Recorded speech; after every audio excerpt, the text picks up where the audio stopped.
Okay, welcome everyone to the stream. Thank you for being here today. Okay, welcome everyone to the stream. Thank you for. Okay, sorry about that. Sorry. So before we begin, as we always do, we begin with a prayer to the ancestors to give us insight, wisdom, enlightenment, and to have a good conversation and share wisdom, information, and to receive the same. So thank you all for joining, for whoever will join.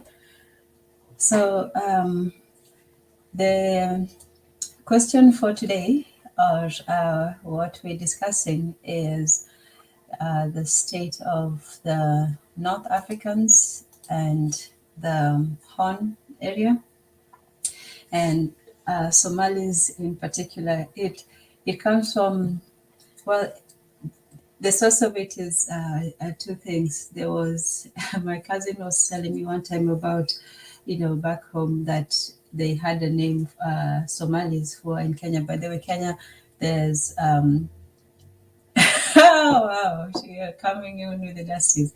Yeah, so she was telling me that that apparently they had a name for Africans called Nyolengumu. I thought that was really funny because to me, it's like Nyolengumu is translation in Kiswahili for hard hair. So I guess and welcome Wandatezi, welcome Wandatezi, karibu sana. So they had a name for us called Nyolengumu, which translates to, I'll write it out in the comment section. It's really hard to type and talk. So that just means hard hair. So nywele is hair and ngumu is hard. So, hard hair. I guess in English it would be translated properly as nappy hair, or maybe, yeah. So I thought that was funny because like who describes people like that? You don't see, one tribe describing another tribe by speeches like, oh, those are the big nosed people, or the, I don't know, or the short or the fat people, things like that. It was just a very strange thing to hear.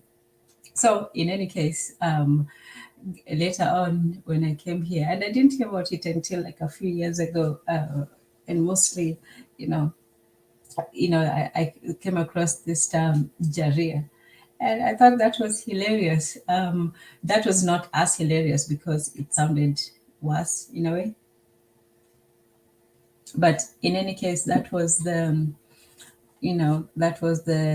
name, and I don't know exactly what that one means. I think I've tried to look it up. I just know that it means Somali. In Somali, it means Bantu or something like that. So, sometimes we know that Somalis do have a certain look about them. They do have usually curly hair, sometimes dark, but their hair is significantly different than if you take somebody from the Central African. And it's not like Somalis versus Bantu. There's so many other, and I don't know how they classify the different tribes. Some of them are put together like Nilos in a certain area, or sometimes it's linguistic and so on. But most of the time, you can tell where somebody's tribe is from, but you can usually you can usually tell, oh, that's somebody that if we had children with, they would look the same as us. Oh, karibu sana, Chigahati is in the house. Thank you for joining. Oh, and you're saying that JAREER also means hard hair. Oh, okay. Yeah. And to me, it's like a funny thing because, like, if it's for most of the references that we've seen, it's usually used like in a derogatory manner, like hard hair. And for me, I don't think that maybe somebody might think that something is derogatory to you, like if they say, oh, you with the big nose. But if you don't have a problem with big noses, then that's not an insult. You shouldn't be mad about that so much. If you, as somebody who has had hair, think that hard hair is a problem, then maybe you should take offense to it. But to me, I don't think that our hair is hard. I think that our hair is very malleable. It's very intricate, creative. It's very alive. You can do so many things with it. Like, how many hairstyles can you do with straight hair? How many hairstyles can do you see, like, on the red carpet when all those American actresses are going down the carpet? It's either they hold it up in a bun or down, or yeah, it's either up or down, or parted in the middle or sideways. I don't know. There's not a lot you can do with it. But just look at the entirety of African hairstyles. Oh my goodness. There are some that I saw in Rwanda where they shaved off the head, and it was like, this was the men actually. It's not just the women. That's why I said it's very lively hair. To me, somebody says it's hard. No, it's actually very lively, because there's so many things you can do with it. There's so many intricate patterns and things you can do. You can part the hair. Like, how can other people, with different hair texture, can they part their hair in tiny little, those Bantu knots, and they part like completely. Like, you can actually make a box out of our hair. Like, you can cut it and then separate it, and all the different hairs are going to stand in their own little places. You can make the braids, and those braids actually, and they take so long. They take forever to do. But you can take each, almost like individual hairs, and just make a whole braid out of it. You can't do that with other people's hair. That stuff, like, even if when you see dreadlocks, our hair can just be done in dreadlocks so much easier than other types of hair. There, when you see all these white boys who try to do dreadlocks on their hair, that stuff just looks like I don't know, like how the dog, when the fur is not done properly and it gets matted. Yes, it looks very matted. Anyway, so to me, having what our texture of hair doesn't, necessarily mean it's an insult to us. Somebody might mean it as an insult to you, but I don't take it as that. I think that our hair, black hair, has a lot of, life and things that you can do with them. So, no. Hard hair, please. Oh, yes. We have Gasdemup. Welcome, welcome. And Dan Zola is in the house. Okay. Good to have you as well. Yes. So, and let me begin by saying, yes, shout out to all the Somalis. This is not going to be, one of those. It's not, controversy and anger and all that. It's just to say, let's talk about it. Why all this, this feeling? Why would you want to insult somebody by the way that they look? Especially if we are all supposed to be one people. So so both, I guess, Trigger Happy earlier, he said that JAREER. Thank you, Gaston. Yeah, it is an area I hardly venture into, because me, I'm a no. I am a peaceful person. I may sometimes chaos might erupt, but basically I'm a peaceful person. I do not like, you've had me on other places before. I don't go, well, sometimes I do a little bit, but no, on the whole, it's just to have a discussion and to say, why is this level of, yeah, I don't see that so much. I know that, in Africa, we do have our differences. We make fun of each other. In Kenya, one tribe will make fun of another tribe and so on. But it's usually made fun of, by their character, the things that they do.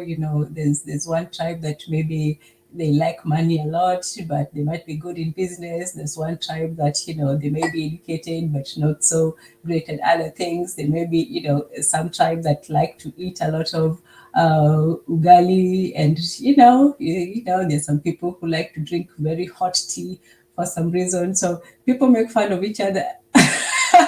Wait. Please, who did I have never, you are lying. You are lying. I have never used that word. I have never used that word on anyone. Yeah. You're lying through your teeth. Yeah, I don't encourage people. Oh wow, I was on the other team. Okay, so before we continue, let us welcome everyone. Mondetezi was the first to be here, and his first word was justice. Okay, thank you, Mondetezi. Habari sana. And then I was explaining the whole Nyolungumu phrase, the Somali term for I've had hair, and saying, I don't think there's something wrong with me having hard hair. And apparently Chigahapi says, welcome, that JAREER also means hard hair from what they say. Yeah, I wasn't familiar with this one until, maybe a couple of years ago, but the Nyulingumu one I know from back home. Chigahapi 262. Okay, our hair is most unique in the world and the most versatile. It's why we need to ban straight hair and force people to deal with their hair and see the diversity. Well, not force. I wouldn't say force. I would say encourage or promote. You don't want to force people to do things. And it's like, I think if it's like creation has made it to where our hair is harder, but that means we get a bigger reward than others. Yes, yes, there's something to be said about that. So, let me go ahead and post the link soon, because this one is not so much of me, saying, it's having a conversation. So, welcome to the conversation. Okay, so Trigger Happy says, it's like I think if creation has made it to where hair is harder. Oh, yeah, sorry, I read that one. And Gasdemup, giving a shout out to the Somalis. Oh, welcome. How are you? I just want to announce for the world, from now on, the only way a Somali can call me a JAREER is if they follow it by big penis in their language. I will accept it as long as they call me big penis right alongside JAREER. Okay. Wow. Okay. So, okay. So you don't mind that unless it's followed by one of those. But yeah, I don't think they'll be adding that to yeah to the it's not meant to be a compliment. That's all I will say. It is meant to be derogatory, so they're not going to be adding anything complimentary after that. So what do you say to that? No, I mean I accept it. Like I said, the best way is to not resist, but to go along and use their momentum against them. So, on a show we had earlier, we talked about Africans having small brains. So we went along with it and said, ha, you know, there's proof that the smaller brain is actually the higher functioning brain, right? So we have that. And then if I'm a juror, great, I accept it. You know, I have no problem being a juror. But that means stay away from me. It's no hard feelings. I don't want, don't come and hang out with us and try to be a part of the African Union. There's no beef. Like, you're in Africa, we acknowledge that. They claim, I was going to ask you, they claim that northern Kenya is their land. How, without being biased, be real. How, because I don't know the history of East Africa in that sense. So if you can not try your hardest not to be biased, where does that claim stand, honestly? Well, that first claim says because there was a group of Somalis who were in the Kenyan land in the areas like Marsabit, Moyale, those places in the northern places of Kenya. But the way the boundaries were written, it included, like I said, it included everyone from every place, and then it also excluded a lot of people. So some of the Somalis who used to live there, and it was mixed land. It was not just them. There was Somalis, there was Boranas, Rendiles, all of these people. So they lived even in Somali. There was also this what they say the Bantus, and they're not always strictly Bantus. Some of them are South Sudanese, Ethiopian, whatever. But the dark hard-haired people. So you find those in Somalia right now, and you also find Somalians in Kenya. So people have been moving about. When we had the open borders, there was no, oh, this is somebody's land. There was this small, enclaves. And also the other thing is that, some of the tribes are also nomadic, so they would move from place to place. So there was not one area that was theirs, or anybody's, for example. But when the borders were put in place, then these were borders that were, say that this is Kenya, and it goes all these areas, including places that Somalis used to live, places that Rendiles, Maasais, all these people used to live. So now we have to live together. So in Kenya, the Somalis in Kenya, they lived for the most part, peacefully. They had, well, with the rest of the country, most of the time, they had their own issues. But Kenya doesn't really have an issue with Somalia and any other country. So they lived, they came in and out and so on, and they traded, they did business in Kenya. There's a place in Nairobi, Isili, where it's mostly Somalis, and they do business, they thrive there and so on. So there's always been a Somali community in Kenya. So when the Somali, the country, so there are Somalis, the people, and the Somali, the country. So when the country of Somali, disintegrated due to, whatever, then we had the refugees who were coming into Kenya. So their claim that, oh, because some Somalis had always been in Kenya, then the areas that Somalis lived in Kenya technically belonged to the Somalis. Whereas you can't say that it belonged to somewhere when somebody else wrote the borders. If they had a problem with it, they would have taken it up with whoever did the But there borders. was never a unified Somali national consciousness until after we encountered the Europeans, because they Yes. were different groups, different tribes, and they were, stabbing themselves like all Africans. We were just spear chucking. And the other thing that I don't understand about this claim is that, the Somalis have their own country. If they want to say, there is Somaliland, Puntland, all these places where the Somalis have their own country. So, once and they want, the areas that were written, that were put into the country of Somaliland and there have been Italians and, the British were there. Everybody has been in Somaliland. So these are the people who wrote the borders. So they accept the lines that were drawn for Somalia, the country, but now they want to infringe on the borders of Kenya, the country. So for them, they accept the lines that were drawn for them, saying, oh, all this Somaliland is for Somalis. Nobody has ever, said, Kenyans have never claimed the lines into Somalia and said, oh, we want Somalia, although they have been skirmishes. But we've never claimed that the borders were not, real. But for them, the borders of Somalia are real, but those of Kenya are, open and porous. So they have a right to Somalia and also to Kenya. But, we should still let everybody go. But in any case, Kenya has not really been one to, we have mostly welcomed our neighbors. We So, have so also, hey, did you see the comment that this guy, and I want to say this for the record. I think we need to throw the idea of Bantu in the trash can. Bantu is a categorization that doesn't even make sense. It's a stupid categorization. It's a Western categorization, and we need to throw it in the trash. It creates this Nilotic and Cushitic and Bantu. What the hell are they talking about? Black people come in different flavors. Africans came in different flavors. You go to northern Nigeria, and you'll see Fulani and Hausa people that look like Somalis.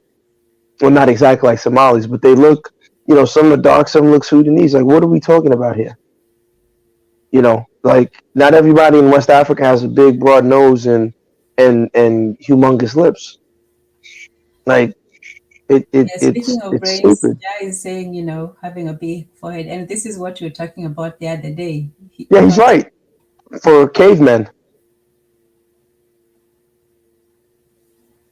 yeah, cavemen, That's the if you have Neanderthal DNA, yes. If you don't have Neanderthal DNA, then thank heavens. Yeah. Um, Montetesi says, oh, yeah, I told him for the dust, broom and water for the dust. And he says the problem over there is drought. The Mondatezi, if you're going to talk all this stuff, you should just come up and say it instead of making me read it out loud. So, but there has been a farmer in the areas, in those places. And even before the refugee crisis, there was always the famine and the drought crisis.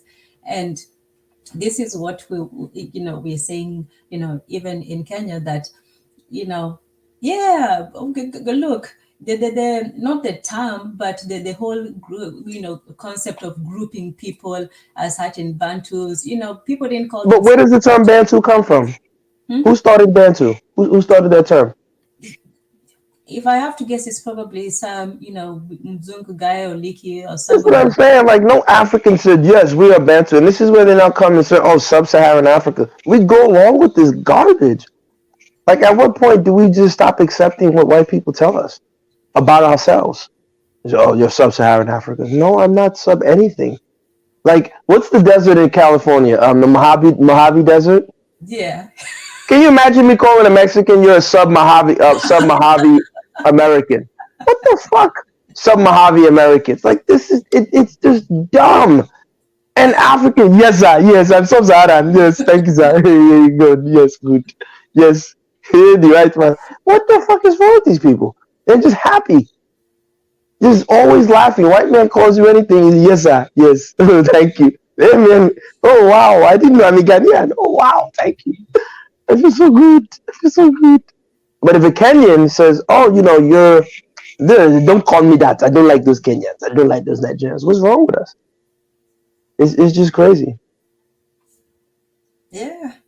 Yeah. So, they seem to think that everybody is about to, and this whole Kushite thing, and something about, and sorry to big up Kenya, but it's true. I've not seen any country that has this kind of welcoming towards everybody else. It's not just Somalia, by the way. I'm not just saying, oh, we no. Well, when the Ethiopians were fighting, we welcomed them in. When the Eritreans, there's so many Rwandese and Burundi people over there. When they had their that whole genocide in Rwanda, we were welcomed them in. People don't give us enough credit. Even in Uganda, when Uganda was having its own crisis, a lot of them fled to Kenya.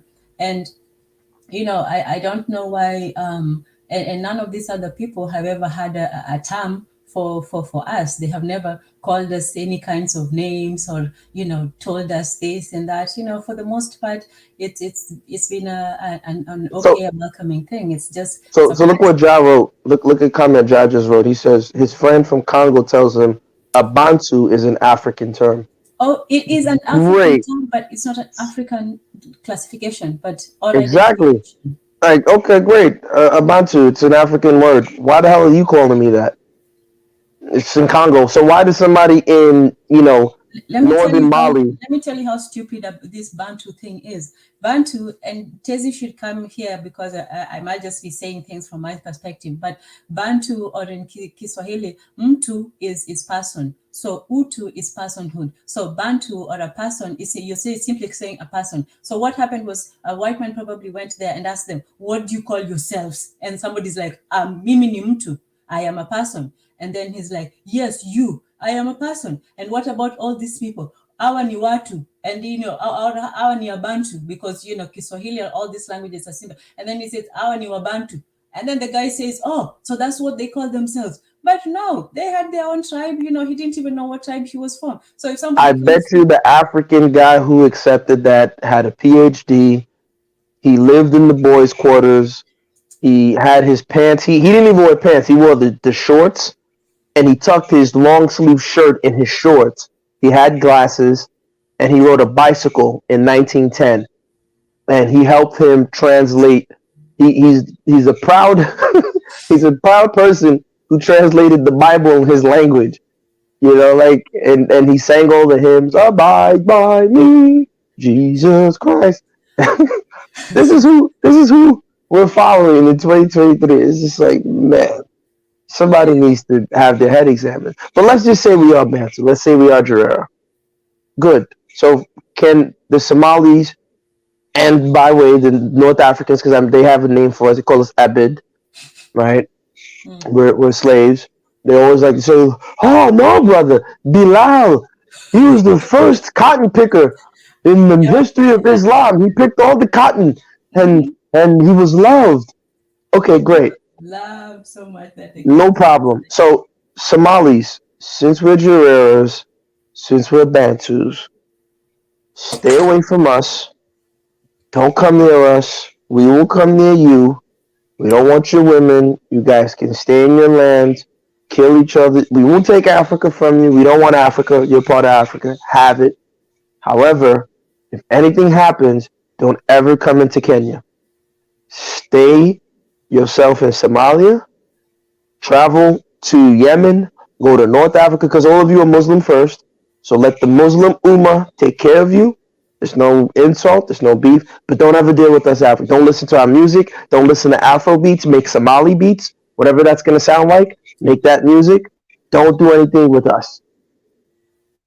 And I'm hoping the Somali can call in because I'd really want to hear their position on this. I am afraid to hear their position on it because, yeah, I can't lie. I'm afraid of Somalis. Just like I'm afraid of, no, I wouldn't say that. But now I'm not. But, when we first came up, we told, don't ever get into a fight with a black woman. But Somalis in general, a black American woman, that's what I mean. Yeah, but Somalis in general, I'm afraid to have a conversation with them because they get very, very angry and then they say, "Oh, you don't like us," and all this stuff. And I'm like, no, we have no problem with you. We don't even have a name for a derogatory name. We're a cool people, but why do you have to have a name for us? Oh, Mundetezi is here. Good. Hey, what's going on, Tezzy? How's life in Kenya? Yeah, it's 2 a.m. it's 2:30 Oh at man, night. thank you. Well, Ted, let's not keep it too long. Let's try to shoot for like Yes, at yes, most an hour and a half, 2 hours at most. Hopefully yes. the Somalis come in. But please, Ja, send them a message. Um, send them a message, man, on Kaiser's channel. Tell all the Somalis. Send this to Puntai Princess. Send it to all of them. Tell them to come in. We want to create a meaningful negotiation so the Somalis can have their land. You guys will be Arabs. You'll be Muslim. Stay away from us. Don't ever come near us again. We don't hate you. We don't have any beef with you. Wallahi, as you guys like to say. We have no beef with you. But you join the Arab League. Your seat in the African Union, you don't need it because you're no longer one of us, right? We don't have any beef. Again, this is not an attack. No one's coming for you. But when you guys have any Yeah, issues, go to Yemen. Don't ever come into Kenya because the resources that Kenya is using. Can you imagine if Kenya and Nigeria took the money and they built a railway connecting Kenya and Nigerian goods? Or at least trying to find some sort of railways to connect East and West Africa and Central Africa if we find a way to connect. So, You know what I else mean, it'd funny? be crazy. yeah, You know yeah. what's funny? Actually, Yeah, go ahead, Teddy.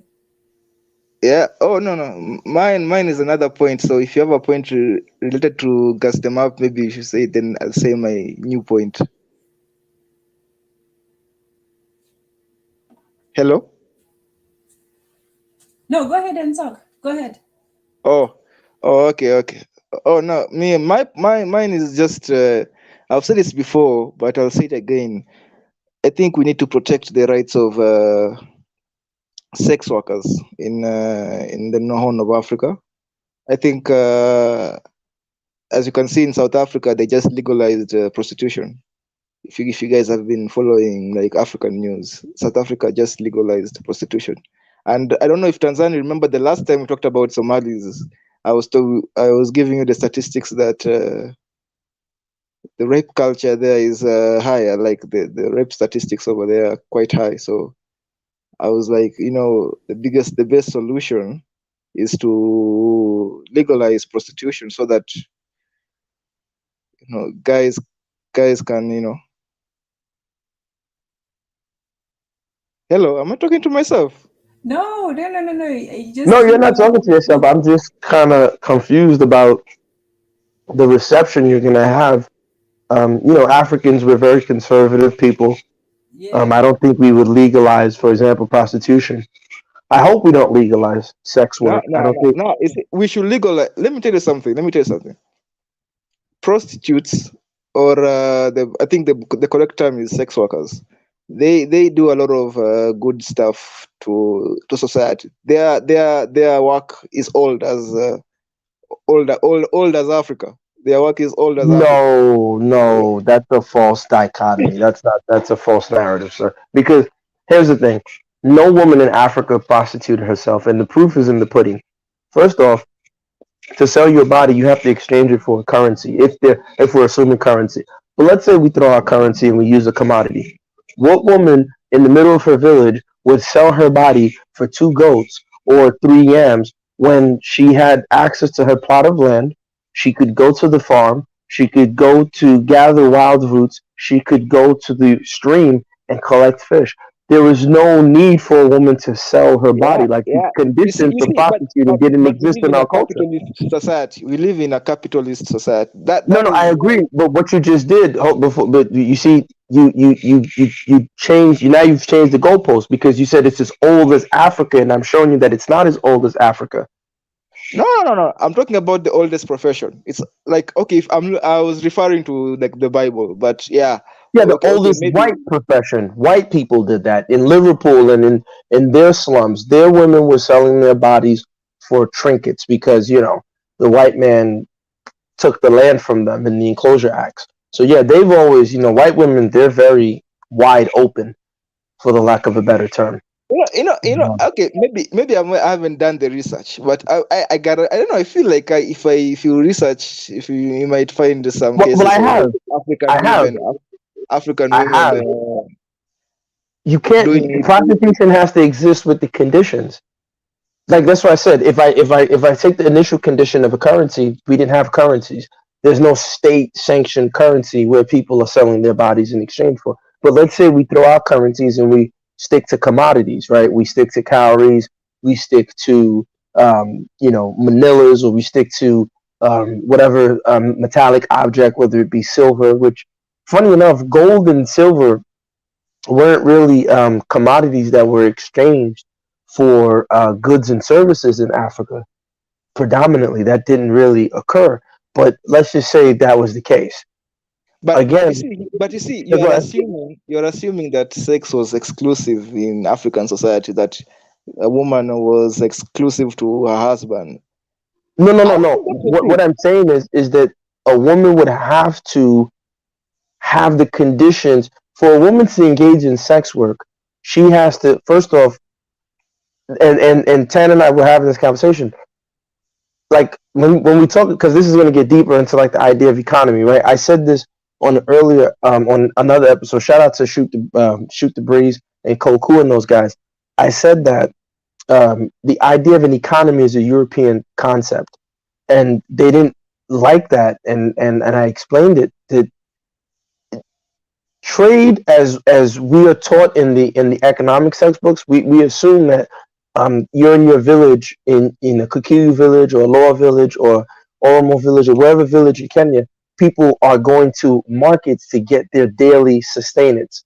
That didn't happen anthropologically. If you look at the anthropological records, people didn't do that.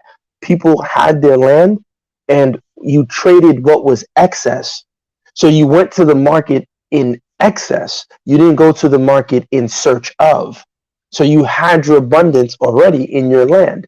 So there's no woman that would sell her body for anything when she can just go into literally her father's land, her husband's land, plant some yams, plant some maize, plant something, gather some wild roots. She can set some traps, get some animals. She can go to a stream. She can go to a river, trap some fish, trap some wild snakes, some eels. She can get her sustenance. So why would she? It's like how would she sell her body for what? Where's the poverty that she would sell her body? You get what I'm trying to say? There's the conditions for her to sell her body don't No, exist. but you see, it wasn't a utopia. It wasn't a utopia. In fact, now I've actually have examples, but I don't want to. I don't know. No, no, give the Tanzania. examples because I could be wrong. Give the examples, but I'm trying to say that typically on the African continent, you didn't see women having to exchange their bodies for commodities because hunger and the conditions for a woman to have to think of sex work didn't exist. No, hunger existed. No, exactly my point. Actually, there was this. I'm not talking of famines. I'm not talking of famines. I'm talking about societies that, let's say, there wasn't a famine.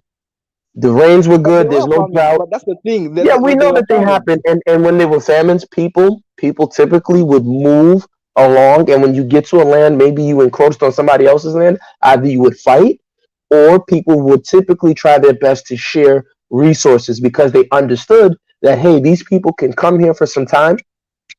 They might go back to where they come from. And in case we have to go through a drought one day, we would like the same hospitality extended to us. Now, I'm not saying it was always peaceful. There were fights. There's like, hey, I don't want you here. I don't want you here. And then they would fight, and things like that would happen. But I'm just saying that removing famines from the equation, you would be hard pressed to see conditions where women have to sell their bodies for any commodity. Yeah, Casey, I don't know where you're coming up with that one because to sell, you have to sell for something, and you can't sell if there's no money. So whatever African women were doing, whether they were selling what for grain, for what? Why would somebody sell? If people were, you say, oh, maybe women were being unfaithful or going over the fence and all that. Yeah, but they're just doing it because they liked it. They're not doing it. You have to understand that prostitution is not a woman's choice. I don't know how I can explain that. Yeah, they'll lie to you. Some empowered female will come and tell you, oh, no woman wants to sell. If she wants to cheat and be promiscuous, she'll do it because she wants to. No woman wants to sell her body. Okay, So, no, that's not true. That's not true. That's not true. Is there why, a why, do, country why that would you has no say that? prostitutes? I Why agree with Ted on that one. Really, right? Me and Ted really agree publicly, right? But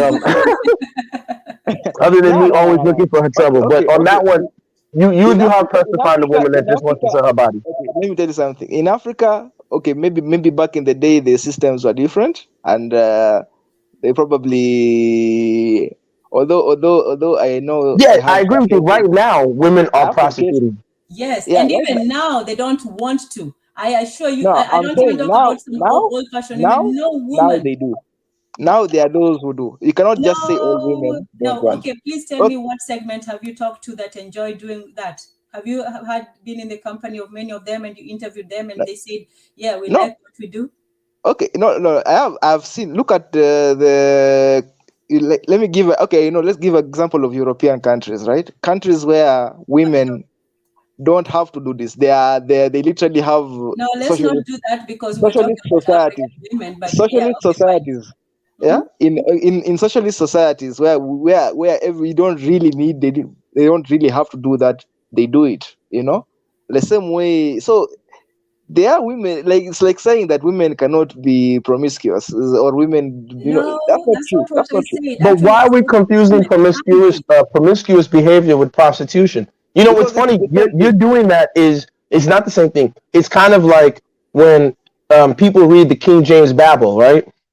They think the word harlot and prostitute, and it's really about interpretation because when you read the Greek or the Aramaic text, they would put young maiden or unmarried woman, and these useless Victorian British men, right? They would put prostitute because in their culture, any woman that wasn't married was fair game to suck a penis at the side of the road in, Liverpool, Oliver Twist style. The girls would suck some penis, come back, please, sir, I want some more penis. Is this what they were doing? This is the history of these women. But wait, am I offending some women? Maybe I shouldn't have said that, right? I don't care. But the point is, the point is that um, we the idea of morality towards sex didn't exist. So yes, I think we can see examples of, um, like during what we would in the Judeo-Christian sense see as, oh, that's terrible. Like when a wife is widowed, she'd be married to like a man in the family, or she'd get a comforter, a young guy. There are examples of like, the wife having a hut in the back of her house so her lover can step outside when the husband comes in, because people understood those things and that's how they looked at it. So that might be moralistically an issue for a Judeo-Christian lens, but I don't think we should conflate promiscuous behavior with prostitution. Okay, I think women, there are women who, okay, do you believe women who like the OnlyFans, are they forced to do that, or do they actually do that out of their own volition? I think it like, for example, I think there are women who are naturally more open to do sexual activities, right? However, I think it's the society and the conditioning that they have. Um, if you look at most pimps, right, a lot of them have to get the girl young. They have to abuse the girl. They break the girl. They break her consciousness. They break her natural psychic defense and her mental defense of herself. There's the famous girl, the video vixen, Karen Steffens, aka Superhead, right? And she talks about she was in a relationship with the rapper, and this rapper made her perform fellatio, oral sex, until her nose would bleed, right? And so she hates men. Like, her whole thing is she wants to just destroy men. Period. If you go near her, she's a siren. She will kill you. You know what I'm saying? She will destroy your life, right? But she had to be broken. You know, most of these girls, if you listen to the interviews from these pimps who get these women and turn them out, as they say, these are young girls who are looking for a father figure. 98% of them. That's why they get them young. It'll be very hard pressed to I'm not saying it doesn't happen, but it'd be very hard pressed to get a woman in her 39 years or 37 years old and turn her out the way you would a 15-year-old girl or a 17-year-old girl, because this is what these pimps do. Not that I have any experience, but I watch the documentaries, you read the reports, the sex trafficking. They get the girls young, right? And they do it purposely. Heck, I just saw a video today that was saying, this guy, Tan, can I talk about him? The the EpiPen guy who mysteriously died in the prison. Yeah, yeah, yeah. You can Okay, talk. so Epstein, this guy, they would get these girls young, use them to blackmail powerful men, and then they would marry them off to another set of powerful men, right? This is so they do this to these women and these young girls very young when they're young. And I don't know if I'm answering your question. So yeah, I think yes, in the modern sense of today, there's some girls who, for them, sex work is easy. They've conditioned themselves to just be like, hey, look, I just suck a penis, let a guy blow my back out, get some cash. But a lot of them also display a lot of psychological damage afterwards, and many of them can't get married. They can't keep a man. No man, would you marry a woman who, Tenzin, I'm not trying to put you on the spot, but like, you're a guy. Would you marry a woman who was on OnlyFans and she had a history of letting, men just smash her for change? Like, would you feel comfortable? Like, do you think you can deal with the psychological effects that come with a woman like that? No, No, I of course. wouldn't. What? Personally, I wouldn't, but there are those who will.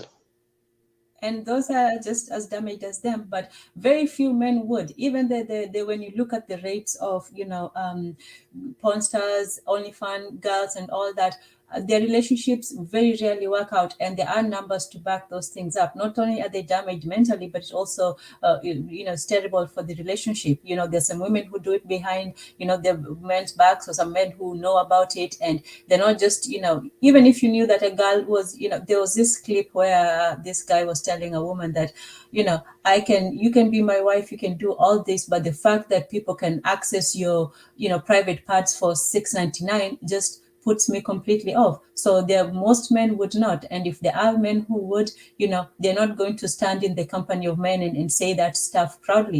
Even, the greatest, whoever, Kanye West, yeah, he can, talk all that stuff, but at the same time, people still know, what his wife did, So however much you try to say, oh, it doesn't matter and all of that stuff. And at the same time, you're talking about the very fringes of society. If you're building a society, yeah, there are going to be people who have to do what they do, and a lot of those people, most of those girls, they say, well, it's better than working at a McDonald's. It's basically, having no skills, and that's being the only skill that you have. They don't go into it saying, well, I always wanted to, sell my goods for money. There are some who do it for attention, but the actual, going through it, the sex work is not done for attention. That's usually done purely for out of desperation. So you don't want to encourage a profession that people go into it because they're desperate, because they are battered, because they're abused, because, of all these things. And even when we talk about the European women that they do it, they don't have to do it, they still do it. Do you know how many cases of molestation, not even from the industry, just, But forget that, Sam. How come you never see it from the opposite end? How come you don't see Bill Gates' daughter talking about, I want to just suck a penis on OnlyFans?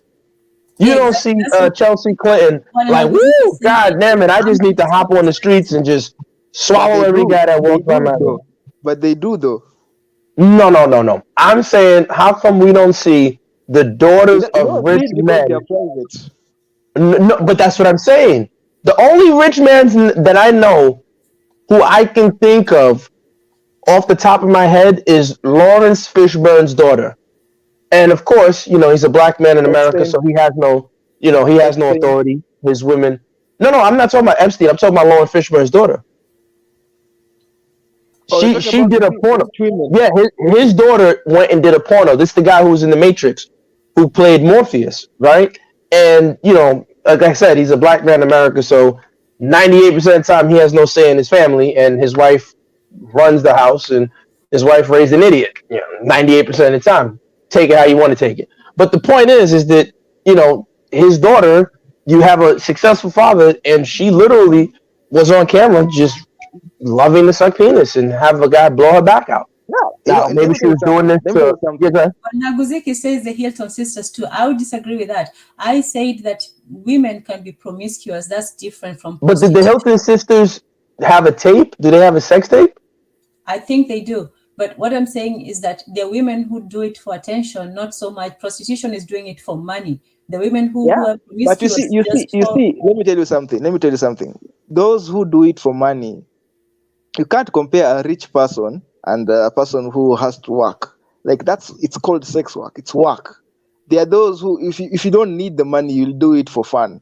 But if for those who say, okay, I need the money, they obviously they'll do it for money. That's my point. Is just to take it, because you Tanzania, I've seen in the comment section you've accused me of hijacking the conversation. No, it's fine. Hijack it. Don't worry. That's okay. We'll get back to the Somalis and the North Africans. Now, if you this is important. I have barely talked. No, listen, Tessie, this is great. This is great because we'll get back. The Somalis and the North Africa, they're not important, honestly. The point of this show is basically to tell them that. The point where that it. Okay, go ahead. My point was that it needs to be legalized in Somalia. That's just me being consistent. That. Yeah, but Tessie, that will take away from the premise. You shouldn't have. The whole premise of I believe this show is we are taking a hard line to say we don't want anything to do with them. We don't want to have a say in their matters. So if they have rape culture, that is their problem. Who cares? You're a JAREER, I'm a JAREER. That got nothing to do with them. So what we need to focus on is building a nice high-speed rail line that connects Kenya to a place in Central Africa that connects to Nigeria. So now you link the Kenyan economy, the Nigerian economy, we can start transacting goods in business, and we can build an alliance. Forget about, I don't care, no disrespect to the women there. I hope they find all the help and assistance, because I don't want anyone to say it was callous, but that's their business. I'm a JAREER. They shouldn't want nothing to do with me. If they have a problem with their women, let them figure it out. They're in Africa, no one's taking that away from them. Same thing with the North Africans. But join the Arab League. If anything happens to you, Don't ever come near us. Don't play our music. Don't play any Kenyan music. Don't play any sukus. Don't play any Afro beats. Don't play any Afro beat. Stay away from us. Do your thing. We're JAREER. You shouldn't even want to be near JAREERs anyway. Go be Arab. Go be Muslim. Have a good time. Yeah, but I think back to okay, you basically I don't know Tanzan. What? So we're not supposed to talk about the Somalis now. No, we can, but see, even when Haguziki didn't know what a jury is. Okay, let me go back to the earlier comment. So, I was talking about the Nywele. No, but before we continue, Tezi, so we can end this prostitution thing. So you are saying that we should legalize prostitution because the Somalis have a high rape and they have legalized it. What were you, sorry, I didn't get your argument.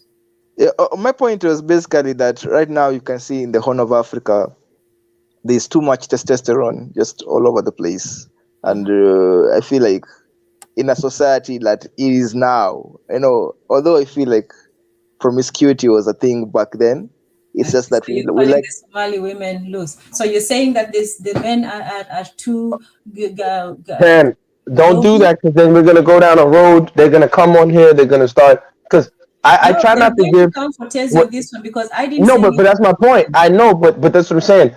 It's gonna derail. What I try to do when I debate or have discussions, especially publicly, I try not to give the person I'm trying to destroy in the debate anything to hang on to. I don't care if they have too much testosterone. I don't care if they have little testosterone. I don't care if they have big dicks, little dicks. Who cares? I'm a JAREER. So since I'm a JAREER, I want nothing to do with you. I think the problem is black people on the continent, if you know that whether you're Kikuyu or Isoko or Lower or Yoruba, we have enemies. That doesn't mean we're all going to be high-fiving each other best friends, but we have enemies. The North Africans don't like us. The Horners don't like us. Now, they'll say, oh, no, we like you. Cool. I don't want to like you. You don't have to like me. Stay away from me. Leave us JAREERs alone. We don't want your women. We have enough beautiful Kenyan women walking around. They're beautiful. So we don't want your women. Let your women go marry the Yemeni. When you guys have a drought, go to Yemen. When anything happens, take your ass to Morocco. Let the Ummah take care of you. Leave us the F alone. Don't come near us. Don't bother us. We don't want nothing to do with you. And if we take that approach, now when they come in and have the discussion, they don't have anything to grasp onto because then they say, oh, so are you... No, we're not. Listen, stay on your land. You have a part of the Yeah, land. but It's your see, land there. here's the thing. Okay, my point is they're not going anywhere. I think Gasdemup, this thing that's not realistic. Nobody is going to. I don't know. I think I showed Tanzan the video of Somalis moving in the millions outside Somalia towards Kenya and other East African countries. So that's not maybe realistic like option for on the ground. And also Why? another So thing, why do they keep coming near us if we're JAREER? that's not the JAREER. That's the thing I'm saying. My point was because I thought we were talking about the issues of Somalia and maybe the Horn of Africa, is that prostitution is something is here to stay. It's not going. There is no country that has managed to get rid of it. No society really has managed to like completely get rid of prostitution. It's there. It's something that is. It's just something that is there. It's permanent. It's as old as time. I don't know. I can't say that any of us can be really sure of African society that such a thing did not exist. I feel like it did. In fact, that's like a Yeah, challenge. That's like a challenge but for me to go and research because you like have to. I've challenged you to research this before. We had this conversation. You have to look at the linguistics, and then you have to look at the social conditions. It's impossible to have those social conditions on the ground. A woman to no, sell her no, body. but look at it. Tezzy, If you okay, put just it like this: compare it with now, okay, if Tezzy, you if you're compare in it with now, lower land, if you're in lower land in the year 1512, there's no drought. A woman's in her village.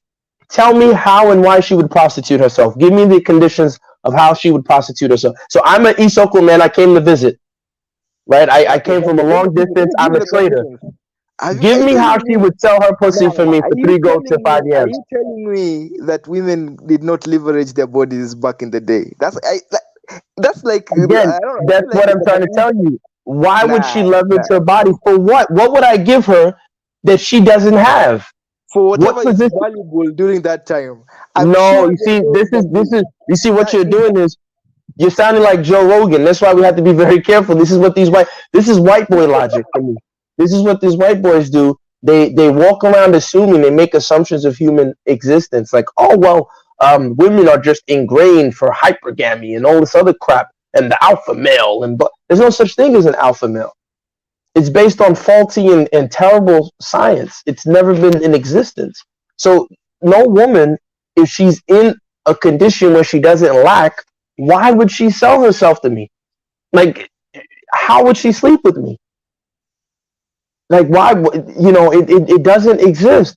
Now, don't get me wrong. I might, if I get into the place like, hey, man, you got some beautiful women. Are there any women I can talk to that can make me comfortable? What they'll probably do, they might, give me the slow maiden that nobody's gonna, miss or anything, or they'll give me the widow that's still a little bit active. Like, yeah, no, look, just treat this guy nice tonight if you want to. And she's like, oh, okay. He'll give you he came from far away. He has this extra gold cloak. Oh, I like gold cloak, Yeah, yeah, sure. Then she might treat me nice that night. That's kind of pretty much how I couldn't just go in there and say, hey, woman, I'm Isoko. Here's 5 yams. Open your pussy. This is not Donald Trump. We don't grab him by the coochie in Africa. Like, that's not how, we didn't grab him by the vaginas in Africa. We didn't do that. I don't know. You're saying that, but I feel like, how do you know that didn't happen? I know That's it what I'm trying to tell you. I'll prove it to you. If you read the anthropology reports, if you read the missionary reports, they all said it. How is it that remember, we walked around naked. They were confused. If you read Lugard said the African man has walked around for too long, non-industrious, allowing his woman to work, and he's just been lazy. They were confused. How is it that these women their breasts are out? Most women, I don't know if it was like that in Kenya, in parts of Kenya, Tan, you can tell me. The girls, the maidens, the young girls walked around completely naked. It was until she did the rites and she got into the Women's Association, then she got to cover her lower half, right? And then, but the women walked around pretty much titties, but we were natural. We were natural people. The sun hit our skins. Your skin it breathes, right? So these white guys, the missionaries, if you read the reports, and the sailors, they were confused. How is it that the men are not jumping on them and raping them? Oh, did you Okay, see the okay, okay. booty? Oh Here's the thing. God! Here's the thing. I think, okay, this is not as. I don't think. First of all, I think prostitutes don't get. I don't think if they were prostitutes, there'll be a story or a tale. They don't get that type of historical privilege that maybe Why other why do you people. say that? Remember, Like, we didn't have Christian morality, so we wouldn't be ashamed of them. That's why we have examples where the women were promiscuous. We do have written no. examples of We didn't. promiscuous women I in think. I think. Africa, I think. but I not think. prostitution. I think we determined in one of Tanzan's stream. I don't know when she was reading the Methali that in Africa, Africans believed in moral absolutism, If meaning I that was there and Tam was reading that, Tam knows fully well that would never have stood. So Tam has these shows when Gas is not around, sneakily, if she knows Gas will thoroughly destroy these arguments. So, Well, Tezi was reading it. It was one of Tezi's, not mine. But continue. yeah. But what I'm saying is that when a woman leverages a body, I don't know. You telling me that it was not. It's frowned upon Okay, let me ask you, basically Tezi, in what most were they societies. leveraging their Yeah. bodies for? Let's say in Africa before we had currency and all that. What would a woman leverage her body for? Okay. Here's one. I think I don't know, Tanzania, if you had the story of Luanda Magere. Okay. Yes, You've I've had had the, it. Mm-hmm. yeah, you had the story. See, you see the woman that made him die. I don't know. Did he die because of a woman? Or I don't know. Yes, he was betrayed, but continue. Yeah. That was a situation, clear cut situation of a woman leveraging her body And for the benefit of her tribe, right? no. Now you're just changing the definitions of things. You're saying that a woman who went into another tribe's place and got the secret, she was actually a spy for her people, and then she went back and gave her people somebody else's Nah. secrets. She That married. is a She prostitute. married the man, but Wow. Nope. You missed. You don't know what a prostitute is. I don't know if you've ever no. had I'm one, not but saying. that's I'm not not saying one. that she was a prostitute. I'm not saying she was a prostitute. But that's But I'm nothing to do saying with that the prostitution. idea of Prostitution is leveraging the leveraging body. your body. No. Prostitution is not just leveraging your body. The Nah. important thing about it is leveraging your body for money, for something that is Yeah, for outside money. of For you. money. That Yes. was Yes. not But for I'm not money. saying. I'm That not. was for the benefit of her tribe. If a woman says, I'll sleep with you so I can have children, is that leveraging her body for children? I'll sleep with you if you are my husband. Is that leveraging her body? Tezzy is taking a No, functionalist Darwinian no, approach to no. African interactions. And Nah. this is why I said Let it's Joe me finish. Rogan talk. You That guys way. It's don't want to very finish my dangerous point. Joe Rogan talk. This is what Jordan Peterson sounds like. Wow, nope, Nah. you're not going to use that story to know. Get Let from me the finish my Nigeria point. that Let me story finish away my from point. Let me prostitution. finish my No. point. Let me finish my point. Okay. You see, the truth. Okay, yeah, I'm not saying that she was a prostitute or she. All I'm saying is that this aspect of leveraging that idea was already there. The idea of leveraging your body for some sort of benefit Prostitution that is leveraging your body for specifically a for money, benefit for that is not. currency, not for anything else. For currency, women leverage their body all the time. That's why I said promiscuity is not prostitution. A woman can be No. promiscuous and sleep with everybody. That does not make her prostitute. She becomes one when she accepts to give services for somebody for absolutely money. That's why the pimps are there, because women would not otherwise do it. Yeah, A yeah. woman I'm would not not saying just go for and money, stand but in the street and you sell see, her guys. Okay, body. let me finish my point. My point is that she can do all that stuff for kids or stuff or for fun, right?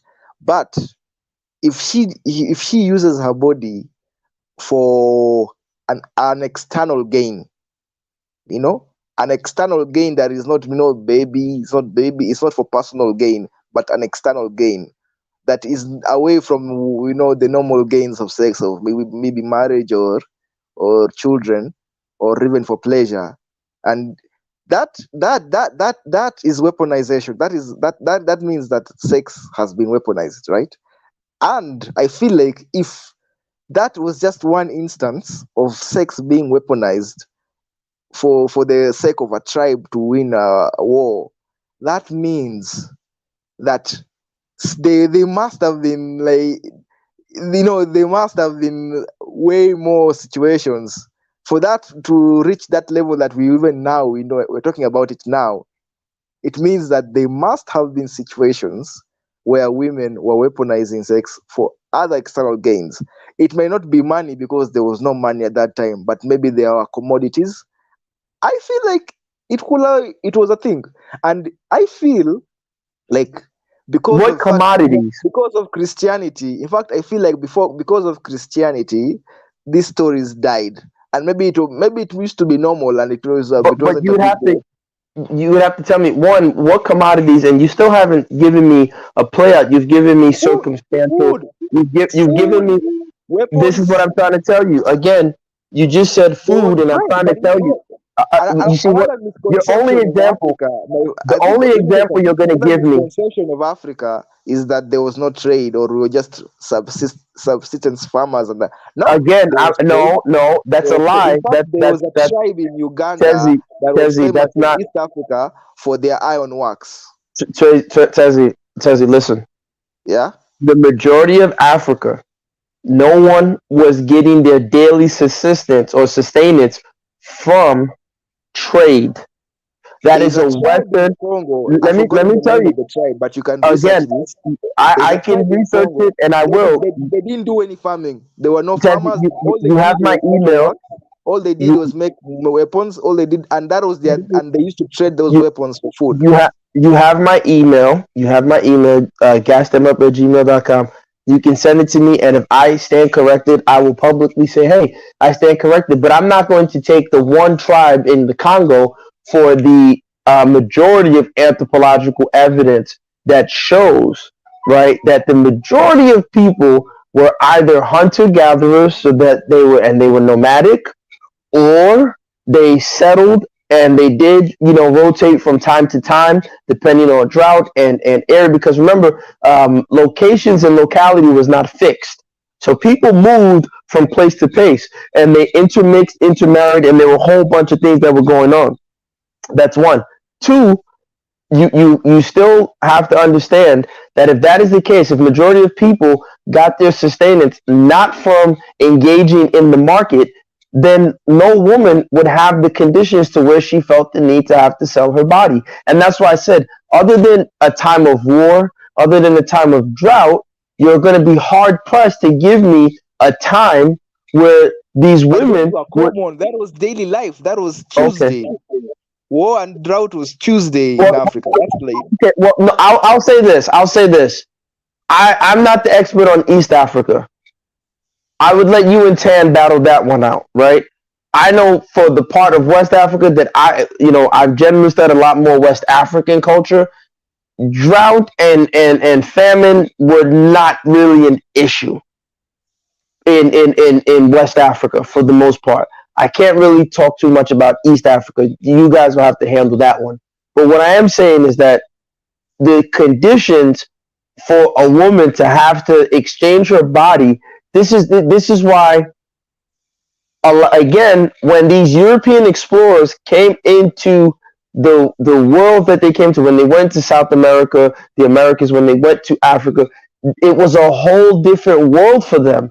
They couldn't understand how these women were walking naked. And when they did try to force themselves, if you read one of Columbus's his explorers, he talked about how he tried to force himself on one of the native women in the Americas. She went so harsh at him. He said he regretted even going near her. She raked him so bad with her nails, and she was biting him. She really brutalized him, and he had to sweet talk her and figure before she finally. And he said when she finally gave him some, she was the best of the harlots. Right, so it really is something, and that's why I say we have to be very careful in Africa. Like, a lot of times we take these European definitions and we universalize them, and it's very dangerous for us when we do that. We don't understand that. No, so I'll give you an example of what I mean. The moron Hobbes, he's one of their philosophers. This idiot says life is short, nasty, and brutish.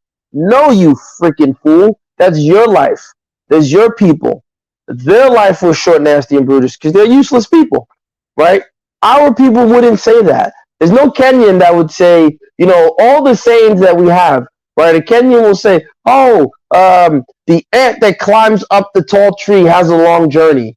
The lion doesn't eat grass, right? We had all the sayings in the world. No Kenyan, no African that I know of said, life is short, nasty, and brutish. It's messed up life. Life sucks. Like, we didn't say that. With all the droughts and famines that you say is a normal occurrence, we still didn't say life sucks. We said, oh, there's probably hardships. We got to get through this, blah, blah, blah. But we never said life sucks.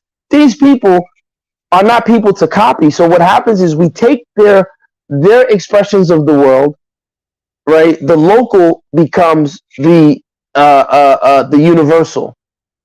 So local history, global design. The local becomes global. Their local becomes our global, and we accept it. That's why I was saying earlier, what the fuck is sub-Saharan Africa? That's like me calling a Mexican sub-Mojave American. It's stupid. It doesn't make sense. There's a large desert in America, the Mojave Desert, and I'm calling him sub-Mojave American. What am I talking about? But we go along with it. Or we say Bantu. What the hell? How are you calling somebody as far away as northern Nigeria and then as further down as South Africa, Bantu? What drugs are these people smoking? And we go along with this stuff. So that's all I'm pushing back, Tez, is that let's not take these European ideas and constructs about women and hypergamy, because, and I'll end with this sentence, it really goes back to that. Like, that's where these arguments come from. Like, oh, women always go for the man with money. They always go. If that was the case, then I guarantee you Africa's population would be very, very, very smaller, much smaller, and we wouldn't have the genetic diversity that we have. Like, all No, of our great, I'm not talking I, about I'm hypergamy. gonna say this. I said this. All of our great grandfathers were not strong warriors. We all had a great grandfather, ten, right, ten included, a great great grandfather who probably was like the village punk. And thank God our grandmother gave him some pussy. He probably was not the toughest guy in the village, but she liked him Yeah, because he was nice. He gave her some fish. He didn't yell, and she's like, "I'll fuck him." You get what I'm saying? Like, no, they didn't all just run to the big penis warrior who shot everybody. Like, no, that's not how women are not like that. But I'll stop there. yeah. I'm not saying hypergamy. You're talking about hypergamy, and I'm talking about prostitution. I'm talking about leveraging your body. And that is, I No, don't think. but no, no, no, no, no, no, no. Tezi, you're really saying doing too much with, the leverage. You're over defining what prostitution is. Leveraging your body is not the same as prostitution. If that is so, then all women are prostitutes, because all women leverage their body every single day. Nah, nah. A woman is My point leveraging her is, body my for point is pension. that She's leveraging her body for money, for family, for marriage, for whatever. Women leverage their body. That's what they do. That's what they have. Just like men leverage their other gifts. So leveraging your body for Well, some people say that argument that marriage is prostitution. yeah, no, you no. can You make see, my anything point, my prostitution if you choose to define it that way. If a woman simply leverages her body, if a woman bats an eyelid at you, then she's a prostitute. She's leveraging her no. sexy eyebrows at you. Prostitution is a very, it's a very demeaning, it's a very, very visceral and ugly side of female sexuality that, yes, it It's is ugly there because it's normally illegal. in It's ugly societies. because it's illegal. It's ugly No, it because has it's nothing to illegal. do with illegality. I didn't even say anything about legality. Even if it was legalized today, you think that the only thing keeping women from being prostitutes is because it's illegal? No. No, no, no. It's ugly. I'm saying it's ugly because it's not standardized. It's not regularized the No, way it I should don't know be. why you're speaking. You're not hearing me as a woman, and please, I'm not Because speaking Tezzi for is any like a woman. Marxist. He's like Karl Marx, who never worked a day in his life, but he had all the theories on worker rights.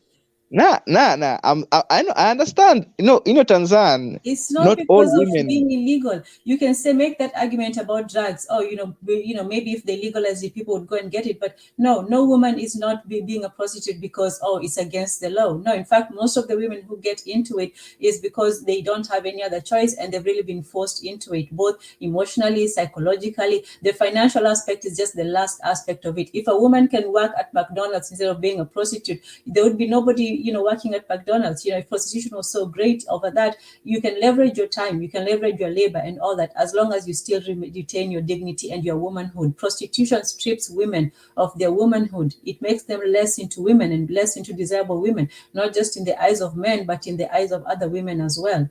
There was a time, but anyway, yeah, I don't want to talk about prostitution. Let's go. Let's finish up with that.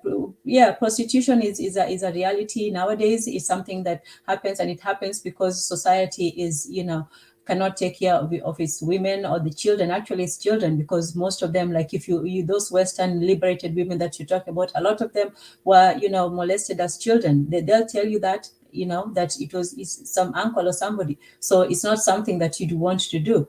And so, the Yeah. argument is not because it's legal, it's because it's not something that anybody would want to do. But you see, I understand there is the morality that you have, or maybe but that person who is doing it is an adult, you know, with their own mind, with their own tomb, with their own faculties.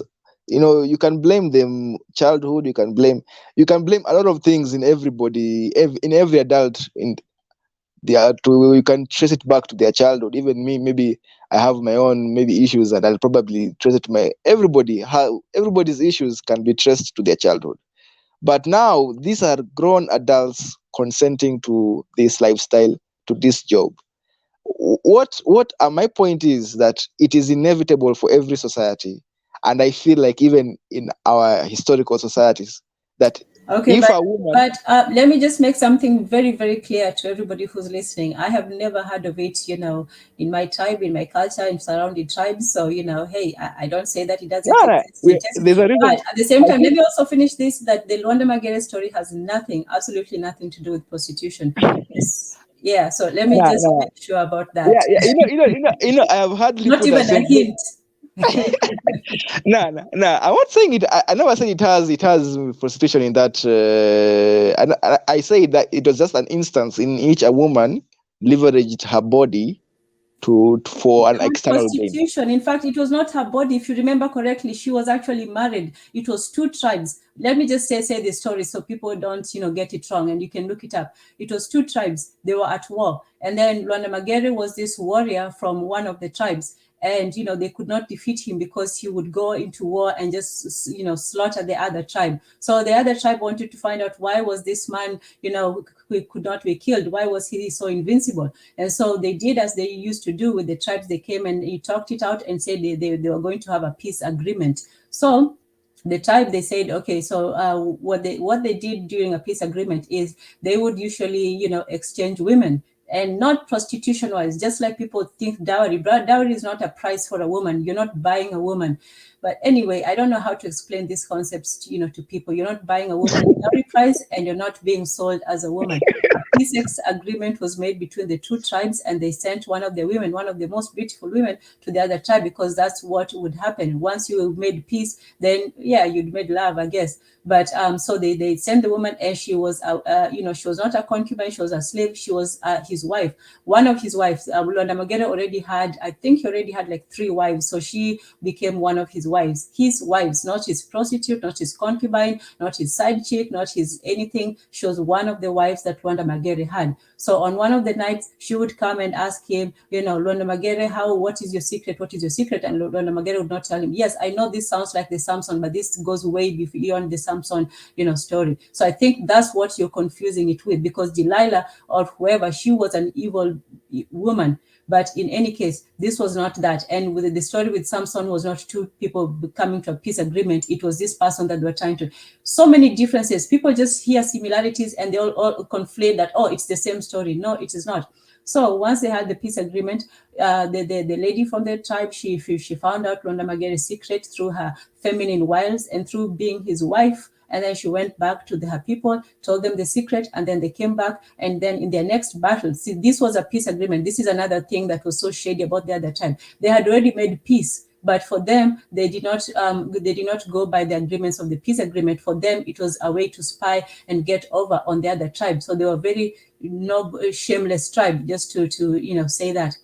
So they come back, and then on the next fight with Luanda Magere, they had his secret, and so they destroyed him in the next fight. So the moral of the story is, do not trust a woman from that tribe. That was the moral of the story.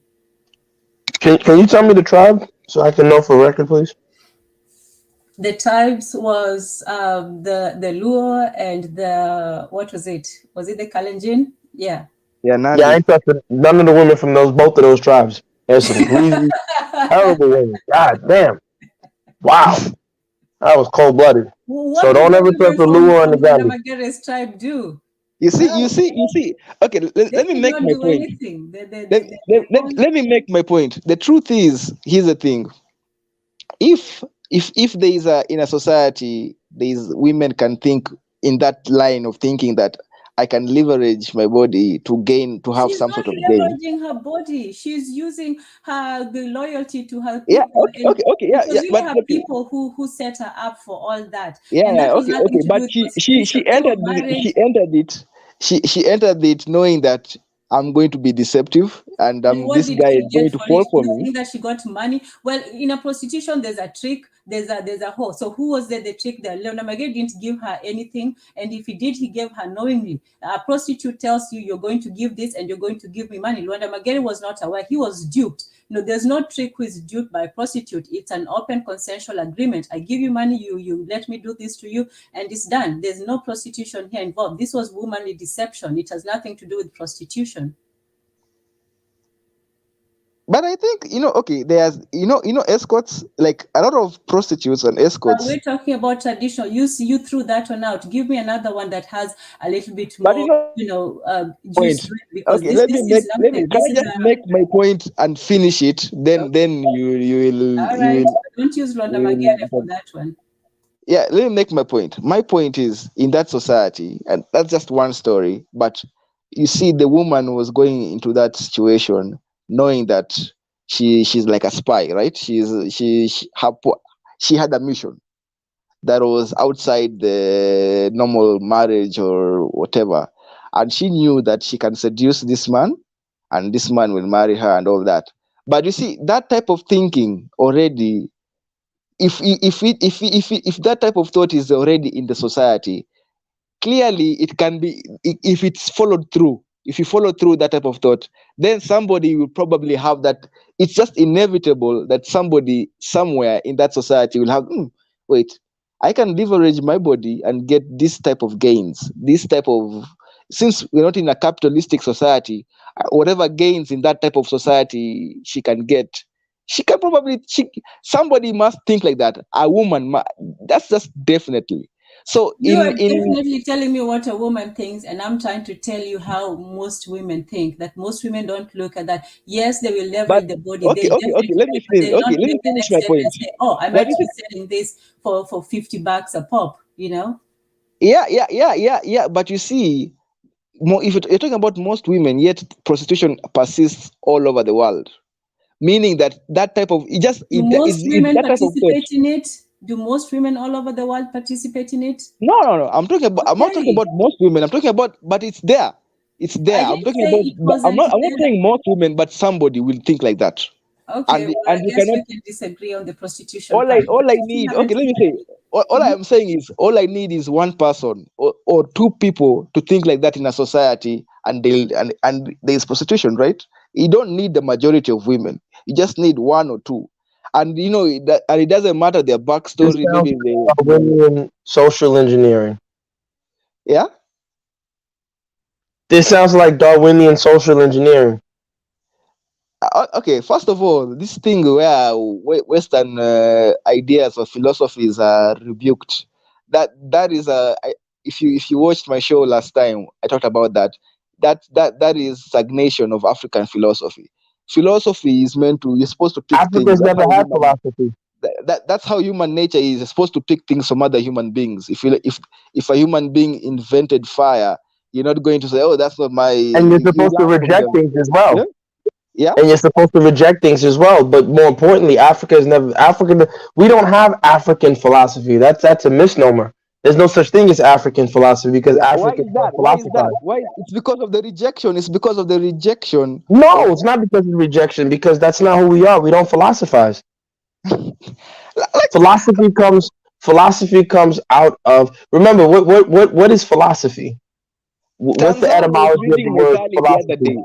Tanzania was reading Metali the other day, just a few months ago. I don't know. She was reading.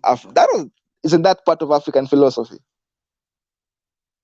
I say that's wisdom and thinking, but Amedali is taking wisdom of experience and all this and putting it into an aphoristic term.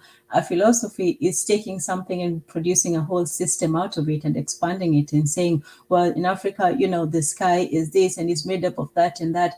I say that we had more wisdom than philosophy. Nah, wait, okay. First of all, if you read, if you had a whole book full of Metali, you could probably come up with a way of life, right? Is that not true? Like, if a whole book full of Metali, this is how you're supposed to be. Maybe haraka haraka ina baraka, pole pole ndio mwendo. Or you can continue with the haba na haba ujaza kibaba. All those Metali, if you put it in a book, which there are books like that, that's a philosophical book. or not, or what's a philosophy, or what do you think a philosophy is?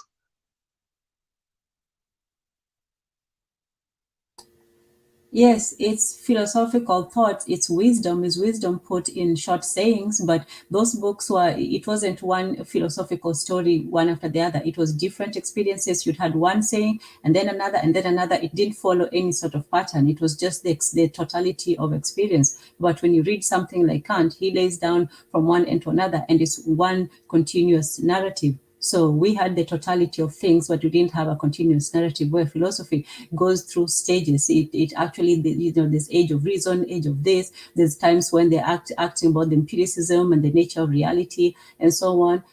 I can't say that we had that. Not that we were not thinkers or wise. We had wisdom. That's why we say wahenga walinena, the great men said. So they can say out of experience, but they didn't create a philosophy of life or death or politics or, all of that. There was a general, attempt at knowledge, which was always getting adjusted according to the needs of the people, but we didn't have a totality. Even the Ubuntu thing, Ubuntu is just sayings. But okay, I think we are looking down on African. I think I think because if you look at maybe Stoicism or what's the other one, Epicureanism. Let me Google philosophy. I would The say we study had of the more fundamental knowledge. Yeah. practices than philosophies. We had Stoic practices, we had, life Okay. practices, but Here's a definition of philosophy: a theory or attitude that acts as a guiding principle for behavior. So those metali, I guarantee you, I think we have maybe somebody never thought of it, or maybe it's the way it's structured in such a way that you have verses instead of like maybe a continuous. But it, if you just put it in a book and called it maybe Africanism, that becomes a but did philosophy. we All even those have a the hundred, books? We had the sayings, but we didn't have the books. The books came much later. We only, collected them after, we learned how to read and write from the Wazungus. But we had sayings. We actually would say things and tell them directly to children. We would have stories and medalli and all those things and riddles, but we didn't put something in a book and tell children to read it. So we practice it. We didn't write it down and come up with whole, books of African philosophies. yeah. But you see, philosophy doesn't have to be a book. It just has to be a way of life. Basically, it just has to be a way of life. That's a philosophy. So we had philosophies. It's I think when we look, maybe we see maybe these guys who wrote full books or volumes of books, and here we and are here, and I have to also thank the first scholars of Africa who soon as they learned to read and write, they wrote the philosophies down, like the metalis that that's a to me metalis are a philosophy, because those proverbs, they don't work just one of them. You have to put all of them together, like look at haraka haraka ina baraka, then pole pole ndio mwendo. Those are two different metalis, right? But they act together, and they if you add maybe habana haba ujeza kibaba, or even my name here, mwenda tezi na omo maregioni ngamani, that, like, I don't know, because if you in fact if you that's a way of life. If you live in the coast, if you go to the coast of Kenya, that's a philosophy. You can tell that people follow these metalis, and you can tell that this is the philosophy of the area. So People are was it the slower. philosophy behind Yeah. prostitution? What's that? The philosophy behind prostitution. No, prostitution, I was just arguing that there is no way that a society where women can have the idea of leveraging their bodies or leveraging their femininity to gain for an external gain. There is no way that thought could not have occurred. Could not have occurred, that they can even go further with this. I don't know. If you look at societies now, there is none that has even managed, no matter how socialist they are, none has managed to get rid of this. It means that when somebody has that thought of leveraging their body, they will probably go as far as to the point that, to get commodity gain. They'll probably go as far. That's just been proven if you look at the societies as now. Although Gasdemup is saying that that's Darwinism thinking, that maybe in the past people thought differently. I doubt it. I feel like we are all human beings, and the way human beings think is just the same. Ah, thank you. But in the so that was my point in prostitution, that if it's happening now, it probably happened in the past. We just didn't talk about it, maybe because of Christianity. And when Christianity came, and a lot of our practices were rebuked, or a lot of our stories were cut down because probably they were seen as unholy, or primitive, basically. But I feel like it must, if you just look at the evidence of today's society, you can just tell that, okay, maybe we probably had it during that time.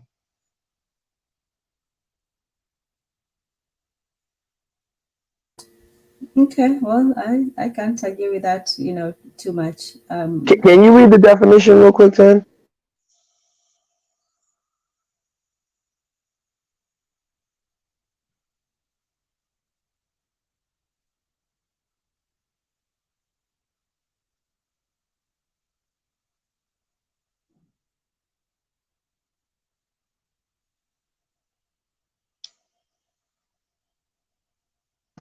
Tan, no, I was saying, can you read it? Can you read the definition? Because I'm going to respond to Tezzy. I think Tezzy's completely incorrect. Oh, But yes, you can yes. read Let the, me yeah. let me read it. So philosophy, circa 1300 philosophia, knowledge, learning, scholarship, scholarly works, body of knowledge from Old French philosophie, philosophy, knowledge, modern French philosophy, and directly from Latin philosophia, from Greek philosophia, love of knowledge, pursuit of wisdom, systematic investigation, from philo, loving, see philosophia, knowledge, wisdom, wise, learned, a word of unknown origin with many spelling variants in Middle English, philosophia, etc. So it's a discipline of dealing in rational speculation or contemplation. From late 14th century as natural science, also known as alchemy or cult knowledge. In the Middle Ages, the word was understood to embrace all speculative sciences. The meaning system as truth a person forms for conduct of life is attested from 1771. The modern sense of the body of highest truth, the science of the most fundamental matters, is from 1794. Yes. So philosophical problems are not empirical problems, but are solved through an insight into the workings of our language, and in such a way that these workings are recognized despite an urge to understand them. The problems are solved not through contribution of new knowledge, rather through the arrangements of things long familiar. It's a struggle against the bewitchment of understanding by the resources of our language. That's from Wittgenstein.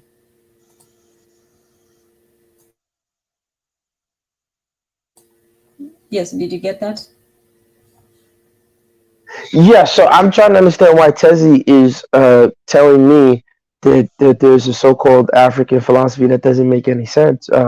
We didn't have this is the conditions of how philosophy came about. It comes Wisdom. from no, it comes from reason, ration, and logic, and the application of these things. So the problem is that I think like most Africans, you guys don't want to be left out. So because you don't want to be left out, you go about trying to force yourself in a world system that has nothing to do with you. And you don't realize that you not being in their world system is actually your saving grace. Um, Recently, they came out with an article that said, oh, the human genome has not been sequenced properly in Africa. Africans are left out of their genetic studies. And it's like they were crying. That's a great thing. We shouldn't be in their genetic studies. These people are sick psychos. We don't want to be a part of their garbage. They come. Do the Africans have souls? No, I don't have a soul. Thank you. See you later. Don't come near me. And the problem is like you guys don't take that approach, and it's reflective of the same approach with the Horners, whether they're Somali or the North Africans. Learn to be with those who look like you. Forget about the Somalis. Don't have nothing to do with them. That doesn't mean you attack them. Kenya should spend more time and energy trying to build trade with West Africa and Central Africa, and forget about those people. Build up your defenses so they can't come and disturb you, and let's build with the so-called Bantus on the other side. Because Kenya, I guarantee, if you guys put more energy and effort doing business with us on our side, we'll reap the benefits. Kenyans are smart, Nigerians are smart. The Kikuyu love business, the Lord are doctors and engineers. We can cross fertilize each other. You're not going to go anywhere with the Hornets. So that's to your point of philosophy. There's a great book you guys should check out called The Invention of Africa. It's a very, um, you know, highly intellectual book, but the whole premise is it shows that there's a lot of assumptions about Africa and throwing Africans into the Western discourse that actually puts us at a disadvantage. When we walk around saying things like prostitute, we can't even translate it into our language. They have the word in their language for a reason. We don't have those words in our language for a reason. Now, the modern day existence of Africa, yeah, I can agree with you. These things exist. But historically, you are doing yourself and your ancestors. So my pushback to you, Tezzy, is for once, try and think like your great, great, great, great grandfathers. Make them proud. Resist the Muzungu in their definitions. Think like our great, great grand ancestors, and let's define ourselves like they did. That doesn't mean we're going to go back into huts, even though there's nothing wrong with the hut. But let's be proud of who we are. Let's be proud of what we had. And if we don't have a philosophical canon, who cares? That doesn't make us any less. That doesn't make them any better. They just have a system. Let's stop being with this, self-esteem thing where it's like, well, the white man has philosophy, and so we have. No, we don't. We don't have philosophy. We have wise sayings. We have proverbs, for lack of a better term, and that's what we have. We have, games that children are taught. We have stories about the wise rabbit or the tricky rabbit or the tricky spider, depending on what region you're. This is what we have. This is what we do. Right? We don't do what they do. The same people who gave us philosophy were burning their women alive.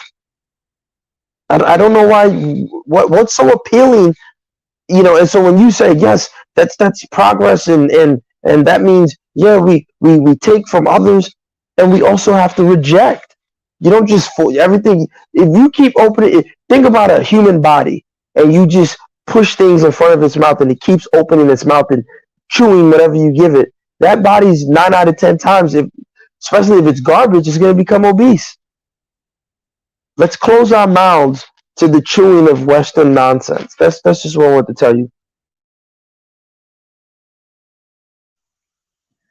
Yeah, I think okay, I've understood you, but I also have to disagree because I think philosophy, the fact that, in fact, I was in the same thinking of you, of Gasdemup, that there was no African philosophy, but until this conversation until we talked about Metali today, and I realized no, actually there is African philosophy.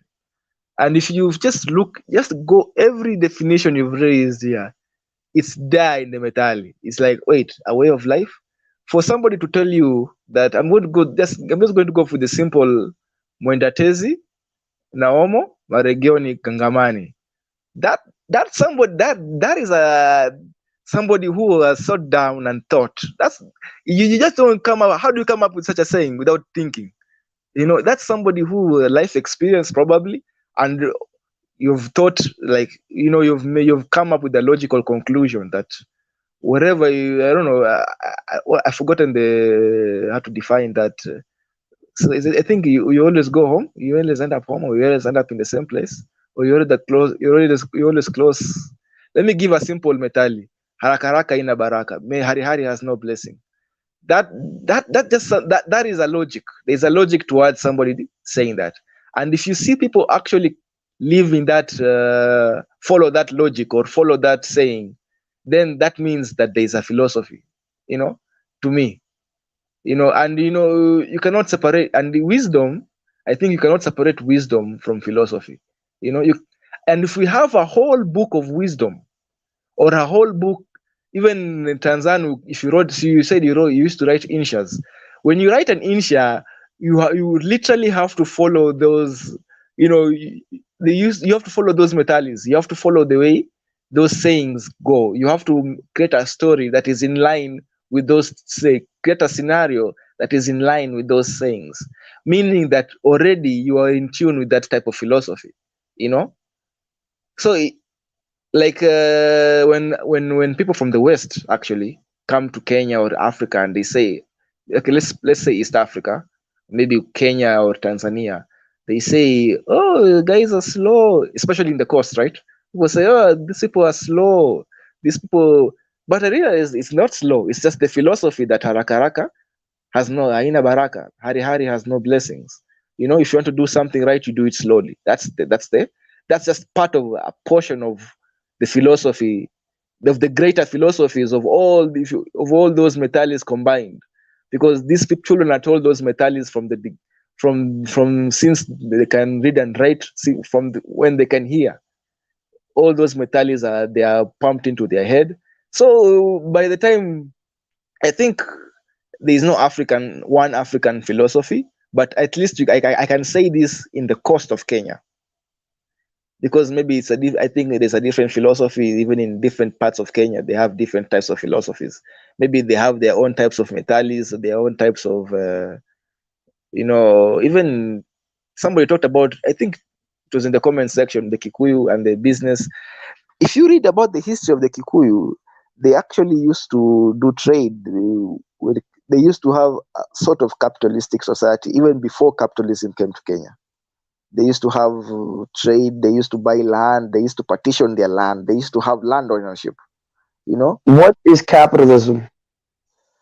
Now, oh no, okay. Let's not get into deep. Well, It's no, not a we point of have to. You see, this is the problem. No, When you no, use no. a Okay, definition, if you use let's a not get into definition, the you have deep. to be able Let's to not get into justify deep. it. That's irrelevant to my point.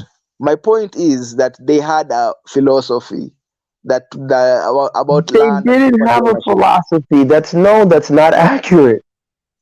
Okay, They had sayings. what can you call it then? What can you call it? I will not call it anything but what they called it, and they definitely didn't call it a philosophy. The problem is we're so used to using English to describe our experience and existence, But they are and that's speaking what in English. it They call doesn't it matter. Metali, We Masemo. can Okay, speak. yeah, We it's can the speak. same thing. We have to No, translate. We're no, speaking no. in Time English, out. so we have to There's a translate our difference. ideas in English. No, no, no, that's not always true. And that's why, for example, you have for Pidgin English, you have patois, you have, Ebonics. English is not always approached using remember, English has rules and structure, grammar, syntax, logic. There's a mathematics behind how English is even constructed. And when you look at the way non-English people approach English, they violate the rules of English all the time, and there's a reason why they violate the rules of English. So, and it's a good thing that they violate the rules of English, right? Because their underpinning and where they're coming from is totally different. So, what I'm saying to you is this: is that think like your great ancestors. Don't allow English to consume you. Don't allow English to absorb you. And then from then on, what you do is you go about looking at your people, using your people to describe, using English examples and trying to force your people to fit English examples. No, we shouldn't be doing that. We should be trying to keep our people far away from these English people, far away from this Western system as possible in any description. We should not be trying to describe our Yeah. people You see, you with see, the you see the Western stuff. problem. Now, here's the problem. The problem is I can't think like my great ancestors because they didn't write down their thoughts. You But know. they didn't need So to. They transmitted their thoughts for that's thousands no. upon thousands of years without any written or literacy whatsoever. And so what you're doing is you're trying to prioritize literate cultures over non-literate cultures, right? Or over written cultures, people who I didn't think have to write. And that's the sad mistake that we do as Africans. What happens is we get educated and we assume that because the Western system wrote things down, they're more prioritized than our system that was oral. That doesn't mean that our people didn't have knowledge and history that was passed down. I mean, what about the griots? We had stories that we told. We had myths. We had all kind of Yeah, things yeah, that we those were expressed. good. Those, So let me tell you something. Those were good, but writing down things are is a way superior no, it's method, not. and it's It's okay to not admit it. superior. And it's No, okay to admit it. There is nothing wrong with it's not. admitting that writing No, down no. things was superior. It's I a superior way. disagree. I disagree. And the reason why I disagree is because you saw thriving societies that were able to build what we would so-called call empires and large trade networks today without any of those things. Who are those? We built the Benin Kingdom, for example, The in Benin. Nigeria. The Benin, yeah. Go and check them out. They didn't have any writing. They were an They oral did. They society. did. They did. Benin did not have The Benin any. bronzes. They had, That's and not I writing. think they had That's their own not system of. writing. They did not have a system of writing, and they were from the first people to come in contact with the Portuguese. Some even argue that the Portuguese, helped usher in the kingdom of Edo. I believe that argument, but the point is that But they where are didn't they have a now? system of writing. Where are they now? They're still there. The kingdom of Edo still stands. The current Aba of Benin is still there. So the point is that um, you know we had non-writing societies that are still standing, still thriving, still functioning. What I'm trying to explain to you is this: if you look at and we talked about this on one of the episodes with the Black Pentagrammers, writing is a form of magic. See, I don't, we'll get very deep, but that's okay. Uh, Writing is a form of magic. It's a form of uh, it's a very interesting technology that was created, particularly the alphabet or what we call the alphabet today, um, and how these markings on the paper can be used to transcribe thoughts, ideas, sounds, spells. It's really writing spells down on paper. It's the casting of a spell and putting it on a paper is a very interesting technology and a very interesting form of magic that comes from a particular group of people. So that doesn't mean that their people are better than my people or whatnot. No, not at all. So I'm just saying I don't come from a point of lack. I don't come from a point of being defeated at all with them. And I think, in my opinion, I think that's where you're It's not. departing You from. see, it's not. You see, this is the problem. This is the problem with the. I think there's this book from the Nigerian guy. I think I'll send it to you in your email. There is a guy called. He talks about the problem with the decolonization agenda. In fact, it should just stick to being self-reliant, independent, and it should just stay there. It shouldn't move into the realm of philosophy. It shouldn't move into the realm of academics that we cannot even take new thought from Western societies because we need to But it's not decolonize. about It thinking. It's stagnates. not. It But it's stagnates. you see, In Cezzy, fact, no. That here's the writing didn't sad even part. come from the West. Didn't even invent writing. They learned it from the Middle East. So why is it that when it Yes, comes to no Africa, one. You see, what you just said is part of the problem. I told you there's one thing to take, but there's also something to reject. You guys are only passive recipients. You guys are no, always passive. no. No, you guys, listen, Tessie, African intellectuals are always passive recipients of whatever the West gives. And that is why, look, I've said this on Kaiser's show. None of you have contributed anything to this thing called modernity. Not one of you have contributed any modification to modernity. So, for example, what do I mean?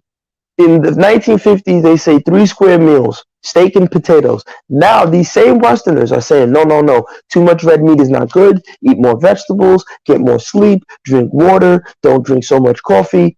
You Africans are, oh, I'll let give me you one. finish, I'll give Tessie, you let me one. finish, I'll give Tessie, you one thing we let me contributed. finish real quick.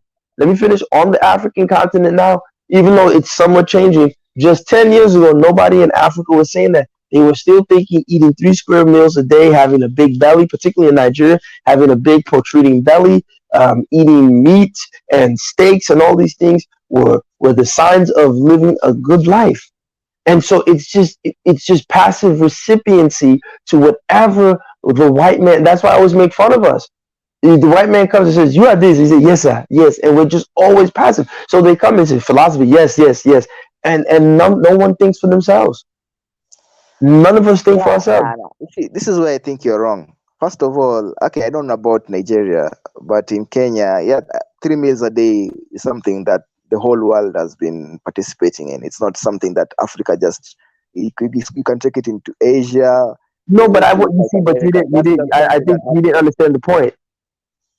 The Yeah, point was is that three the meals a point day is that we was don't but no reject. no but The point is we don't reject. no, not even The just point. rejecting. Forget no, but forget rejecting. If you are so hell bent on being accepted into the system or ingraining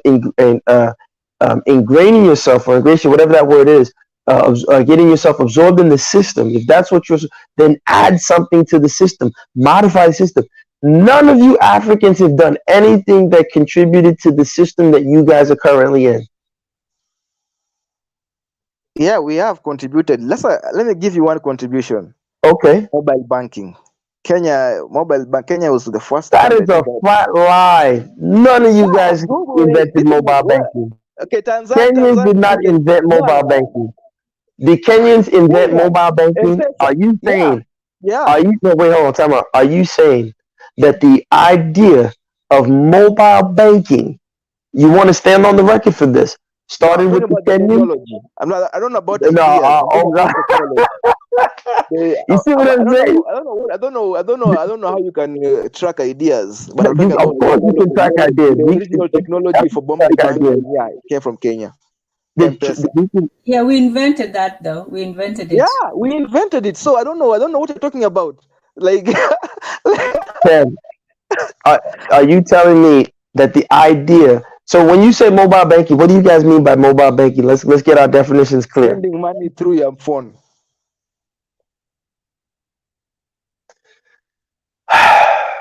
All right, I'll do my research.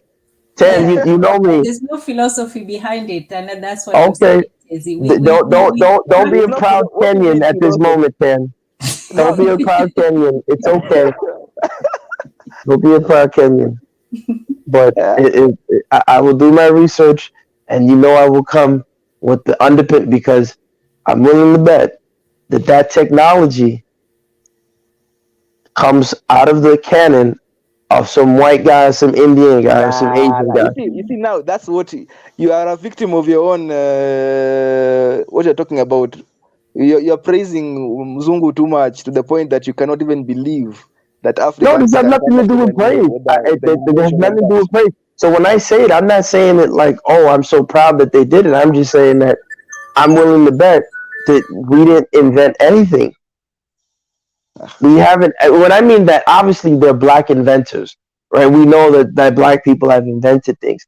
I'm saying as a cultural whole, there's nothing for the most part that we have contributed Mobile to banking, modern. mobile Okay, banking. so other than mobile South banking, Africa. so wait, Let's time out, even wait, begin with South wait, Africa. Yeah. time out. So wait, are you trying to say that throughout our entire existence of being colonized, the one achievement that you're so happy about is mobile banking? It's Yeah. like the one achievement. I should start, uh, jumping and river dancing and rolling on the floor shouting hallelujah. Is Okay, that what let me you're give you saying? I another should one. do? Let me give you another one. Let me give you another one. You want two? Let me give you another one. I think in the previous show, one of the we were with Tanzania, and we're talking about the origin of the European Union. Did you know that it was based on the East African community? So also the idea of national what is it cohesion? Nations coming together to form like a trade bloc. What's that? That was also an idea that originated from Africa. What, tribes working together and having peace agreements and telling No, one. literally the East African community. The East African You community. know why I call BS to that? Because I've The East had so many African black Federation. No, people. the East African Hold on, wait. Federation. I've had so many black people tell me this garbage argument. The Caribbeans will tell me the same argument that the EU is based on CARICOM.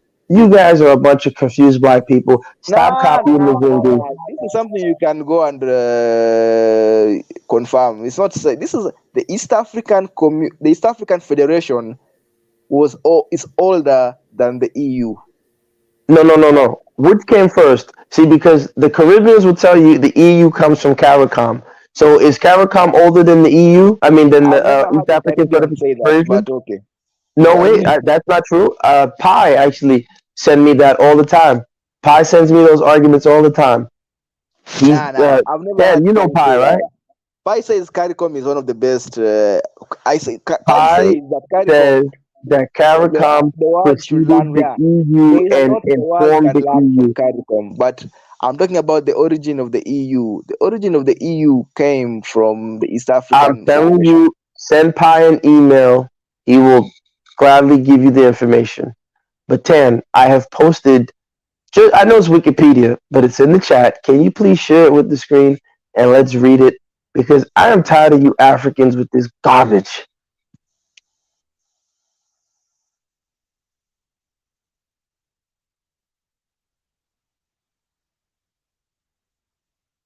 Okay, I'm posting it now.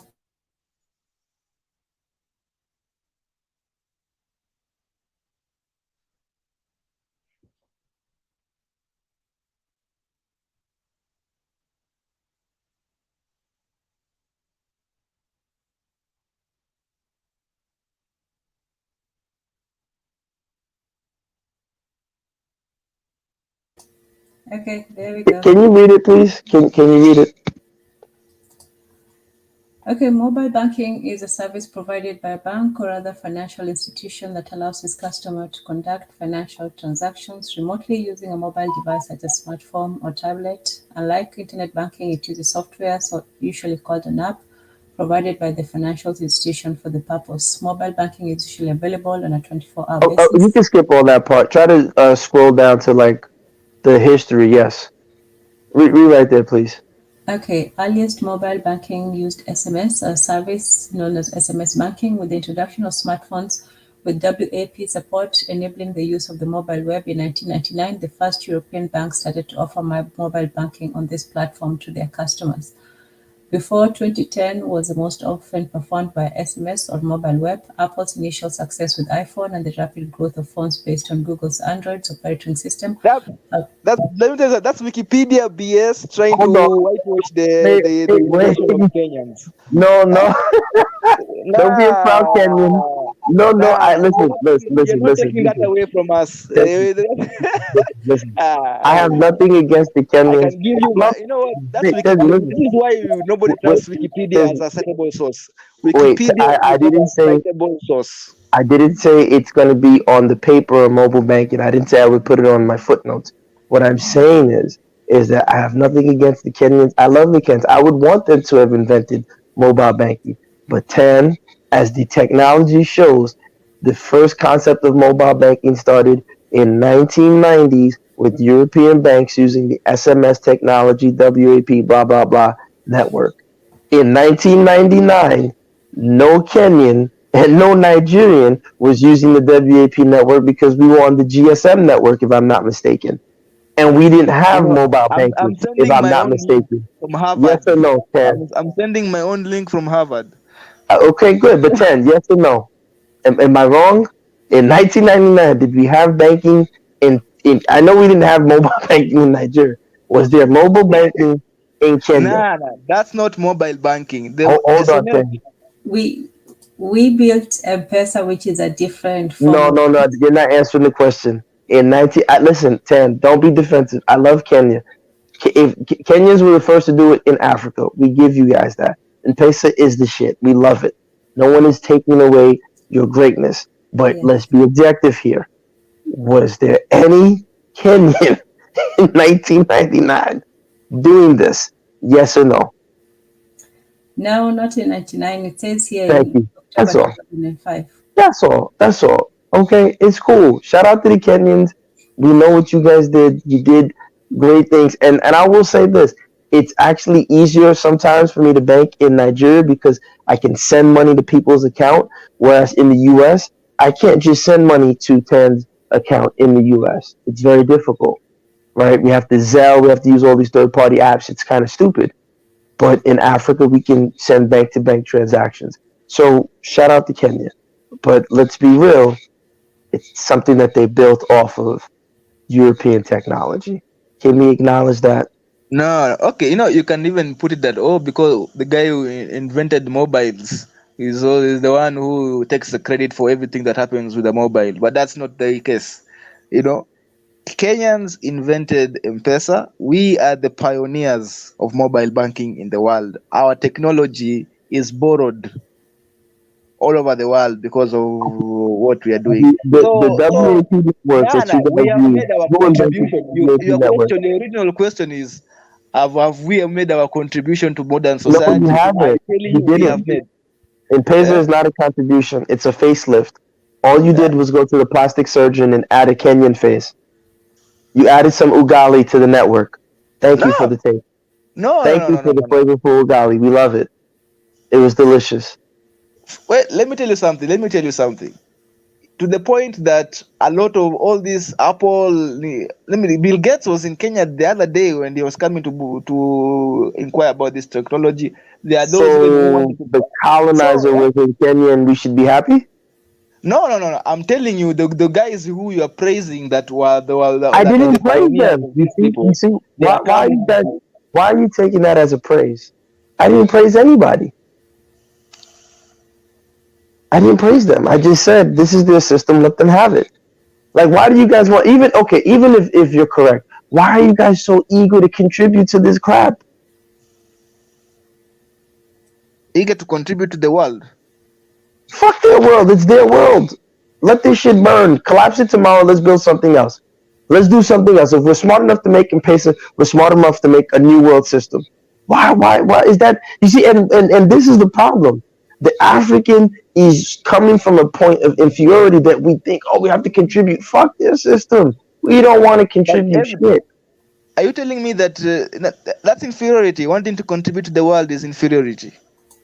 Yes, because it's their world system. They have all the tools to absorb whatever you create.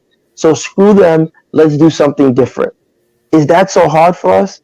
Is that a problem for us as black people that we can't come up with our own shit that serves Okay, us? okay. Give us that new system that works. No, you're the one that built M-Pesa. You're much smarter than me. What the hell? I'm just asking you to make a new system. If you You can see, make M-Pesa, you can you're make a asking new like world you're system. saying we should go I'm to saying colonize I'm Mars saying or something. no, It's it's not easier that said than difficult. done. It's easier said No, than done. So no, hold if on, it's wait. not been done, then huh? But you guys built M-Pesa. So if you built M-Pesa, you can create a modern world system that serves Kenyans and Nigerians. That's not difficult. Or we can be kings of this system. You can never be kings of this system. They'll drop bombs on you. They They'll didn't drop drop bombs bombs on on you in a China. heartbeat. The What are you Chinese. talking about? Because they wanted the Chinese to be in positions. Are you sure? What do you mean? Am I sure? How do you think China was put in a position? You think you think you think China just woke up and became a world power? China, okay. How did China, I'm sorry, 1971, China was a backwater. Doing what? Wasting their time, right? They were a backwater civilization. Probably even less Yeah. developed than You Africa. see. No, no, wait, let I me think tell you. the Wait, let me tell problem you. here is Wait. Chess, problem. let No, me no, tell you. I Wait, understand hold on, what Chess, you're let me saying. tell you. You are saying you have No, you made this don't. Let case me, because before. You've made this case okay, good. before. When The did point China is, become? When did China become a world power? Nixon in 1971 visited China, and all the manufacturing left the urban America, particularly where Black Americans stayed, and or African Americans. They took those manufacturing jobs, went over to China, and that's what they. Well, it was originally in Japan, but the Japanese, because they already had a previous system prior to World War One and World War Two, they got into the high tech. So they were able to compete a lot faster. That's why if you read all the business articles of the 80s and a little bit of the early 90s, they used to always say, oh, the Japanese takeover, Japanese style of management. Japanese, Japanese. And so the Chinese were making the low, because initially Japan, a lot of the complaints about low quality goods were actually about the Japanese, but they quickly scaled up. So the Chinese goods were the ones that people used to make fun of and say were inferior, ha ha ha. But that was all part of the plan, right? And so the globalist faction allowed China to come up. Now China has taken and done things with it, but are you telling me that they couldn't have built those factories in Kenya? Nixon could have visited Kenya and visited Nigeria and built those factories there. It's even closer. Kenya, Okay. from Kenya and Nigeria to the United States shipping goods, it's closer. They are purposely ignoring us. Yeah. Let me tell So you how are you something. going to be a king in their system? America, I think you're the one who puts the Mzungu on a high pedestal, that like he's a god or something. They make mistakes, and they made a mistake, and now China is big. What nobody, in the end of the day, they're not gods. They're not going to be making all the right decisions all the time. They're going to make bad decisions every now and then. So what's to stop us Africa from rising? Because they're not dealing with a god who's calculating everything. That, oh, China, you make it look like as if China, they calculated the rise of China. No, they didn't. They made a mistake. Maybe Nixon made a mistake. They are regretting now that China took advantage, and now they are a superpower. They'll The make more point mistakes. is Even the right now, point they're is making mistakes with whether or not Ukraine. Look at the Ukraine thing. no They're one making economic mistakes. With no one's they are debating that. constantly making mistakes. Africa can rise just like Listen, China rise, just like it any other can country never rise. happen. Yeah. Africa cannot. It will never happen because two things. One, Gasdemup is doing a lot of voodoo and juju to make sure it doesn't happen the way you want it to happen. Two, it needs the influx of capital, massive amounts of capital. And the truth of the matter is that you have to understand. For example, Joe Biden just had a meeting, or he's having a meeting with African leaders. This clown says he wants to give Africa $55 billion, but he wants to give Ukraine all these triple amounts of money and weapons so they can fight the Russians. Again, from an economic perspective, if he took all that money he was giving Ukraine and gave it to Africa so Africa could develop, Africa would be a much better trading partner. But this is what you don't understand, Tezzy. This is what it is. You and I think Africans, black people, and especially continental Africans, you guys are, and it's not an insult, are naive and greatly underestimate what racism is. They will never look. Some occults, right? Some say that the white Freemasons, when they're doing their initiations at the high level, they take an old black man, they blindfold him and put him in a chair, and they tell the white Freemasons, "That is your father. You must always keep him down."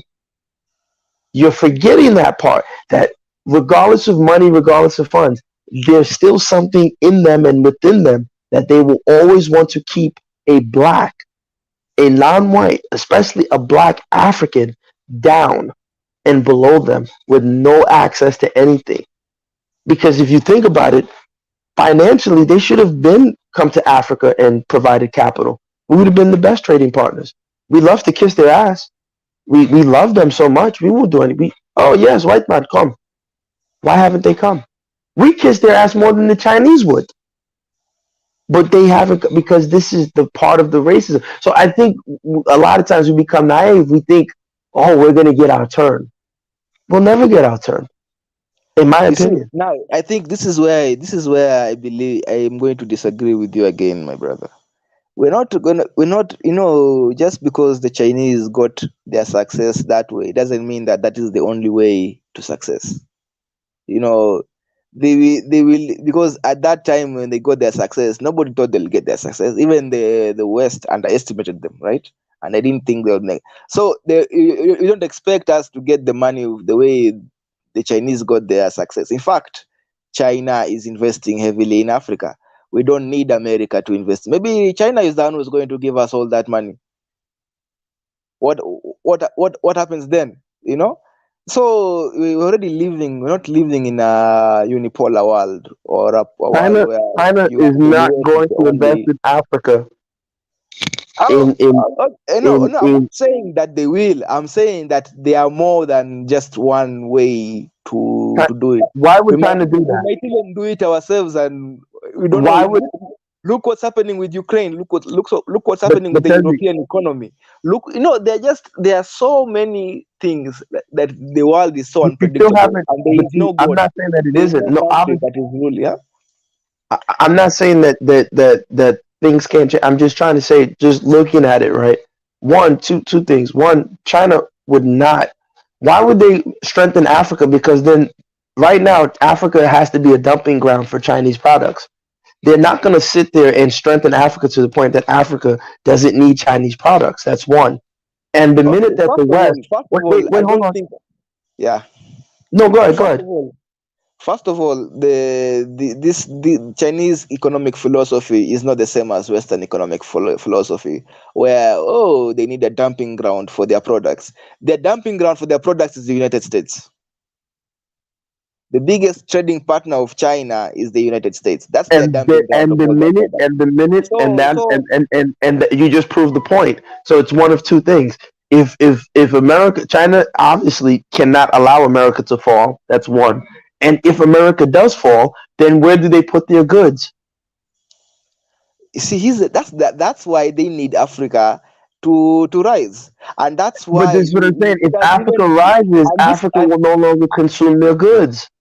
okay, there's this YouTube channel, Center for, is this Strategic Institute of something, I don't know, I think there's another, it's they just had an interview with an American ambassador or an American diplomat, because of talking about the Africa United US summit that's happening right now, right? It's happening in, I think it's this week. What's happening? And he said, and this is an American diplomat. He works for the US government, and he acknowledged that Chinese economic philosophy in Africa is pumping money into Africa so that Africa becomes what, an alternative trade partner, and so that because right now it's the West versus the East, and the East has very few allies. Like, it's Russia. China is the big boss, then it's Russia, and it's maybe some other third world countries, going maybe South America, Brazil, or all that. So they see as Africa, and this is the US diplomat speaking. They say China sees as Africa as China 20 years ago. That's what China sees Africa as. They see it as China 20. So they are trying to get as much influence as they can. That's why you can see them investing in soft power all over Africa. Maybe in Ethiopia, they are building these things for a cheap price, building parliament buildings for free. Sometimes literally, I think, is it Zimbabwe, where literally putting up infrastructure for But is free. that listen? No one does No, anything for free, Tezzy. I yeah, think it's it's soft unfair. power. It's called soft Tezzy, power. It's Tezzy, that Tezzy. they're Wait, trying to hold on, gain Tezzy. influence. They're trying to Listen, gain Tezzy. influence. They're trying to gain Don't be favor. naive, Why Tezzy. is that? Listen, No, no, Tezzy, I won't say please, no. Tezzy. You're being When I naive, say for free, when I and this say for thinking, free, it's like somebody giving you a gift. It's free, but it's definitely they're never trying a to. gift. Listen, It's look. a Let me tell gift. you, Tezzy, Tezzy, It's Tezzy. literally the definition of a You're gift. being They're trying naive. to buy goodwill. Tezzy, Tezzy. Listen, They're you're trying being to buy naive, influence. They're buying Tezzy. influence. They're Oh buying my goodwill. God. Why is it Tezzy, that they need Tezzy, influence? Tezzy. Listen, Yeah, listen. Listen, don't be naive. The I'm problem not is, naive. like You're the I one who's being no, no, no. naive. Let me tell you. No, you're being naive. Let me tell you why you're being naive. Because, like I said, you're underestimating what power is. Look, let me tell you a story that my friend told me. There was once three goats on the plane, and there was a lion on the plane, right? And so the lion saw the three goats. So the lion goes to one of the goats. No, he goes to two of the goats and he tells the two goats, he said, listen, you see that goat over there? Look, why don't you just let me eat him and kill him? Because if I eat him and kill him, you guys have more grass to eat. No one's angry. The goat said, you're right. They went along with him. He killed the first goat. He came back maybe a few months later. He went to the other goat. I say, hey man, you see, look, the other goat, you can be having all this grass to yourself. Why don't you just let me kill him? And that way, there's no hard feelings. Everybody's happy. You're eating, you have all the grass to yourself. I go say, you know what? You're right. And he let him kill the goat. The lion now came back with the last goat and killed him. Said, you know what I'm here for? Took him. As the goat was dying, he said, I learned my lesson. Let me tell you this, Tezzy. The minute America falls, then all of you will know the Chinese are not who they say they are. Because what is keeping everybody in check is that America can check China, China can push America small. That's the only thing that's keeping China in check. That's the only thing that's keeping America in check. So when you guys are sitting there thinking, oh, they're building a nation capital, let me tell you something. There was a time the Russians gave the State Department in the U.S. a gift. It was a Russian something. It was 20 years later that they found out that what the Russians Yeah, gave it's a them was microphone. actually I've heard. a Yeah, I saw that. microphone and a listening device. So when Yeah, these people, listen, Tezzy, cool down. When these people are giving us things, and this is why I said don't play the game. But you see, unfortunately, Africans have inferiority. No, I must play the game. I must play the game. I must play. Okay, play the game. You're gonna lose, but go ahead, play the game. Since you, as we say in Nigeria, we say you think you know so much. Okay, go. When you learn, you'll come back. We'll look at you. I don't know if they do it in Kenya, where you pull your eyes down. You say, I told you. You're seeing it, right? So let me what I'm let me tell you telling you is, something. Can I what I'm speak? telling you, Tezzy, I'm almost done, Tezzy. Let me tell you. What I'm telling you is this: to build Africa, you need excessive capital. Not only do you need excessive capital, you need a taxpayer system. You need a strong taxpayer system. You need the ability to calculate, control, and document all the citizens in your territory. For the most part, we don't really have that in Africa. You go to many banks, I don't know how it is in Kenya, if you go to banks in Nigeria, they're still using notebooks. If there's a fire, that's the end of your records. Because we don't even have the cloud capacity. We're not generating enough power. No, Kenya's not a in little bit. Kenya. Kenya, we use Yeah, software so because we are the that's pioneers great. of mobile banking. Okay, you know, and this is how shameful it is for you. Instead of you guys to pass that technology on to us, or at least come to the West Africans and say, look, oh, this is how we did it, our brothers.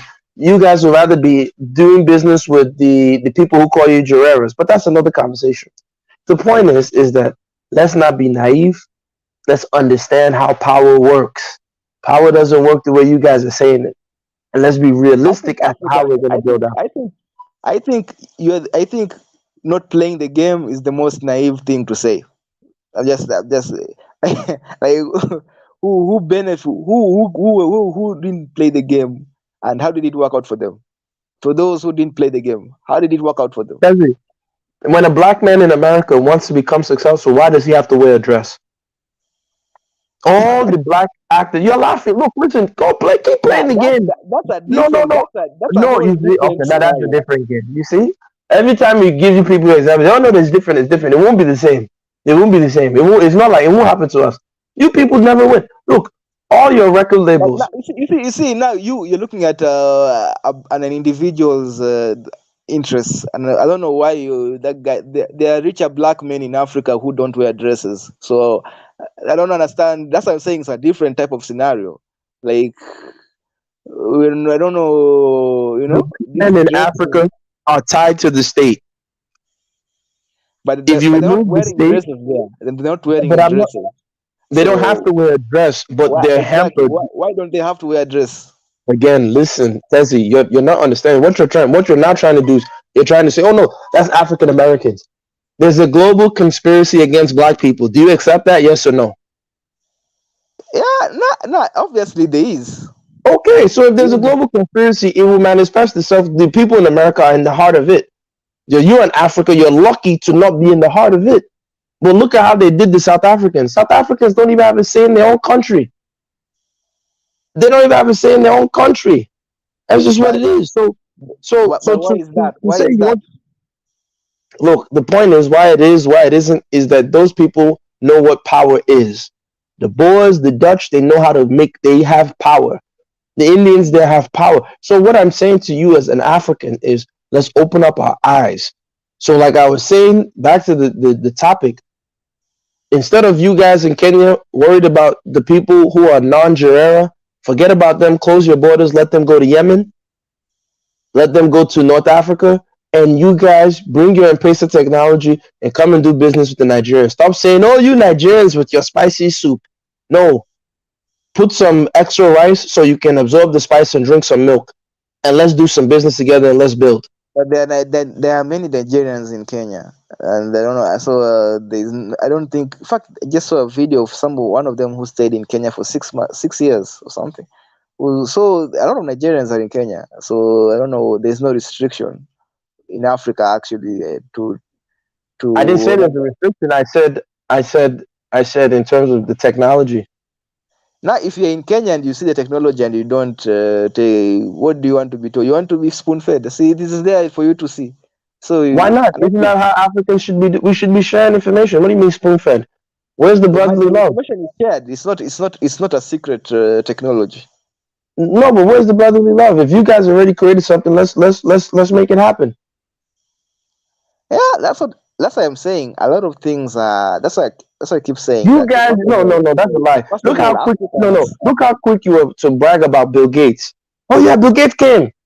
No, no, no, no. I've That never that heard a that Kenyan was the ever in my context life. because I've never because heard you Kenyan in your you're the life one who say, you're the "Oh, this one Nigerian who came to our land."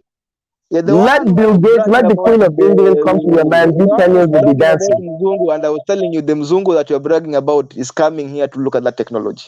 That was the point. All I said was is that if a Mzungu comes to your land, you guys will throw a parade. Let a Nigerian come, you'll say, tell the police to But make sure you even watch him. no, we throw no. That's not true. Okay, that's not true. Look at Barack Obama. He came and he got a parade, and he's not a Mzungu. Wait, look at who? Barack Obama. Jesus Christ, Tessie. Like, are you kidding me? I don't know. Okay, I understand Why are why. you bringing him up? Who cares about him? He can go and jump off a bridge. I don't care about that guy. That guy's not important. That guy's nobody. Let's talk about real Africans here. That guy's a white Wait, man. we can talk about Mzungus, but we can't talk about Barack Obama. He's nobody. I didn't talk about Mzungus. You took it as I was talking about Mzungus. What I was saying to you is that you claimed one thing, but that's another conversation because I want us to get back to the topic.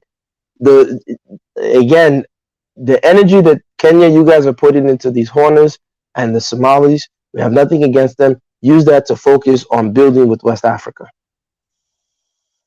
I don't think there's okay. The energy that is being put with Somalis is. I think Somalis, first of all, are great businessmen.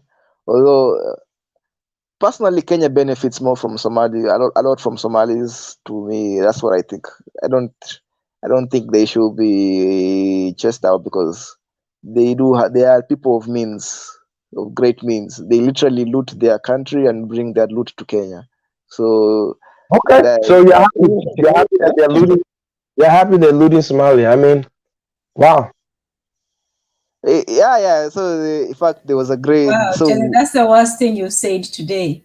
Like, even what? if I was Somali, I would be really, angry at you because we can't be happy at the destruction of another country. I would rather, Somali be a good and happy place where I'm they not can. happy at the distraction. I'm not happy, but no, I didn't say I'm happy. I'm just saying that Gasdemup is saying that we should close the border and let them, I don't know, go to Yemen. And I was like, why allow all that loot to go to No, Yemen? no. Why did not go to another African country? Firstly, it is not how we treat them. We have no problem with them, like we said from the beginning. We All I have have to say is two words: Al Shabaab. okay, but Tanzania inaweza kutetea watu. before we even get to that, I would just say this, Stacey. It's not about how we treat them, it's how they look at us and how we don't have a name for them. We don't call them, oh, this, these looters, these refugees, these poor famine stricken people. We don't have a name for them. We don't call them skinny bones or whatever. They come to us, and not just us, even the ones in their countries. They look at us as Bantus and they call us what is supposed to be derogatory for them something that is just part of our feature, something that is natural to us, Nywele Ngumu. You know that, JAREER and all that stuff. So it's not, nobody's saying kick them out. Kenyans have never kicked anybody out. We like everybody. We welcome everybody, not just Somalis. But what we were saying is that they actually have not just one but two words for us, similar to, the North Africans with their bed and the Arabs and so on. So they seem to be following, the Arab pattern of looking down on other Africans, or, making our blackness to be something that is, a point of either insult or mockery or condensation. And it's not, nobody's saying, you see, people always go, oh, if you say something bad about somebody, you hate somebody. Or if you call out something that they're doing, oh, you're against them. No, it's just saying that we have treated you respectfully. We have, treated you with compassion. Why would you turn around and call us names, in front of our backs and behind? Okay. Is the I don't. Kenyan state ready to Yeah. absorb Al Shabaab? Okay. I don't think. Okay. Personally, I don't Don't really pray, don't shy mind. away. Is the Kenyan state ready to absorb Al Shabaab? Al-Shabaab is already diminished. It's not as Yeah, big as it used to be. yeah, right. But That's because they don't have as much loot to bring to your country anymore. Let the loot pick back up. You'll see that those flowers that you allowed in your country, when they bloom, they'll have a lot of thorns. So I'm telling you, I'm yeah. telling Okay. you, Here's in the my thing. Here's what I feel. Here's open your what I feel. borders up to Ghanaians, Nigerians, and vice versa, and we can build a stronger blackity black collective than you guys watering yourselves down, dealing with people who still won't allow you to marry their women. Won't But let me tell you okay. something. Not only do they let me tell you something. They not only do they loot their own country. They also looted USA. There was this scandal actually. I think the FBI arrested a couple of Somalis for in the US. I don't know. Maybe you guys Everyone is know. making more than Nigerians in Africa. So if you No, want no, no, looters, no, no, no, bring the no. Nigerians in. Okay, let me finish the story. I think they were sending millions. I don't know what they did from the US. I don't know. They had a scam. I don't know what happened, but they sent millions of dollars to Nairobi for to buy properties in Nairobi or to invest in Nairobi. And I think they had scammed somebody. They had some sort of crime they did in the US or something, and they were sending that. So to me, I feel like, oh, that's good for, it's like these guys are very resourceful guys. Whether in legal or illegal means, I feel like they are resourceful. You talked about not being naive. So this is the real world talk. This is what, in fact, this is one of the legacies of President Kibaki, because I don't know, during his tenure is when there were a huge amount of Somali dollars came into Kenya. Like, man, Somalis were buying properties all over the place. I remember that because my neighbor was like the minister, was like a former minister of Somalia, minister of transport, and he's like, all of a sudden this guy is building. They just has a weird neighbor, building what is it, apartments in our neighborhood. It's like, whoa, where this come from. So it was just a crazy time for President Kibaki, but he understood he understood what you're talking about, power, and he understood why that one of the reasons actually Kenya's GDP was so short up was because of this. So we can pretend to Let be me tell you holy people, something. we can pretend to If be you naive. open up your borders with Nigerians, Ghanaians, Cameroonians, your GDP would triple.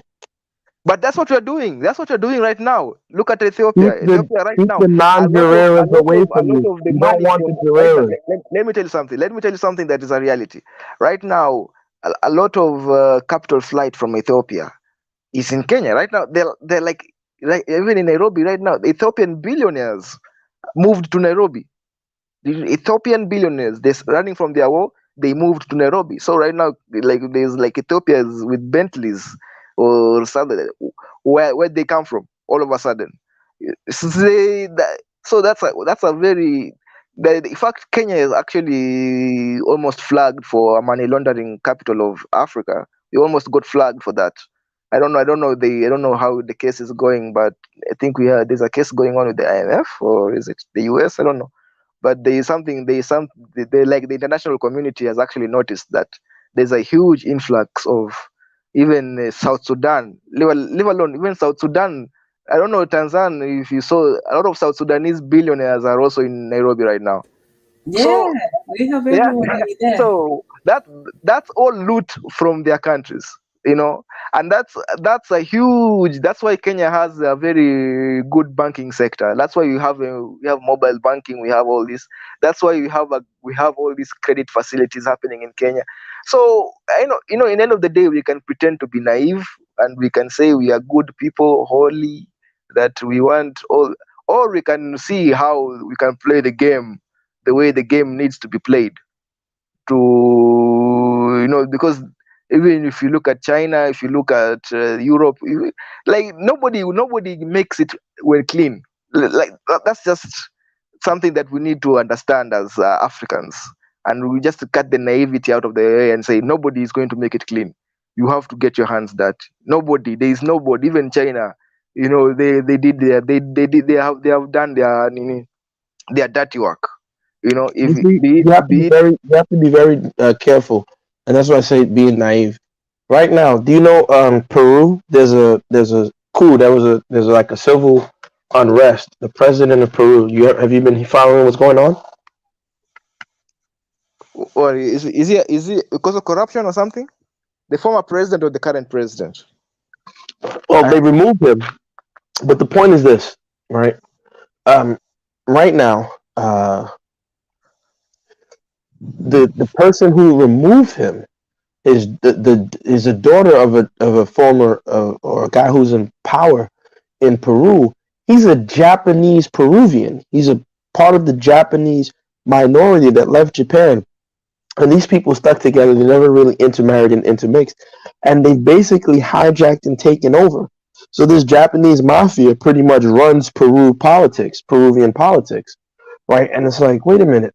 How is it that this 0.01% of the country is so powerful, right? And so I'm just saying, it's all fun and games now. It's all fun and games now until the Kikuyu and Aloha don't have a say in your country. That's all I'm saying. now, okay, that's the great replacement theory now, but now it's for Kenyans. Like, I don't think Kenya. I don't think that will happen. I don't think we are at risk to. And even if we are at, Kenya, there's a lot of East Africans moving to Kenya also. Like we have like Ugandans and Tanzanians, Malawi. In fact, my neighbor is from Malawi. Like it was like crazy. Like, oh, you're free. So I don't mind if they have a say in Kenyan. You know, it's not just Somalis moving into Kenya. Dan, If how do they, you feel about that? What about other people? No, no. It's not about them having a say, it's about the people not having a say. One of the things that we fought for independence is that people came to our land and said that, the legislature could not have Africans because one, two, three. So how are you going to say, oh, we don't mind if somebody comes in and tells us? Because it's not that they have a say, it's that they will slowly, push you out, and then they're the ones who are going to have a say, like, with the mafia and so on. So you have to be able to control your narrative. You can let people actually, contribute, but you cannot, let them append the procedures. but you see, that's the sacrifice we have to make to go to the next level. The There's a next, well, maybe there's a sacrifice they're making for us, to us, for them to go to the next level. Why do you assume that we automatically go? You're You see, talking this as is what I'm we are saying. the next. Turkey Listen, loves there to is no play this way. Look at game. any country. Look at any country. There is no way the immigrants make more money than the natives. It's just it Tezzy, like Tezzy, I just told you what's happening in Peru. I just told you, and it's like, Tezzy, it's hard. it, It doesn't think you're being naive immigrants. and you're not I really think I paying think I think attention. I Caribbean. think I think you need to. I don't know what's happening in Peru. I don't know. Okay, let me give you another one in the Caribbean, and maybe the Caribbeans will tell me otherwise. But you had these other immigrants, and I don't know whether when they came in or what, but you Chinese had the run Chinese, Jamaica. the Lebanese, and all that, and a the lot The of them. Chinese. Lebanese and the Syrians, they run But you Trinidad. see, the immigrants that are coming to Kenya are Africans, not and No, they you are. just said that there's no way that other immigrants can come and take over, but we just showed you that they can, and Look at No, Kagame. but Kagame says he listen, wants when I talk Ukrainians. about immigrants, I'm talking about Tezzy, immigrants in our Kagame, level. Tezzy, Yeah, Kagame says he wants Ukrainians in his country. Kagame is I don't know. I don't know what No, no, no. Kagame his is aim is. you. He's playing the game. He's playing the game. This is the game. And so this is what I'm I don't saying, even Tezzy. I don't even know what game he's playing. I don't know what But he's playing the game. He's in the his game. agenda is. Like, I don't know. Sometimes I feel like, I don't know. He's unpredictable. I don't know what he. I thought I knew what he wanted, but I don't know. I don't know what he wants. Because I don't know the whole situation with Congo. Tezzy, Then all of you allowing. guys have to understand that you guys have to first, like you said, you said it clear. You cannot think like your great ancestors, and that's the problem. Go to your village, baptize Uh, yourself in the village nah, nah. water, let them wash your If I head. think, what? In fact, Go, hold on, Tezzy, my wait, listen, great listen. ancestor. If I Get begin to you, think like him, my great ancestor will be angry at me. He'll be go like, to your "Whoa, village, huh? get your head washed in the village water, get you a nice village wife, and sit back, have some village children, and think long and hard about your life as an African. Forget all this city, forget all the pesa and all the technology and all the fancy stuff. That stuff is gonna go. The minute the West collapses, all that stuff is gonna disappear. No, I doubt it. Okay. I doubt it. I doubt it. And I don't know why the West is not collapsing anytime soon. Anyway, it's going to be. It's going to take a while for the Are you sure West. about that? Yeah, I'm sure about that. I'm sure it's not. It's Europe, not. I don't Europe know. is I don't know finished. why. Huh? Europe is finished. Europe is Ah, finished. I Russia has wouldn't already be shown that. confident about that. I wouldn't be too confident Europe is about that. finished. What is Yeah. Europe going to do right now? The only dog in the fight they have left is America. But I think what Europe is realizing is that they were never, they were never, they are realizing that they're like us. That it's only that they have America's favor, but it's like, so it's just a harsh reality And that that's the point. And they're that's the getting a point. reality check. They have Yeah. America, at least. They have the globalist American, faction that will help them. But who does Africa have? China is waiting for America to collapse so China can show us how much of a slave that they want to make us become. If Africa you has think Africa. China, okay, let me Africa tell you this, has Africa. Tezzy, slow down. Listen, Tezzy, slow down, because you guys all sound the same. You guys sound like CNN reports. If America collapses tomorrow, what do you think China's going to do with Africa? Af- that's a very unrealistic scenario. No, America no, is no. not Just collapsing answer the tomorrow. question. Let's say it did, hypothetically speaking. What will But if you, that, but what will that's like what a will waste of brain China power, because it's never happen. It'll never what happen. will China America is not okay, collapsing anytime soon. okay. If It America may can no diminish. longer okay, Yeah? listen. If America can no longer control Chinese action around the But world. it's already Wait, let they me already finish. can no longer control Wait, Chinese wait. action. Oh, actually that's not true. But listen, if they because if that was the case, China as Russia made a move on Ukraine, China would have equally made a move on Taiwan, and America has to fight on both fronts. That's the smartest move right there. I don't. The Chinese are stupid, in my No, no, opinion. no, no. But that's another Chinese, conversation. But wait, Chinese. listen. I need Okay, you to answer the Chinese question. aren't there Let yet. me answer the Aren't question. there in terms of the military So to. then your point makes no sense. America can control what China can do. But listen, if when China gets to a point where America can no longer control them, what do you think China's going to do with Africa? What? I'm asking you. Do you think Colonize? they're going to? No, no, I didn't They're say gonna anything. I colonize. just want to know. What do you think China's going to do with Africa? The problem is you are looking at China from the Western lens, that Oh my because the West God. did I didn't this. ask you about colonizing. I'm trying to ask you, how will Chinese interactions with Africa be when the West or America can no longer interfere on behalf of Africans? If China, for example, wants to, you know, exact mineral trade deals by force, let's say they didn't do it, but what will China's relationship with Africa look like? I think they have a doctrine, right? I think they'll just follow their doctrine as they have been doing all this time. I don't think there'll be a dramatic change in a I, country's I personality. hope you never become in charge of Kenya because You will turn Kenya into a sitting duck. Why? No, no, no, no, no. First of You, all, you don't have a we, bloodthirstiness about you. When it comes to oh, power, you have to be bloodthirsty, and you have to think so wait, of the worst case scenario. and the worst case scenario is what? China trying to colonize Africa? It has nothing to do with colonize. The point is that the minute someone's in a position of power over you, they will exercise that power. But they're Whether already in you a position of power no, over they're not. Africa. No, they're not. They're not in a position of power. They know that America. They know that America will always interfere and destabilize their efforts. So the minute America no longer sees it as beneficial to go back and forth with China. Okay, let's put it like this. The minute China can take Taiwan, let's see how benevolent the Chinese are in dealing with Africa. Mm, I don't think. Okay, okay. Because remember, China's goal is the Belt Road Initiative. They want all roads to lead back to China, not all roads leading to Africa. So what you guys are doing, you're pretty much going to end up. Look, it's going to be so funny. It's going to be But so funny. you have to ask I'm going yourself to something. laugh. I No, think no, I'm the not thing. asking myself anything. I hope I'm dead and gone with my ancestors, but I hope I see you in the spirit world and I will laugh in your face and tell you, as we say in Nigeria, I told you when I was telling you people then, these people are not your friends.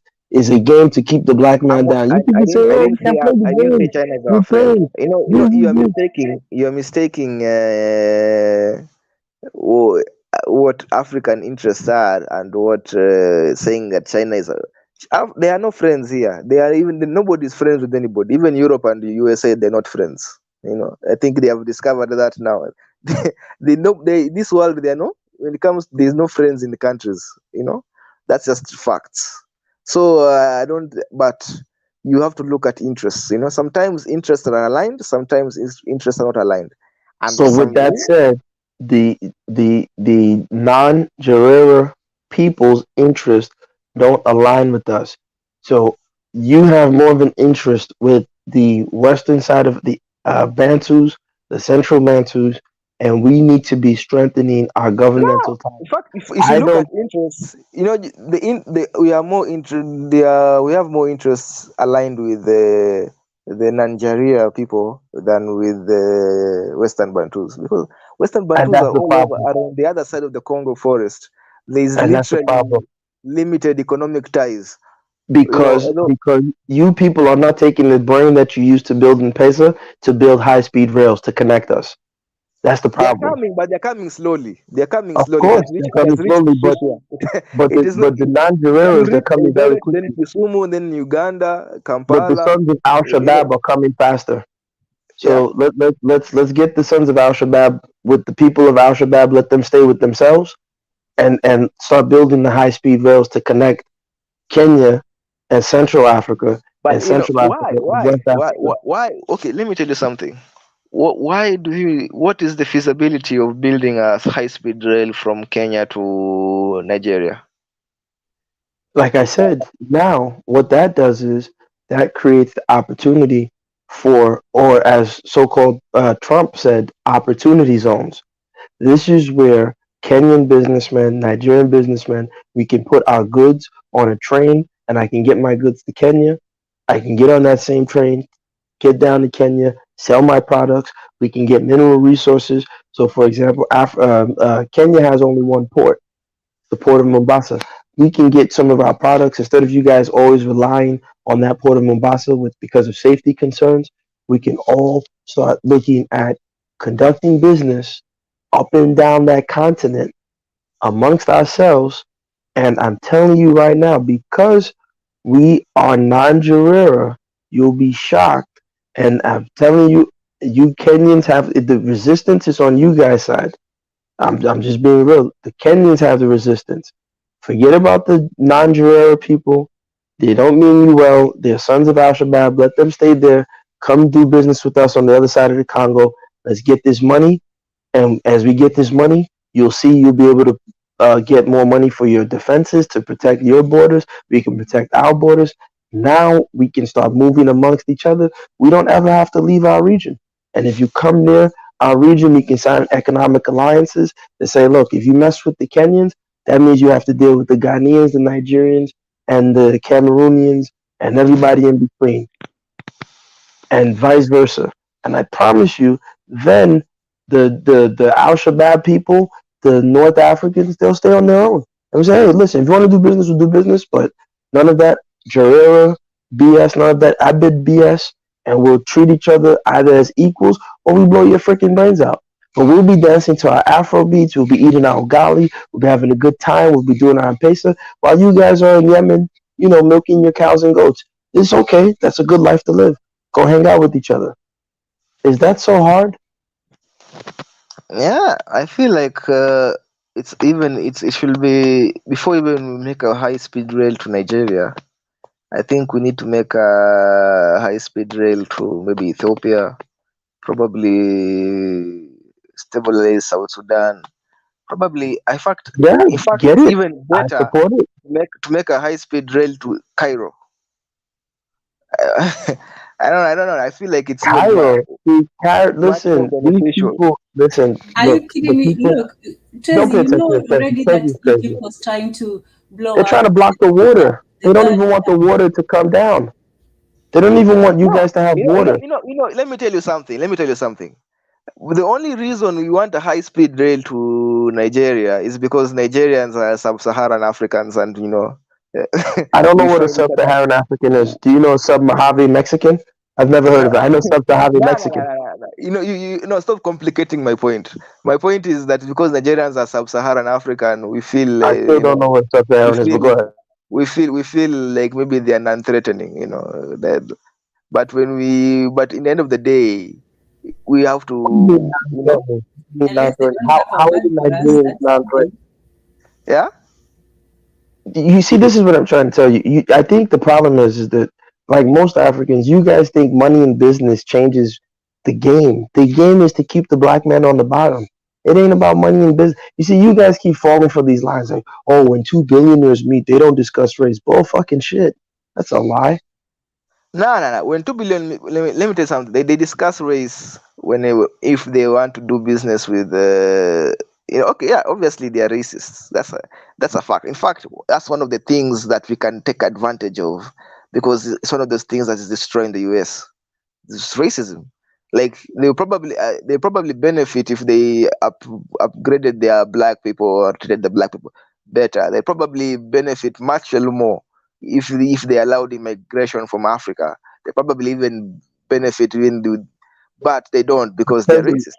but But no, you see, but it's not just them. The so whole world is racist, we Kezi. can't afford to make the same mistakes. But I Kezi, feel like if North Africa, that's where the money is right now. North Africans what are doing money? a The lot North of great Africans stuff. have no money. I Fuck think them. we should make good relations with I think we should have personally. I Kezi, think Egypt making a you new city. cannot. In fact, Jesus Christ, Tezzy, yeah. you cannot do business with people that will still enslave you. Their religion calls you an infidel. You are meant to be But let me tell enslaved. you something. Let me tell you It has something. Let nothing to me do tell with you money. something. No, no, don't tell me anything. Listen, I know these If people. you can't do business, if you're afraid of Tezzy, them, then Tezzy, you're not Tezzy, they're not listen, ready for the world. no, no, You're you're not not ready. ready for the world. The No, world you're is full not of ready people for who the hate world. you. No, no, listen, Let me tell you listen. You're something. not ready. The Tezzy, white man Tezzy, is the Tezzy, most hated person in the world, Tezzy, but he Tezzy, still goes listen, around doing business. Chinese are Tezzy, even more hated than us. Tezzy, But Tezzy, listen. in fact, a Chinese in the middle of Congo doing his business. What you're Why are saying we is gonna being get you killed. cowards because of somebody who calls us you Tezzy, infidels? Tezzy, Yeah. what you're saying is what most black men say, and you guys die quickly because you realize very quickly, all you African leaders, that all your bullshit theories are bullshit theories. The people hate your guts because you're black. You need to understand that. And it's hard for you guys because you think that's an American or a black American thing. No, no, the world is not like that. It's reasonable, rational, and logical bullshit, dude. That is not the world. So that is why I'm telling you, fuck the North Africans. Fuck the Al Shabaab people. What you need to do is understand this, that the Nigerians don't have a But discourse. Let me you finish. made Let a me finish. great Let point. me finish. Let me finish. Let me finish, please. The Nigerians don't have a discourse of anything against the Kenyans. We actually will do even good business with the Kenyans, all the way down to people in the South Sudans. So what I'm saying is, yeah, sure, let's build a high-speed rail with Ethiopians. Let's get that connected with the other side of the Congo and have each high-speed rail stop. So that way, I can be sitting down there in my village in Nigeria, and if I have access to mineral deposits, I can mine them, I can put them, get them, send them to you in Kenya. I can get things from the ports in Nigeria, send them to you in Kenya through the high-speed rail network. Everybody can be connected, and we can strengthen ourselves as, because at the end of the day, whether you want to accept it or not, I am seen as a JAREER. I'm seen as an Abbot. I'm seen as a Bantu. You are seen the same way. So But unfortunately, let me say let me finish. something. Tezzy. Wait, Tezzy, let me finish because But you're gonna miss the point. you've Tezzy, spoken wait, for wait, like, no. Let me, but you gotta miss. You can't miss the point. Unfortunately, because of that, we have to build something together, because that's why I gave you the story of the lambs and the lion. What you are trying to do is you are trying to think little. You're thinking like, oh no, I'm gonna have this grass. These lions will eat us. But if it's enough of us, they will not come. What they're doing, people like you, they go to you and they say, oh, kill these other sides. You have more grass. And you think, you reason it. You say, yeah, that's rational. That's reasonable. That's logical. In the world of business, blah, blah, blah. Stop falling for their freaking theories, brother. They're all gonna hate you. They're gonna enslave you. The Nigerian is not gonna enslave you. The North African, I don't give a damn how many billions you have. You're still an Abid. He will never allow you to marry his daughter. The JAREER, you're still a JAREER. Get that through your skull. And I'm being harsh and adamant about it. So the only allies we have are us. And that's why I said the resistance is from you guys on the eastern side of Kenya. On the eastern side of Africa. Stop resisting us on the west. We have no beef with you. Yeah, our soup is spicy. Yeah, we're loud. Yeah, we have Afrobeats. Join us. We don't have a discourse to call you guys names, but you guys keep opening your borders to people that in 10 years they will never. There was a video Tan sent me. They don't even thank you guys for opening your borders. They say that land belongs to them. You're gonna end up killed by these people. And like I said, I will call you people later and say, I told you we could have built high speed rails. We could have been stronger together. But you keep you thinking, see, oh, let me tell you business, something. business, business. Okay, can You'll I die. speak? But you've go spoken for ahead. 10 minutes now. Let me say something. First of all, you made a very good point that this is a very illogical world, right? So in an illogical world, the logic one is the superpower. The logic one is the guy with the logic is king, right? That's why you see Chinese all of a sudden raising, because they tend to be a little bit more logical. Although right now, I don't know what happened with their zero COVID strategy. Becomes so I don't know how they became illogical too. But in the end of the day, look at the guys who call us JAREERs, the guy who call us whatever they call us. Look where look at the countries. Look at what they're doing. Like I said, they are looting their countries and they are beneficiary. And where is their loot going to? It's going to Kenyan banks. It's going to building. They are building skyscrapers in Kenya. They are hiring.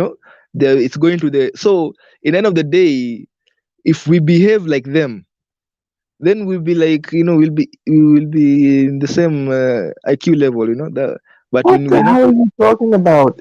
You don't need their money. I just told you, if you open up your borders with Nigerians and Ghanaians, you'll have damn near 20 times what you're getting from those Well, animals. no, they are open. They're not closed to the Nigerians and No, Ghanaians. no, no. What I'm telling you is, listen, what I'm telling you is, this has to be, and that's why the game of capitalism is a governmental game. It has to be done on the large governmental scale. You guys are opening your borders because your government is opening your borders. You guys need to pressure your governments to open your borders for high-speed rail connections with the West Africans, the people on the other side of the Congo, and pressure your governments, pressure Well, every Kikuyu, every Lua, every side to how say, about West free those Africans with all the Al-Shabaabis. oil money? Let's West deal with them. Africa, Nigeria has the biggest economy in Africa. Why are you telling us Kenyans here with our small economy to build a high? See, the oil money can build a high speed rail across. Yeah, Has anybody but that's what refused? I'm saying. No, Yeah? listen. That's why I'm saying. That's why we're having the conversation now. And I'm telling you on a personal level, I've tried to do business with Kenyans. I've even just natural conversations. with particularly East Africans, you guys have this weird bullshit against, especially Nigerians. You guys have this weird garbage like, oh, you're scared of us, but Bill Gates No, comes to your no. country, you East throw him a Africans are parade. welcoming. The Kenyans are Shahab welcoming. That's Al not true. Shabaab comes to That's your not true. country, you guys That's throw not them a true. That's parade. not true. In fact, the guys with the weird, with the guys who actually hate our Nigerians in Africa are South Africans. That one, it's not even Kenyans are welcoming. Lots of like like there's a place in I Kenya said where a governmental Nigerians are level. just flocked. I said on the Like governmental level. no, It has to no, be even governmental. The look, government even of in it's so Nigeria and easy for Kenya Nigerians don't need to even they don't need strengthen. visas. They come here. They have indefinite stay. So what are you talking about?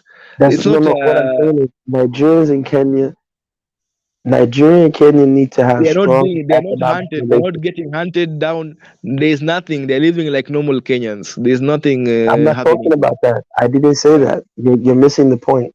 I'm saying No. that My point, my okay, let me make my big point. My point is you made a point of the guys who call us JAREERs. These guys, people, can you not see that this type of mentality is self-deprecating? Like I people who don't have that give type of two donkey dicks. Fuck them.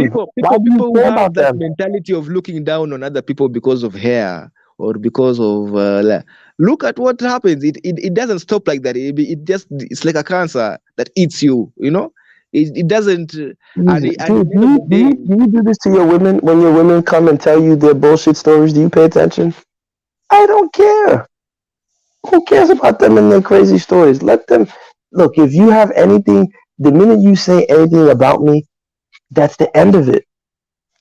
They don't yeah, even know us, exactly and that. they That is call. the Kenyan way. In the end of the day, Kenya benefits a lot from our Honor brothers. No, A you lot. don't. Al Shabaab is proof that you don't benefit from it.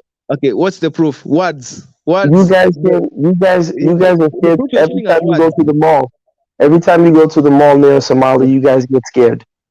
No, no, that's not true. That's Every time a that's not. Somali walks by a No. mall, you Tan, am I lying? Don't be shy, Tan. Tanzan.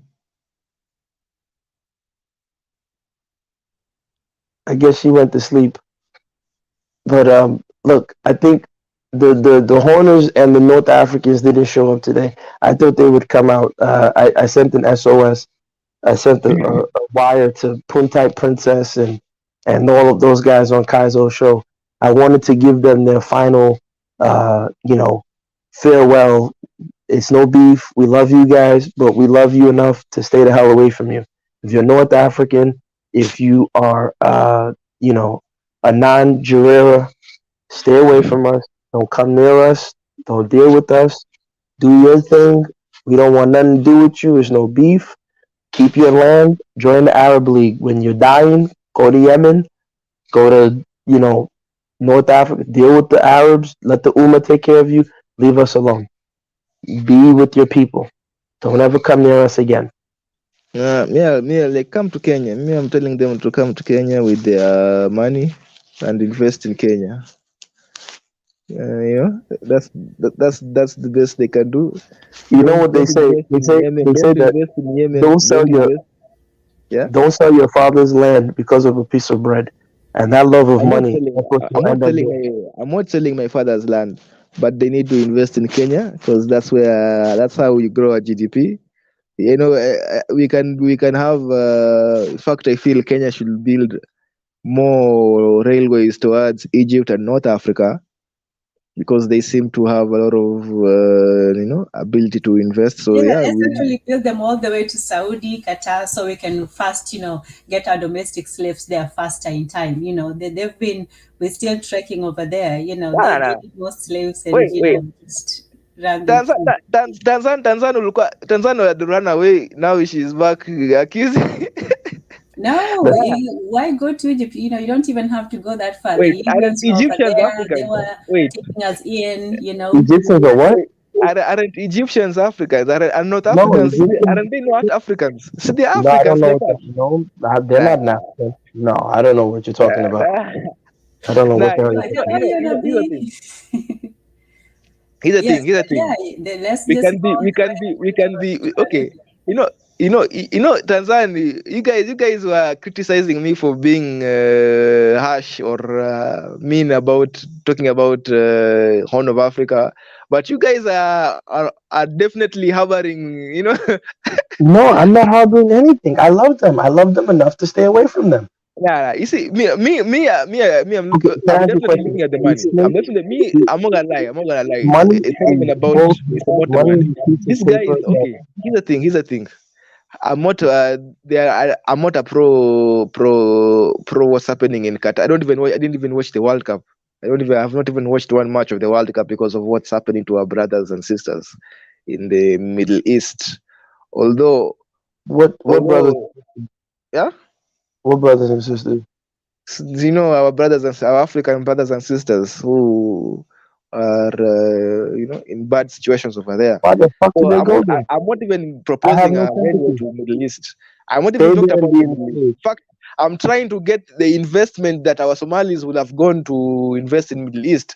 Instead of going Wow. over there, let it come to Kenya. Fezzy, stop being so greedy. Listen, it's black men like you that end up wearing the We get dresses. the, we Fezzy, get the invest. You're not being greedy. You're listen, being logical. You're being listen. logical in an illogical world. Logical? No, that's silly. There's no such thing as logic. It's bullshit. Look, African men like you end up wearing a dress, and African leaders like you end up being assassinated because you don't Like I see said, the the dress picture. is an African American thing. That's not a. Okay, I'm just going to say it straight. and your country will end up wearing a dress. Your country will end up wearing an emasculated dress. You'll probably end up wearing a Chinese dress if you continue the way you're going because of your love of their money. Chelsea, like you've Listen, not seen Eric Omondi in a dress or some of those other comedians. We already have our No, no, problem no, with no, doing no, all that no, nonsense. no, Come no, on. no, no. listen, Those listen. guys are not even doing it for fame because it's hurting them more They're than it's doing it really. nonetheless. They're doing it. It doesn't matter. And they are famous, so they're doing it, if not for fame, No, then for Here's the part. attention. It's there. Here's the no, part. no, no, no. Let me tell you I mean, I something. don't want to show our dirty laundry, Ken, but here's now the thing. we can't do No, that no, Hizo anymore. forget that, man. ni nyuma Here's ya the thing. tent. Hizo ni stories za nyuma. Here's the thing. Look, no one. I'm not worried about them wearing a dress per se. I don't care. The point is this: I'm tired of black men saying money, money. Money is just a piece of paper that represents a debt. It's a bill. It's bullshit. That's why the best example that you can see was funny enough in the film Batman when that rich money guy told Bane, he said leave the room, and Bane said no, stay. He says I'm financing this operation, I'm in charge, and Bane looked at him and said, do you feel in charge? And he said, but I paid you an amount of money. He said, and that gives you power over me. Listen, look, I'm tired of black men selling out for money. Let's be principled. That's why I told you think like your great great great great ancestors. Stop worrying about the money. Fuck the money. At the end of the day, you I can't wait. think like my great Let me finish. ancestors. Let me finish. Let me finish. Even them, they'll be disappointed in Let me me. finish. They'll Let be me finish. disappointed in me. No, that's If I because talk. you don't. That's because you don't hear them. You're too busy in the church. But the point is this: is that you have to understand the money means nothing. What you should be focused on is the power. When we get the power, then we secure the money. So how do we do that? Now, get rid of the people who will turn on us. What does that mean? Snakes and frogs, no matter how nice, don't mix. Keep the non-Jareers away from you. Keep the people who call us Abid away from us. So whenever the non-Jareers have a drought, they can go to Libya and hang out with each other. Maybe somebody will put you in a cage. See, Who this knows? is Who where I cares? think you're wrong. Now, this is where I think you're wrong. You see, you guys, power, what, and money. Okay, yeah, they come with sacrifice. You need to make a sacrifice, and the sacrifice is dealing with Nigerians. That's the That's not sacrifice you how it get works. to No, get to that's that not how level. it works. It's not to get to That's that not how level. it You need works. to sacrifice. You need to That's You the see, sacrifice you need to. You need no, to you deal see, with you're people you being don't like. naive. You're You being need to naive. deal. You're Yeah. being very naive, and this is what I'm No, no, no. saying. I'm not being Look, naive. Being you're being naive is naive, thinking that and you're thinking, all us Jarias coming you're together thinking, in a you're thinking happy like a white Jaria man. kingdom or I never something. said that. I never said Yeah. that. But what I'm saying is, you're thinking like a white man because even Mao, when Mao was building China, he so-called unified with the other people who ended up in Taiwan, only to fight the Japanese. and that allowed his position to be strengthened. And as soon as the Japanese were defeated, he turned around and got rid of them. He didn't build communist China on a unification with people who didn't share his ideals and ideologies. You will be better off forgetting that Al Shabaab money and dealing with that Nigerian money, and you'll be better off forgetting the North Africans and the goddamn Egyptians and let them die with themselves. That doesn't mean we hate them. That means that when we build high speed rails and we're strong enough and we have enough commerce amongst ourselves, now we can say, okay, we'll do business with you, North Africans, Al Shabaab people, Okay, if you okay. want to First do of all, let me correct. Okay, let me correct my brother here, Trigger Happy. North Africans are not together as you think you are. Morocco, is it Morocco and Algeria? They are like sworn enemies or something. They are all North Africans, but they're not in the same page. they will still Egypt, enslave your black ass. Like that doesn't mean anything. but The this is you North see, this is what happens when you think you are weak. That you feel like when these guys are going to why will they do that? Tezzy, Why what will do they you do mean? that? Yeah. Tezzy, do you know what racism is? You see, the Why? problem is you've never experienced white racism. That's the point. You've never been called a nigger in your life, have you? You've never had an Arab man look at you funny or a Dominican man treat you a certain way because he thinks you're No, I Haitian. have actually Okay, experienced racism, so and you've experienced a white man call you nigger. no, but Okay, but from you've Indian, experienced I've the done. Chinese. I've experienced it from an Indian guy. But Oh, okay. huh? And so, and what did you take away from that? It was just only him. If I was a billionaire, he wouldn't say that to me. Is that what you took away from it? Yeah, I took that the second part. That's the second part is true. If I was a billionaire, you probably wouldn't say that to me. But That's a lie because look what they did to Oprah's black ass. She went to Italy and they treated her like shit. Black people, well, black billionaires can't but even buy certain. let You me tell you can't even something. buy certain things as This a is black the billionaire. problem with like I don't know why would that why okay I don't expect to be treated. That's Italy. You know, if you go Oh, to Italy and the Italians yeah. get to Oh treat you man, wherever they want to treat you because that's your their land. money. The That's problem their is, land. and I understand, you're at that stage in your life. You Yeah. think money is gonna save you. Your money No, ain't money gonna is not save going to you, my save friend. anybody. Money, It but isn't gonna money, save you. but but Money but but isn't gonna but be put to but waste your time you're with not cloudy building breath. anything broke. You're not. Money won't save anybody, but That's you're a not lie. going to build anything of anything. You're not building anything broke. But that You're no not. one said you have to be broke. You just You're don't not need their building money. anything. You're not building Again, anything with the debt. With the okay, the, with the bunch of that's a lie. You you build a need lot of things with debt. you You build need things with bonds. you But the need point is, strong allies. no, you That's don't. what You I'm need the trying to say. peace. And a JAREER, non-JAREER, and a North African are not your allies. Nah, they are. If our interests are aligned, That then doesn't we are fucking allies. make sense. They'll never have your interest aligned with yours.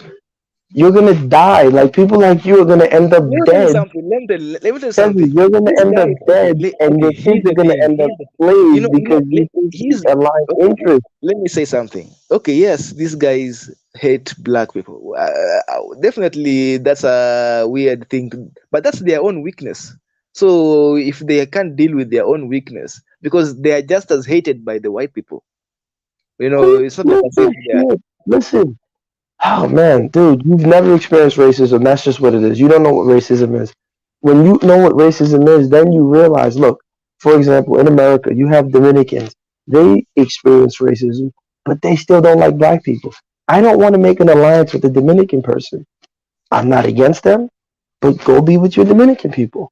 I don't want to make an alliance with a Somali person. I'm not against you, but go to Yemen. Take your Somali But ass with the Arabs. Let me finish. Let me making an finish. alliance based on Let me skin finish. color Let me finish. is I didn't say irrational. based.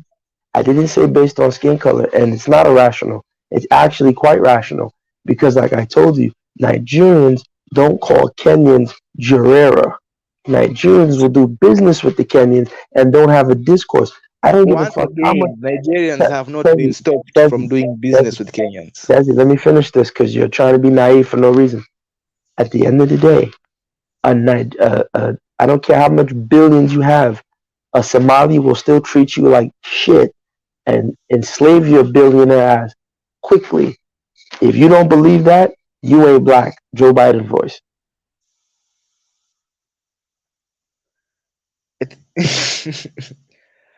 All I'm saying is, okay, to me personally, I think I don't see Africans as weak, sub-Saharan Africa. I don't see us Jarias as weak people, that we are afraid of non-Jarias, that we can't even.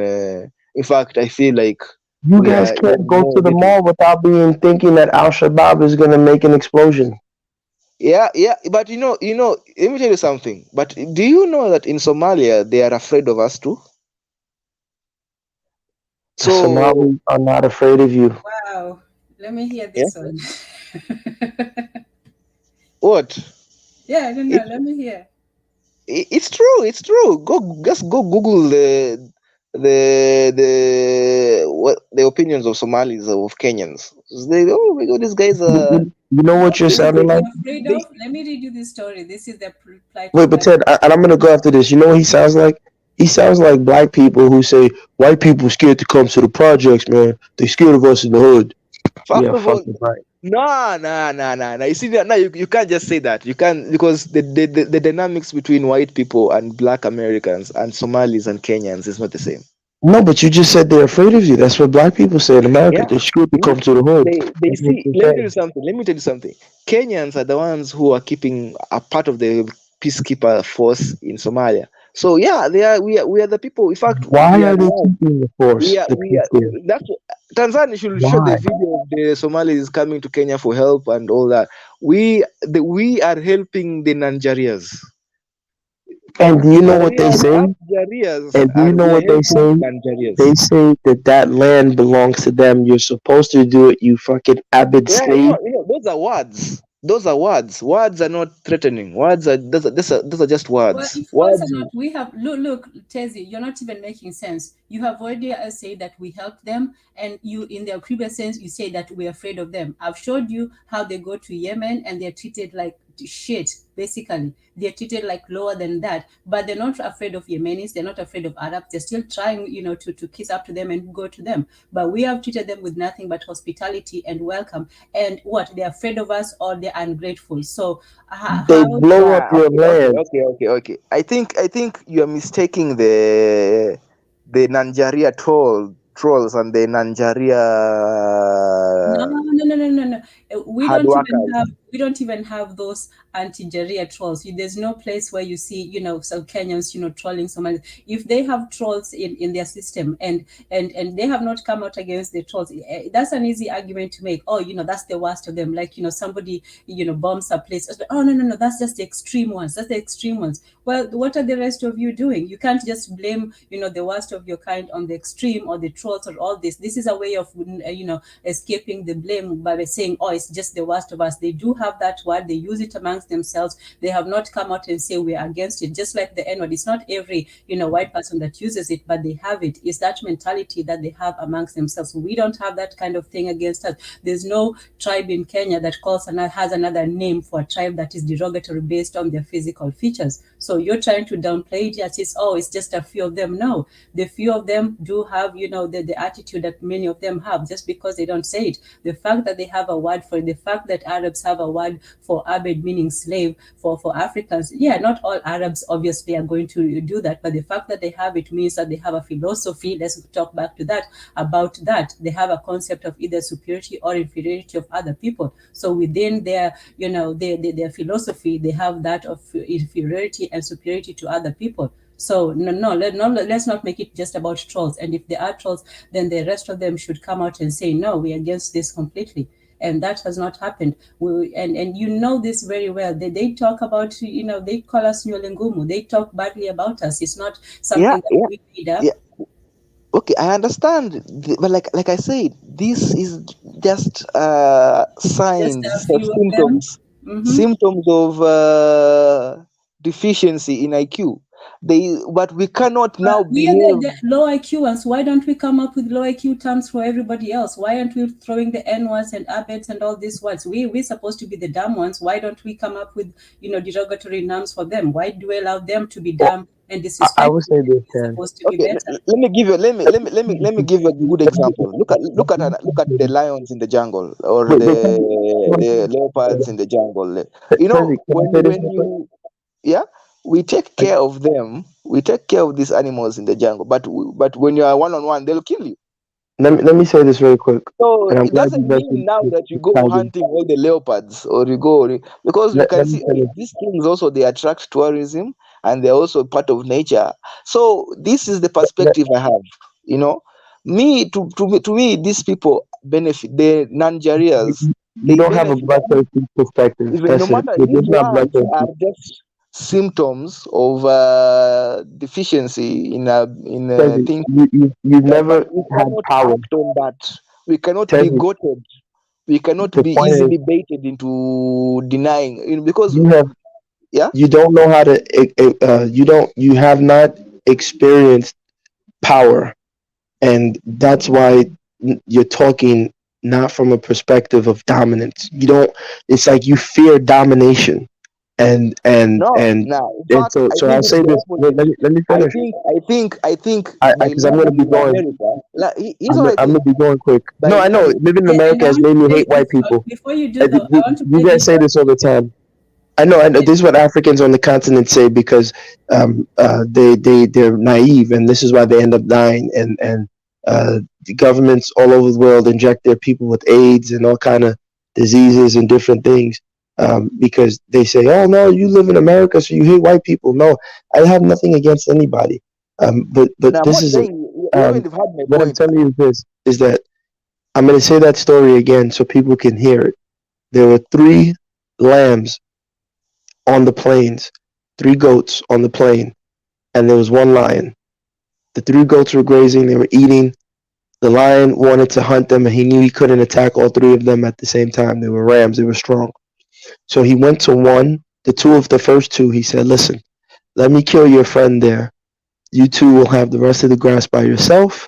You don't have to worry about sharing the grass with him. There's no harm done. Everybody's good." The other two said, like Tezzy, they said, "Sure, it's rational, logical, it's reasonable." And they said, "Go ahead, kill him." The lion went and killed him, ate him. And now lion came back to the other ram and said, "Hey, listen, your friend there, he's still eating all our grass. Let me just kill him. You get all this grass to yourself. It's yours. Nobody has to worry. It's win-win for both of us." And like Tezzy does, he said, "Yeah, it's rational. Kill him. It's okay." The lion kills him. Not too long after that, the lion comes back and says, "Now I'm going to kill you. You have no one to defend you." And as he was killing the last ram, the ram said, "I learned my lesson." Unfortunately, this conversation has shown that Tessie hasn't learned his lesson because he still thinks he is somehow the ram with $1 billion or with money, and that will save him from eating a lion because he says, "I don't eat lions, so lions shouldn't eat me." So I hope this is a lesson for everyone listening. Let's skip the BS. Let's forget those who don't like us, and let's build with those who don't have anything against us. That's all I want to say. But yeah, Tam, play the video. Yes, give me a few minutes. I will play it Yeah. presently. As we're Go waiting for ahead, the yes. video. Okay, as we're waiting for the video, my point is the same. That first of all, I am pan East African. You know, and I feel like before the rail goes to Egypt, it needs to go through Uganda and You South didn't even Sudan. say the rail to come to West Africa. You're still talking going to Egypt. What the hell are you talking? Egypt? Fuck Yeah, yeah, Egypt. because Why are it's you going to Egypt? okay. All Let me right, wait for the Tanzania. video is up. Let's take a Who few are you, minutes. I Cecil will Rhodes? hold on. Every time I go to my Somali friend's house, his family call me this really cool nickname. They call me a JAREER. I don't even know what that means, but I should probably go look that up. Africa, the largest landmass of black people in the world. But would you be shocked if I told you that anti-blackness is persistent and prevalent on that continent? Let's take a deeper dive into this topic by exploring the word JAREER by our Somali brothers and sisters. Welcome to J-Wave's Corner, a channel dedicated to controversial topics in Africa. Before we start the video, like, share, subscribe. Let's get into it. We'll start off by defining the word, reacting to videos, and looking at circumstances at which this word is used. And finally, we will determine if it is anti-black or not. Sit tight and let's get into it. So what does the word JAREER mean? Let's hear it from the horse's mouth. Yes, jareer is a word, but it's not a derogatory word or a slur. Just like the word fat is just a word, but you can also use it to body shame someone. I see this word being used in a derogatory sense. I think it's about time that I explain the meaning of it. How are online trolls who have never been to Somalia, don't even speak the language, or who are not even Somali going to use this word in a derogatory? Yeah, once again, you see the whole, hiding behind trolls. If somebody does something, oh, it's not us, it's the trolls. Okay, but yes, let's continue. Okay, you can. Yeah, she looks like she spent thousands of dollars on relaxer. Term. First off, if you have to use trolls as an excuse for the meaning of a word while defining it, that should give you red flags. Let's continue. When there are people who are proud to be jareers.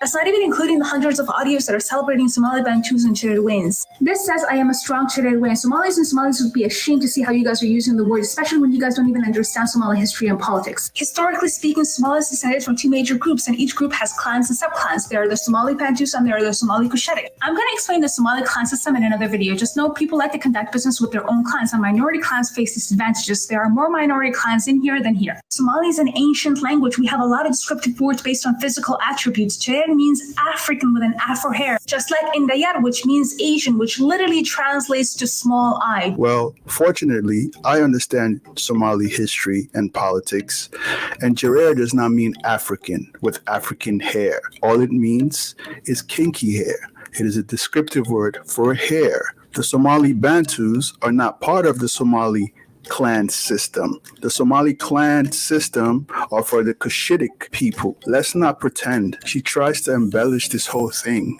but it makes no sense to me. And then she tries to justify the use of the word by talking about small eyes, description of Asians, which is also derogatory and disrespectful. It is just what it is, be it language or not. There are some parts of our cultures and languages that we have to let go as time passes. And I believe that this Jareer word and these other descriptions that are very derogatory need to go. And it's just what it is. We have to go with the times. There's no way to justify using this word. But let's also react to this other video. The most popular product in Somalia right now.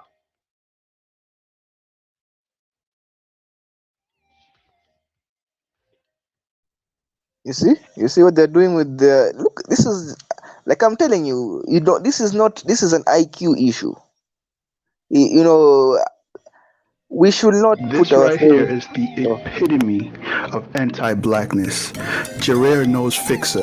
See, you can't make any excuses for things like this, right? Because what does it imply? That having a wider nose is a bad thing. So now you need clips to try to fix the nose, right?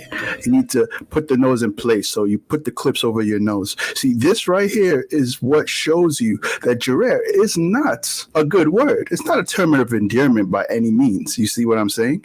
But let's keep going. Like, you saw that part, guys.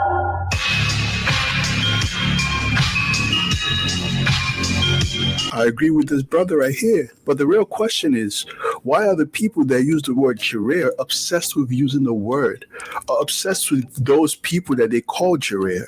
Because that's the real question. We're not obsessed with Somalis. We are obsessed with the fact that they are obsessed with using that word on us because they have an obsession with us. And I'm not talking about all Somalis, of course.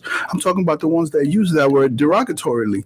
I do understand that the Bantus might have taken that name on, but guess what? It was forced on them. It was forced on them. They just took it on like the N-word and now have pride in it. But guess what? Us that are not from there, we don't need to accept that word. It's just the facts. Next video.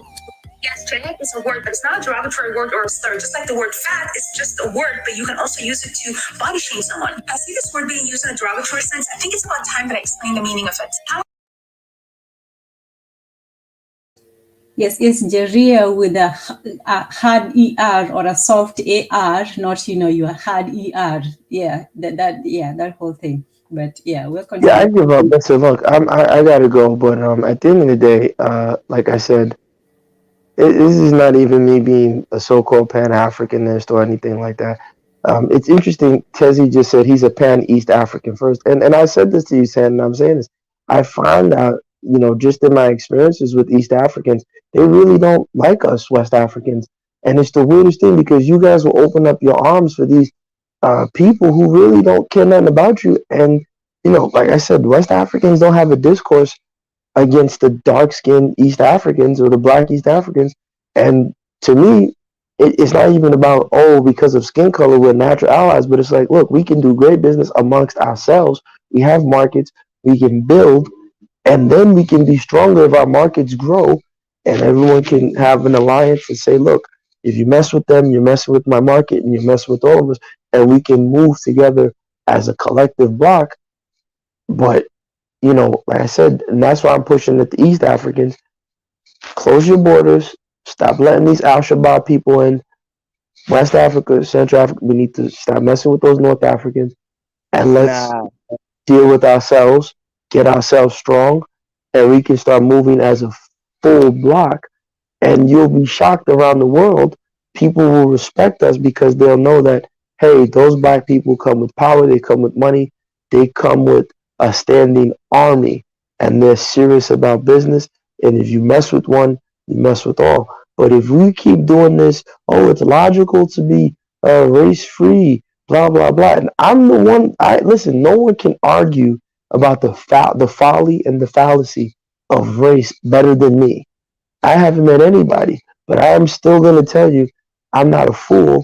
I'm not one of those Massa sick types. I'm not a Clarence Thomas type. I know who my enemy is. That's all I have to say. That's the most let me about say it. something. Let me say something. When let me ask a question. When you deal with an idiot, do you become an idiot too? Or like when you fight I an shoot idiot, the idiot in the head. how do you fight an idiot? Shoot him Do you in the become head. an idiot too, or do you have to just You think of the head? shoot the idiot in the head. Nah, because you see, in the end of the day, look, these guys are putting no, is it what those clippers or something in their nose to make their nose like you can realize that this is the level of this is the level they are. I don't know. This is So why why I are we can tell. threatened by people who have that level? As like as I'm assuming you've never used violence on somebody. Like like that's what I'm you trying to don't tell you. You think when you see this type IQ. of behavior, this is somebody you should feel sympathy towards. This That's is what I'm trying to tell somebody you. that You've you never should used be Tezzy. sorry. I'm assuming This is not you've never somebody that should threaten you. Tezzy. You see, you have great English, and I can tell. But I can't tell. But I'm assuming you've never used violence on somebody. When you use violence on people, you have to learn that that's not how power works. Some of the strongest, most violent people who will dish out harm to you are idiots. They're literally brain dead fools, but they have extreme capacities for violence. Your intellectualizing, philosophizing will not save you when the shit hits the fan, as we say in America. So again, hey, But like I said, okay, let me ask you something. Let me ask you something. these same people, you can keep asking me, but these same In people America, in America, are in hold on, wait, America. listen.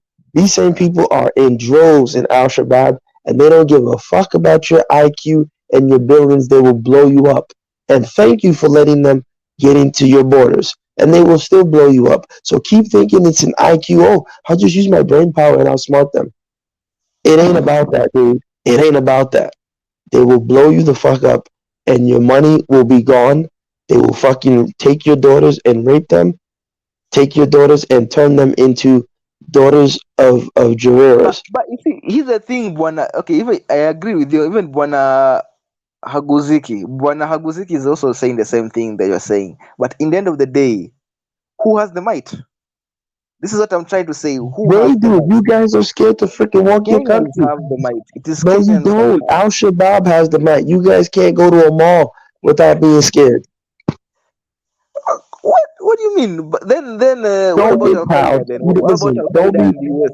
What about don't be, because don't. You see, why when you see this, what you're doing, you see this, what I'm saying. I hate when Africans we do this. what Look, about I'll be, France? wait, listen, let me give you France an example. also Wait, had listen, terrorist attack happened listen, all over the world. A listen. terrorist Hold attack on, isn't Tezzy.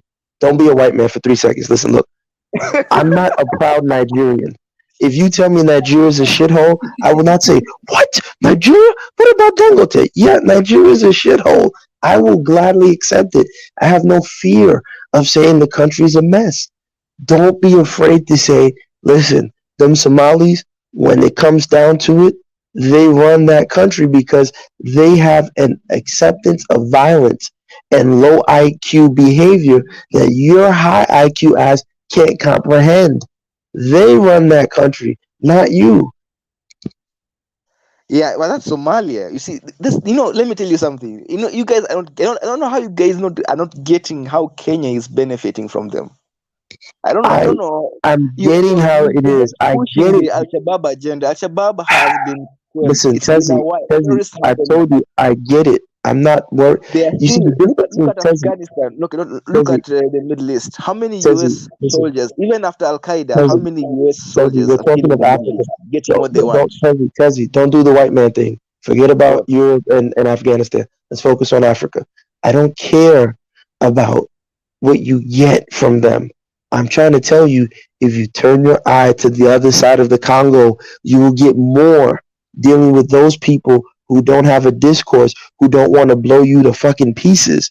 And you, like most black men around the world, see, black men in America think, oh, I'm going to play the game, then they wear a dress. You Africans think, oh, I'm going to play the game, then your country gets fucked over. That's the point. Your country's in a dress. So stop thinking the way you think, because it doesn't. The way you're thinking has never won. The way you're thinking has always failed you as an African. That's what I'm trying to tell you. It's never. Nkrumah thought the way you thought. All the leaders in Africa thought the way you thought, and they ended up like Lumumba with a bullet in their head or kicked out of their country. Let's grab our balls. That's Let's not drink some true. That's courage not true. and let's be That's not true. gangsters. Lumumba was a combative guy. Lumumba Okay, was combative. listen. He Thomas was Sankara combative. was combative. No. They So weren't combative. No, they weren't. You know why? Because they didn't see the betrayal. You see, me as an African, I know my enemy is, of course, the white man. But the biggest enemy is from, I'm sorry to say, no disrespect to you, is an African like you. Because by the time you kill me and realize that was the worst mistake you could have done, then Al Shabaab is blowing you up. So I would have to kill you. I'm sorry to say, if I was in charge, I would have to throw you in jail. You'd be a dissident. I'd throw your black ass in jail, you and see, CNN would be this is crying this because is they say, what "Oh, happened. he threw This is what Tezzy in happens. jail." Then you become a Somalia. This is how you become. This is No, you I see the wouldn't be a Somalia. I would throw you in being a jail and reality kick that you out of the then you country. become a Somalia, No, I and would then kick you out of the country because I don't have time to build a nation with you who wants to deal with our enemy. I throw you out the country. Those who want to stay, who want to work on making us strong, will make us strong. but you see, let me tell you something. But these are the principle. Kenya is already a built nation, is it not?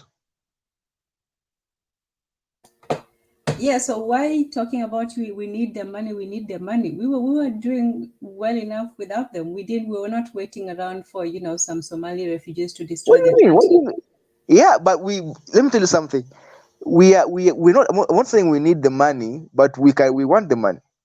It's something we want. Like the money they bring to the country. That's good for the Kenyan economy. So then from now The on, money, the money, the money, the with that money. said, Yeah, with that yeah. said, as a West African, I'm sorry to say, Pan Africanism is dead, and I'm glad But that Bwana East Hagaziki Africanism is and still alive, though. okay. Pan So East listen, I'm glad Bwana Hagaziki and Bitter Medicine is here. This is why I don't follow the Garvey thing. This is why I don't follow the Pan African thing, because you guys are seeing it. It doesn't work on the continent because continental Africans don't know who their enemies are, and that's just and you're seeing it play out right before your eyes. No. Let me tell you something. Who's the enemy? JAREER. Anybody Nigerians who are the calls enemies. you a derogatory name is your enemy. It's definitely not your friend.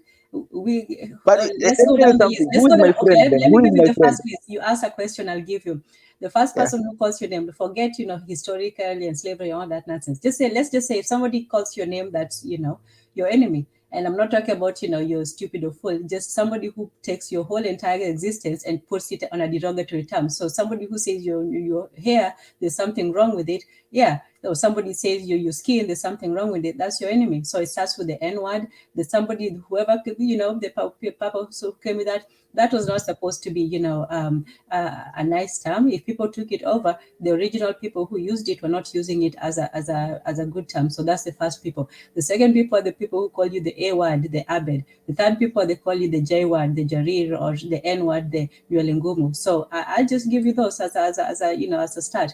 And who are your friends? People who don't call you names. They don't have to be friendly to you. They don't have to be all that nice. But if somebody, let's start with that. If you don't call me names, then you're not my enemy. Okay, I understand. Let me ask you a question. Let me ask you both a question. Where do you guys live? I live in Africa. Eh? And why do you live? I Why live are in you there Africa 6 voluntarily, or months. are you I live there? in Africa. I live in Because Africa half the year, because and I live. See, what you're doing is silly because you don't say that to the Israeli businessman who goes all around Germany, the United States, and Israel doing business and traveling with multiple locations to live. See, if I was a billionaire telling you I had 3 houses in different locations, you'd be calling me the Black Andrew Tate. Look, these arguments are old and they're silly. What I'm I'm telling you is saying it has what I'm nothing to saying do is that with where I live. I'm on the it's continent okay. too It's doing okay. No, business. all I'm saying is it's okay to stay with the person who did all this bad thing, who you call the enemy. But it's okay to make money out of the enemy, to work with for the enemy and all that. But when you're an African country does that, that's when we're drawing the line over there. That's where we No, draw no, the line. no, no. What I'm saying is that if the African countries took the position that I'm saying, I wouldn't have to leave my continent in the first place. Nigerians were not leaving Nigeria until 1980 with the IMF bill. Nobody was leaving their country. That is a fact. So it's easy for you guys to say that, but then you don't put the historical narrative into the discourse. So you say, oh, so then where do you live? Okay, the IMF No, fucked up my country. no, but you see, the question is that you guys, it doesn't matter. The principle is that you are making money. If you're working with the enemy, you are socializing with the enemy. You are, all that. But you The don't know what person, I do in America. you But you don't don't know. you don't even Tezzy, let subscribe me to tell you what you're something. trying to Tezzy, say that the that's a country lie. does. That's a lie. Let That's me tell why, you something. Tezzy. No, no, let me prove it to you. If I was doing what you're saying, I guarantee you, with my skill set and my so-called degrees, and I rarely get personal. If I was doing what you're saying, I'd be right next to the Mzungus, very, very wealthy right now. I can guarantee you that. I'd be the biggest white ass kisser and I'd be very freaking successful. Super successful with a lot of money with my skill let set me tell you and my something. degree. But no, no, Let Tessie, me listen, give you listen, listen. another Wait, wait, question. listen. Let me give you Tessie, another Tessie, Tessie. question. No, no, no, no, no, no. Why, Don't jump away from this. Tessie, no, no, wait, wait, don't jump Talking away. about, Listen. No, no, wait. You said something. We got to finish it. yeah. Because, and that is what I'm trying to tell you. Because you're not here in the U.S. You don't go to the U.S. The Africans that you see who get successful are the biggest white cock lickers and ass kissers you will see. Majority of them, they're a bunch of white ass kissers. So I know what I'm And the saying. other ones, So when and the I rest of the, say and the other ones who are not in those the ones are ones. driving cabs, those ones are driving cabs working at gas stations. No, Not no. every Why don't they go back every to Africa? African. Why don't they go back to Africa? Why don't the What do you mean? Why African don't they go back to go back Africa? to Africa? Why Why don't are they who? in America? Why? No, like, let's follow the philosophy full force. You say, But why that's are what I'm they saying. How can you expect them like to do that when African stop people like mingling yourself? with the enemy, come back to Africa and rebuild But I Africa, can answer. But I can all no. that? No one can. Why? I can answer. I can answer it, but you don't want to hear it because you're No, still I caught want up. to hear it. I want to hear it. The reason, no, you don't, because you still think you're going to be successful with your billions. The reason why no one's going to come back to Africa is because people like you are going to sell out for money with the enemy. Uh, That's the problem. It's the truth. Nah, It's now just you're the going to truth. blame me. Nah, I'm not in. You see, there's an answer for everything. There, so it's like now, you know, you're just making excuses instead of No, living up to, it's not an excuse, but live up to the philosophy. Like but no mingling with see, the enemy, Tezzy, no what you're saying mingling with doesn't the make enemy, sense no doing this, because no working for them. I'm in Africa half of the year. I do business in Africa. I do a lot of business in Africa. But the point is simple, is that at the end of the day, you don't say that to the Israeli who does business all over the world. He's seen as an international businessman. So can I. But at the end of the day, I still know No, who my you enemies see, are. the truth is, I agree with the Israeli who does business all over the world. That's why I want Kenya to and East Africa to build the The railway Israeli is to only Egypt able to do because that that's because what they see. That's what I see. That's what I see is no, success. what you see, That's what what you're you seeing hope, and does you're preaching water, but you're drinking wine. no, Because what and you're I'm saying like, you doesn't know make what? sense. When I preach You're not wine, doing I look like I'm a bad person. But you, when you no, preach water but no, drink wine, you're a good person. no. That's a lie. What you're being silly and disingenuous. The only How? reason why the Israeli is able to do that is because Israel stands for Israelis first. A non-Israeli, the Ethiopians who are Jews, they go there and get sterilized. They burn their women's coochies. No children for them. So Israel stands for Israel first. They have a place that they can depart from. No place on Africa is for Africans first because leaders like you will sell us out in your bid to be continental Wow, then businessmen. become a leader. Keep it up. Then come and become a leader. Because There's really no excuse. I Like would, but I would be killed the first thing by Nigerians like you. you see, all you have is excuses. So why not But allow I'm on the people to do what continent. you're There is doing? no excuse. You're, You're saying you're barking up the wrong tree. I'm on the continent. I do business on the continent. I don't have to advertise what I do, but I do a lot of business on the continent because I yeah, don't want to kiss allow, white boys' allow. ass. But I'm telling you that if my leaders were not thinking like you and were thinking of keeping their borders secure, keeping business within us, it would be even better. Now, what I'm talking about, in the end of the day, that's just excuses. You're doing business in the continent. You're doing business with in Europe, maybe in America, or even in China. There's nothing wrong. To me, I'm all about that. So why not? Even if you can even you should even go to the Nigerias and do business over there. Why shouldn't you do it? Because it's in the end of the day you're doing it for Because all financial money is gain. not good money. No, that's a lie. All money So is what? not good money. So okay. So it's good to do business with the Mzungu, but not with the Nigeria. I never said I do business with the Muzungu. You see the difference? You made assumptions. I don't do business with Muzungu. I told you already. If I wanted to be an African ass kisser, I'd be very successful. I have the qualifications. I have the skill sets. I have the so-called degrees. I have everything. I don't want to be with the Muzungus. I don't want to play their game. I don't want to wear a dress. I don't want a white benefactor. I don't want any of that. So I'm trying to tell you that you're barking up the wrong tree. I'm telling you, if African leaders didn't think like you and they took a hardline approach the way I'm saying, I would be in Africa way more. More people would come back. That's what I'm telling you. So what's the solution? The first solution is get rid of these goddamn Al Shabaab lovers. Let them stay with who they are. Stop opening your borders, Kenya. And North Africans stay with North Africans. Is it so hard for snakes to stay with snakes and frogs to be with frogs? Not if you are a frog with snakes. I don't So know what that means. I've Nah, never seen a frog and a snake mate, you're a but frog hanging out with snakes, and you're telling your fellow frogs, leave those snakes alone. Then I'll come and stop this. I'll stop hanging out with my fellow snakes. Like nah, okay, okay. lead So by you know what? example. Lead by You know what? example. You know what? Listen, Yeah. what you're saying is basically, oh, you hang around snakes. And I'm telling you, yeah, these snakes, they're dangerous, man. I don't know how I survive. I almost die every time I hang with the snakes. You're like, But you still no, hang with them. But you still hang with them. You know. not for long. Not This for is long. something like you're complaining, but Not you're for still long. hanging with them. You know. So it's like, Not do for we look long. at your actions or your words? But my actions are doing it. I've already told you I'm on the continent doing business. So, you know, I can't come here Yeah, and yeah. take my personal life. So the point is I'm simple. not saying, what I'm The saying point is, is, you've the got your point foot is, everywhere. Why not allow I don't understand why you're against African countries doing business I with, have my in foot fact, with everywhere. not even I, with I outside have my Africa, foot. with I have other my foot African with black countries people. that are non-Jariers. I have my foot with black people. That's all I'm saying. You also have your foot with the Western world, right? No, the IMF took my Even foot to half the the year. Western world. You said half The the year. IMF, the IMF took my foot to the Western world, and I have every right to exploit them. They exploited my land. They gave me structural adjustment programs, so I'm gonna give them a structural adjustment dick right back. I'm gonna fuck their economy the same way they fucked mine. What's hard?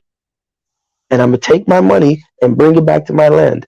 But what you're trying to do, you're gonna take our money and give it back to their land. I'm trying to take the money and bring it back home. You say, oh, because of business. See, that's the first mistake. But Black no. capitalism is I didn't say bullshit. that. I didn't say that. I'm trying to get the money back home. Also, in fact, that's the whole point. That's the whole point. You're trying to make you're going to I'm trying the to tell you. Nigerians. I'm trying to tell You're you. going to the I want Nigerians. to save Somalia and shout out to the Somalis. I want Somalis to go back and build their country. They And are there are enough yeah, Somalians. There are stop enough Somalis destroying in their Somalia. country and bringing their money to us. I don't want that dirty money. Let them go build their country. Let them irrigate their lands and to grow their crops and stop, famine and drought and all this stuff. Let them take care of themselves. Why would they Who's abandon stopping their them? own country to come and enrich us? I want them to enrich their own country and go back to their country and make their country great. Well, Yeah. with that said, they will never do that because they have open borders, and Kenya doesn't want to build high-speed rail with West Africa. So it's okay. With that said, I love all of How you does that guys. happen? Shout out to the Kenyans. You guys are you're playing the hypocrisy game because okay, nobody is first of all, nobody is stopping Somalis from building Somalia. There is nobody holding a gun to Somalia. Okay, apart Then from why other don't they countries. do it? No, if nobody's stopping It them, is what's their own stopping choice. them? So We're not it's because stopping them. it's an IQ issue. It's an IQ. It's an Whatever IQ issue. issue it is, it's So not if our. the if it's like a chicken, it's like So you're saying that the reason they can't build their own country is because they're low IQ, but they can come to their country and build our country because we're high IQ. Does that make it's any no, sense to no. you? I'm not saying that. I'm saying that they're going to build somebody's country. It better let it better be ours. They're not building their country. If they don't come to our country, they're going to go to build Ethiopia, or they're going to go to No, they're build not going to Yemen. build any of those They'll build countries because Yemen, none of those people are letting them in. We're the only ones. So if why don't they go build and we are Yemen benefiting. and And Egypt that's and why all we're the these biggest places? economy in East Africa. We are benefiting because of that. Because because they'll definitely build. They're building America. They're building Well, whatever they're UK. doing while they're building it, they're also calling you names. So why would you let somebody come to your Because country, destroying their country and call you names and still do words that? are just I would words. rather they go build their country and make their country prosperous. And we don't need them to build our country. Why should we rely on other people to come build our country for us? We should We're build not our country. relying. We are We should benefiting build from their their country hard without work. destroying it. I'm not, I wouldn't celebrate somebody. Oh, we're benefiting while they're, they're destroying their own country. Let them go. We take care of their business, build their country, and then if we trade with them, then it's trading on an equal basis where they come to us as a country, we come to them as countries. We're not going But they to. are okay. First, they're also building their country. I think I've seen a video. Mhm. I've seen a video You of did say Somalia. that they're destroying their country and bringing all that money to us. So they're not building their country. What we're benefiting from is the destruction of their country. And that destruction is because they were fighting amongst themselves for the longest time, amongst other reasons. But, the ideal situation is for them to go build their country and for us to build our country. Why would you say, oh, we need the money, we need the money? No, we should be working to build our own country. Why would we let But we are somebody, building. people who You have know, destroyed their own country come and build ours? That's not even building. They're coming in to see what they can get. And then after they use Kenya, what do? They take their money and they go to UK, the ones who can. They come to Minnesota, the ones they can. They're not there to build our country. They're there to build themselves and get out of there as soon as possible. If they but really wanted to build our here's country, the they would here's have the some thing. gratitude He- towards us and not be calling us names like that. Okay, I think you're more offended about the names No, about the word. I'm not offended about the To names. me, Like I names said, I don't. don't take that as a bad thing. I'm proud of our Nywele Ngumu. I'm proud of our hair and all of that stuff. But for you to just sit and to let somebody, tell put you down and talk you down and all that while you're just grinning and taking their money, that's a lack of dignity. That's I'm not saying I'm against them. I'm just saying that they should stop insulting us, and at least if you're not grateful, at least be quiet. But for somebody to come, we have helped them from time and time again, from their famines, from their jobs, from their war, from the destruction of their country. We have helped them. That is unquestionable. So for them to come in and you say, oh, I'm offended at the name. No, I'm actually, just shocked at the ingratitude. Like, it's not the most, if we Kenyans had a war and we went to Uganda and Uganda took us in, do you think we'd be calling the Ugandan names? Do you think that we'll be looking down on them and saying all these things and trying to justify our hatred for them? If some Kenyans went and did that, we wouldn't be trying to say, oh, those are just Kenyan trolls. We would be out there and saying, no, people should not be doing that. So that's what I'm saying. If we're to treat people, trade is not just about money, it's also about respect. If somebody doesn't respect you, they're not going to, build your country. They're going to exploit us. They're going to, take what they can, and then they're going to go and take it to their own communities or to their own people. They're not doing that to build our country. And if you are, as a country, relying on other people to come and build your country for you, then yeah, we don't need to be in that position. We as Kenyans, we built our own country. We didn't wait for somebody else to do that. Oh, hey, Zuli. Yeah, And on but the you other see, hand too, why are you trying to have other people build your country? Like I said, we have other people, not just in West Africa, but in the East. We could be building with Uganda, with people who actually have respect for us and we can mutually benefit from, not just people who come to benefit themselves and look down on you. yeah, okay. Let me say something. First Yeah. of all, everybody is contributing to building the nation. It's not just, but they are also giving their contribution. And to me, whatever they think, whatever they say, whatever attitude they have, that's their own character. In the end of the day, I think East Africans as Kenyans, I think we are stoics. And in stoicism, you can only change your own character. You cannot change somebody else's character. You cannot influence anybody else's character. You're only in charge That's the of. talk of powerlessness and weakness in your own country. You're supposed to We are not expect powerless. We are someone very powerful to in our country. respect you. No, you're supposed to expect respect. You're not supposed to expect somebody to love you, but you're supposed to expect somebody to respect you. Somebody comes to your house, you don't want them putting their feet on your table or insulting your daughters and your Let me tell mothers. you. At Okay, least take some respect. And yes, we have helped everybody. We have the Rwandese, like I said, the Burundis, all the people. They don't come and call us names. They come and they settle and they help build the country. That's what it should be done. Why should we take exception? Why should we make exception for these one people who come to our country and let them call us names and say all these things, and then we say, oh, that's just how they are? No, if they're going to come to our country, they should come with respect. And this is not just saying, oh, it's them. We're not pointing them out. We have nothing against them. We don't have a name for them. We don't have a name for all these people. They have names for us. And if somebody does that, that's like an unprovoked attack. We help them. Why are they attacking us? That's the question I asked from the beginning. We have not done anything to the Somalis to warrant this type of but they are not hatred. attacking us. Only They just comes from self-hatred and from anti-blackness. It's the same thing that comes from the Arabs calling us names. How is that different from the Arabs and the white people who call us names all the time? If you don't stand up for your own what dignity as a names? human being, everybody will walk over Names you. mean nothing. Names are just words. Those are words that are just unfortunate Okay. in their own language. You cannot, if we get offended and by just words, It's not then about are we just being strong? Really? offended. It's about Is that demanding your yeah? respect. Respect is not about taking offense. That's Would not you, if respect. somebody spat in Respect. your face, no, they did not, hurt you or kill you, but are you just going to sit there and take it and say, oh, well, they are face spitters. That's what, they are. You have to stand up as a man and say, no, you're not going to sit there and do, and not even that. You're going to go and find people who actually have some sort of respect and would spit in your face to do business with. Why do you want money from people who do not have any kind of respect for you? And why Okay, why let, should we let me be let me so? say something. Mhm. I think we have different definitions of, Like, why? I don't need what is so valuable about a Somali's respect. To me, We a do not Nigeria's want, respect. look, What is so valuable about? It's not valuable to me. To me, what is, and second of all, me, I don't think words. To me, okay, it's not words, but disrespect, or in terms of calling me derogatory name, JAREER.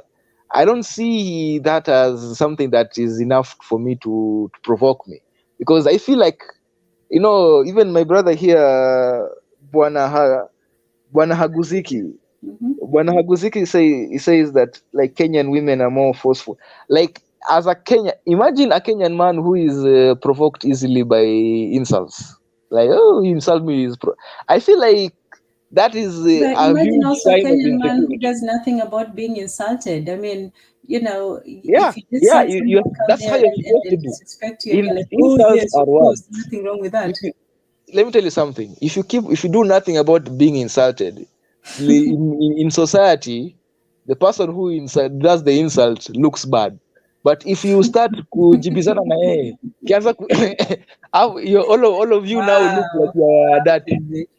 Yeah, that is the truth. Is that that's not true? If you start just look. If you start No, they do not insulting, look bad. Let me ask you, if somebody calls somebody the N-word, you think that they're worried about how they look? They're not there to look good. They're there to humiliate you. And it's not but about you, them okay. looking bad. Look at, It's about if I go being to social if you media, accept it and social media is full of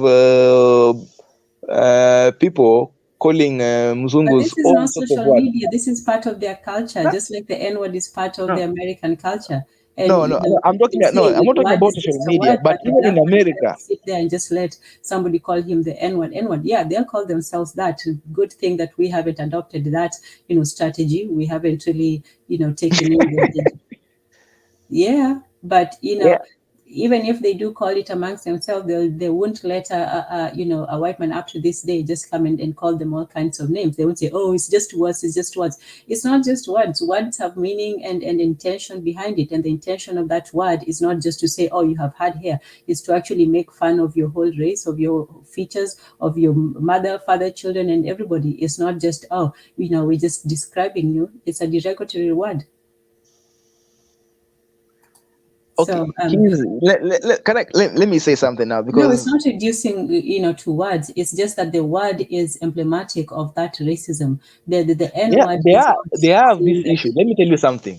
When you are racist, but you're dying of hunger and you're poor and it just it's really, it doesn't look strong. It just looks like, oh god, as in, it's embarrassing, you What? know. What? If you react to that, you say it's No, for them to do it, it's, to me, if it's not guys, embarrassing to them. Why would it be embarrassing to them? It's for them, embarrassing to you. to me They to me meant to me let me tell you, humiliate because you. you're getting let me okay, in the end of the day, in the end of the day, when I feel like, when I don't know, I've seen this in the US. My friend here has talked about, his name is Ezulizu. Yeah, Ezulizu. exactly. He's from Haiti. It's from Haiti. He talks about the Jewish people. Those are not the owners of America. They're not the owners of America and Europe. Are not the Jews. They are the hardcore, right wing Mzungu. And you can call those people all sorts of names, and they don't even, they don't they don't even flinch. They don't really care, because they are comfortable in their power. You get, they are comfortable, they are confident in their power, they are comfortable in their power, that you call them whatever insult you can call them. And I see this all the time, even in social media. It's like normalized to insult. I see a lot of Wazungus getting insulted, all sorts of names, called palm people, called cracker. I don't know all those creative words that they are being given, and I don't see them flinching. Even comedians, stand-up comedians, kina Dave Chappelle, they make fun of them. They don't flinch. They don't. They even laugh. They don't get. Why is that? Because they are comfortable in their power. They are actually secure. Like hata mnitusi aje, they know hata it's like the dance who have power here, hata munitusi aje nyinyi ni kama kondo wangu, like you're like my sheep, you can even insult me, you can do it, but in the end of the day, I'm the one who has the power. That is security in power. How Somebody does he who is have power? insecure He in does not power, have power. just a word, somebody who is insecure in power, just a small word, he can start a fight. That's the small No, that provocation. actually is powerlessness, and powerlessness is exactly, what you said. Why is everybody able to call, black people the N word and this word and that word, and why is nobody able to call, certain communities certain word? Can you go to another Arab country and we don't even have a name for them, let alone calling them anything? We don't even have that word. So you saying, oh, they don't mind it because Sand N-word. no. Don't like, even let me tell you something. You can go to the people who are power. You can go to let me see where, I don't know where you can go to. Is it Chinese? I don't know. I don't know what the names I don't honestly. Yeah, there is not the regulatory name. I don't know. I don't think about those things. But I feel like African philosophy. I know Gasdemup, if he's watching, he might be provoked to come back. But African philosophy, it just dictates he's just I think it's so in line with stoicism, or somebody that if you are so easily provoked, especially as a man. But it's not being easily provoked, and it's not being, provoked. It's just saying that, no, this is what I will not stand. It's just saying that and leaving it at that. If somebody says that word, you're not going to provoke and going to fight, and just say that you're not going to do that around here. And if you do, you have to go away. That's all. He wasn't saying, oh, let's, round up them and let's stop them from coming and all that. No, he's just saying that if you come and then you come with that attitude, then, I have nothing to do with you. And that's all, that's a dignified way. You're not being provoked. You're not overreacting. You're just saying that, this is who I am, and you're not going to, infringe on my personhood. You're not going to, come and call me names or insult my wife and children. These are the rules. But they don't do that. They don't do that, though. Who doesn't do that? The Nigerians, the way you make it look like as if it's the these are like, you make it, I don't know, maybe they do that in private. Maybe in private they do that. But but I've never seen them openly do that. They are so humble when you meet them. I've never seen you meet them.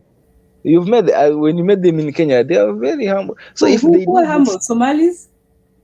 Yeah. Okay. I'll let you know about that. Let me say something. Let me say something. Maybe in the West, maybe they are. Nope, Tezi. I grew up in Kenya. Don't make me let it sound in Kenya. like I know them even. Okay, then. they're not. Okay, let me say something. Are you calling those people humble? Have you been to Isili? Okay. No, especially in Italy, when they're trying to sell you stuff, they are so. When they're trying to sell you stuff, they are so kind. They are so. Buy or leave. You think you're going to have conversations with them, just like with money. They just like. But why do you want to converse? Okay, it's because maybe okay. something. Well, I think maybe you're having to maybe different experience, because they are like, oh, come, they treat you nice, and they. Are you able to date their daughters and their sons? I've never been interested, but can you if you wanted? Yeah? I've never been interested in really honest. Okay, you're not interested. I'm just saying if as a Kenyan guy wanted to date one of their women, how? But Islam, I think it's the religion. It's more of religion than. Yeah, let's say a Kenyan Muslim guy, because we have those as well. If a Kenyan Muslim guy wanted to date one of their women, how do you think they would react to that? I don't know. I've seen intermarriage. It's not just about the name; it's about the culture, the attitude, how somebody views you, how they relate to you. They keep they keep to themselves. They are insular. They are in their own communities, and so for us to say, oh well, everybody is open and all that, that's not true. They don't regard us the same as them. They want to be different and separate, and they think that they have a certain they're better than us. Nobody would call you Nyolengumu as a compliment and say, oh, we're all equal. To them, they look at that as, they're better than us because they have, we have the hard hair. And so, yeah, of course, they'll be somewhat nice if they want your money. But, why would you stand to be insulted in your own place and just accept it? You don't have to be provoked and go into, a fight, but at the same time, you don't have to, go up and trying to kiss us with them. You should just say, hey, if they don't like us, they don't like us. There are plenty of other people who do. And, it's okay. So, let me tell you something. What type of society are you proposing?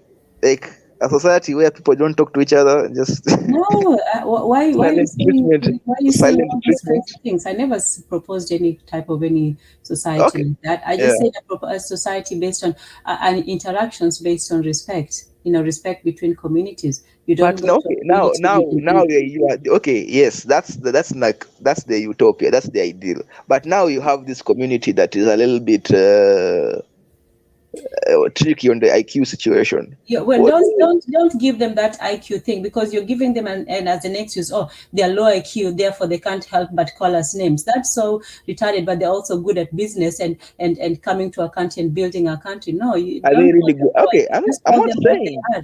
They are disrespectful, and that name is anti-African, and it's a very offensive. It's not that we're offended. It's like they want to cause offense. It's not so much about the person being offended. It's about the person causing offense. That's what we're talking about. It's not how we react. We have never reacted as vengeful or anything. We've never had the word and say, oh, now we're going to go get them. We're just saying, no, you're in our country, at least have that respect and stop it. That's all. We have invited so many people to our country. They have never come up with names for us. They have never called us names and insulted us and Yeah, say, oh, yeah, you cannot come here okay, and say because that. they are sub-Saharan Africans. Yes, but let me ask you this question. What is the solution then? Because we know Well, the they're not gonna solution stop. is just to say no. We're not going to deal with you on that basis. It's to walk away. You don't have to want So somebody's respect, but you're we not going stop to sit there and let silent. them disrespect you. That's all I'm saying. If somebody comes to you, we can say we don't need your money if you're going to come in with that attitude. We don't need your money if you're not going to control your extremists and the people, not just the linguistic trolls, but also the terroristic trolls, the ones who come with their ideologies and want to blow things up. So it's not just about the words, it's about also the culture and what they bring. So we can say that, no, you're welcome to come, but these are the rules. That's all you do. If somebody comes to your home, you say, you're welcome to my home, but these are the rules. That's all. But okay, I've Come with what does that respect. even What's so mean? What difficult does that about even that? mean? No, I don't even Everybody else seems understand. to be able to come with respect. Nobody else has come to our country and called us all kinds of names. It's not a difficult thing to do. It's not a high IQ thing to do. Just come with respect. That is all. And don't call people names, especially those racial names. There's nothing difficult about that. Yeah, yeah. But they're not doing that, Bona Haguziki. They are not doing all that. Yeah, Yeah, but but that's all. You have okay. to stand up for yourself. If somebody calls you name, you're like, oh, it doesn't hurt me. Yeah, they'll sit there and call you all kinds of names, and they will never stop. Once you stand up and say you're not going to do that, that's when it stops. And that's one thing that also, you can learn from other people. The J ones, the Muslim ones, whoever. They don't let they don't let people just come in and call them names. That's a great thing. They don't say you can't come to a country, but if you come to a country, like if you go to Saudi Arabia, you're not going to go there and start drinking alcohol. You already know. So, that's not to say, oh, are they offended by migrant? Who cares whether they're offended or not? Those are the rules. They told you those are the rules. It's not about you offending us or whatever. Our rules is you don't drink alcohol in our country, and that's that. So why can't our rules be you can't call us by those derogatory names if you're to come to a country? That's all. How difficult is it for them not to call us that? You're saying, oh, they just have to call us that. It's just in their lips. It's just in their language. They just have to, and we just have to take it. No, you can say no. If you're going to come, if we're going to interact with you, you can't call us those names, and that's that. And if you call us those names, then go over there and stay with your people.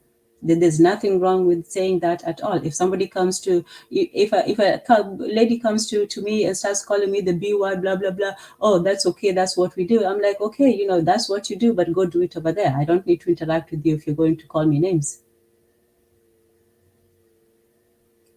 Yeah, but you make it look like as if they do that to your face. Has anyone ever called you JAREER to your face? No, it's not just, calling to the face. It's also, the attitude. It's also how they deal with you. And that day, how they look at you, how they disrespect you is encapsulated in the name. Like I said, it's not every single, white person who's going to call you the N-word, but the culture, the racism is still going to be there. So you start with the word and then you work, your way to everything else. So once you put the concept that people are supposed to respect you, even the word will not come in place. Even the word will not, be there for them to call you that. But the fact that they have that word means that they have the culture of disrespect, of condescension, of looking down on you. And then, as this lady says, when they come to you, of course, they're not going to call you that with your face. Only the boldest one will. And like you said, that guy from the beginning of the video, he said that his friends called him that, and that they called him that because he didn't know. He was one of those ignorant people who was like, oh, they have this name for me, and he's like all cool at that. Yeah, they will laugh at you if you don't know. And it's only now that we're knowing, how they call us, that we're beginning to realize it, that, oh, so this is why they have been acting this way about us, because not only is there, ingrained in their tradition, but they also have it in a word. The word is the like a medali is the encapsulation of wisdom. The word is that summary of that disrespect. It's not just about the word, it's also about the attitude. But if you tell somebody, if you show that you're not going to be disrespected, then even that word will not come into play. So it's saying, yes, we know who you are, we know what you say, we know your attitude, and we're not going to take it, or we're not going to interact with you if you continue with that attitude. That's all it is. Even, let's say a racist white person, they're not going to call you that word, first of all, because you're going to say, no, you're not going to call me that word. But also saying, against the word is also saying that you're not going to treat me any kind of way. You're not going to look down on me. You're not going to disrespect me. So it's not just about the word. The word is just the beginning. But if somebody comes and calls your name and you're like, oh, that's okay, it's just a word, of course they're going to disrespect you in other ways. The word is just how they finally manage to, show you exactly, who they are. But it starts with the word and it goes to other places. That's why everybody who has a word for us treats us badly. The Arabs have a word for us and they treat us like, how they do in the Middle East. So do you think it's a coincidence that, these other people also have a word for us that is derogatory? It's not different. If once somebody puts that word, it means that they have already put a lot more into practice or they intend to. Oh, Hello. Yeah, go ahead. We should start wrapping up soon, but if anybody wants to come in for a bit, it's not just an African thing. This is something that is everywhere. It's in the in the European world where they have the N word. It's in the Arabic world where they have the A word, and it's also with these people who have the Nyuelengumu word, which is the N word, and also the JAREER word is also derogatory. So it's not just the word. The word just is the beginning and the culmination, but it's not the end of it. Oh, okay. Let me play the end of this one, and then we can take a few people, and then we'll probably start wrapping up. We might have to do a part 2, but let's see. More online trolls who have never been to Somalia, don't even speak the language, or who are not even Somali when they use this word in a derogatory term, when there are people who are practically theirs. So we made a video about the anti-blackness within the Somali community, and the comments of that video have been absolutely atrocious. One user tagged TT Drama Layla, the creator I just showed you, because she had obviously made her own video about what JAREER means. In my video, I said that calling Bantus JAREER is a slur. There's a couple of issues with the video that Layla made. Number one, claiming that it's only trolls on the internet who are using this word as a slur. That is absolutely categorically false. Throughout my comments, you see people admitting that their families use it in an anti-Black way. You see a lot of people also calling me one. So we know that it's a commonly used word to refer to Bantus in a derogatory way.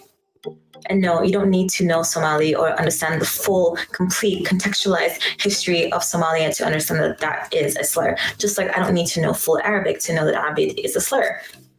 Even though Abid just means slave, when used against Black people, it is 100% a slur. The other problem with her video is actually towards the end, which confirms everything I've been saying about why the usage of the word JAREER towards Bantus is problematic. Let's watch. Jareer means African with an Afro hair, just like Indayan, which means Asian, which literally translates to small eye. The usage of the word Jareer is to describe an attribute that differentiates Somali Kushites from Somali Bantus. And the attribute is the hair texture. But we know that descriptor doesn't just exist in a vacuum. It's laden with history and historical connotations. Some people might say that Jareer means people with 4C hair, and others might say that it means people with rough hair or coarse hair. These are all negative descriptors, just like how nappy is a negative descriptor. Now, a Black person might call their own hair nappy, but that's completely different.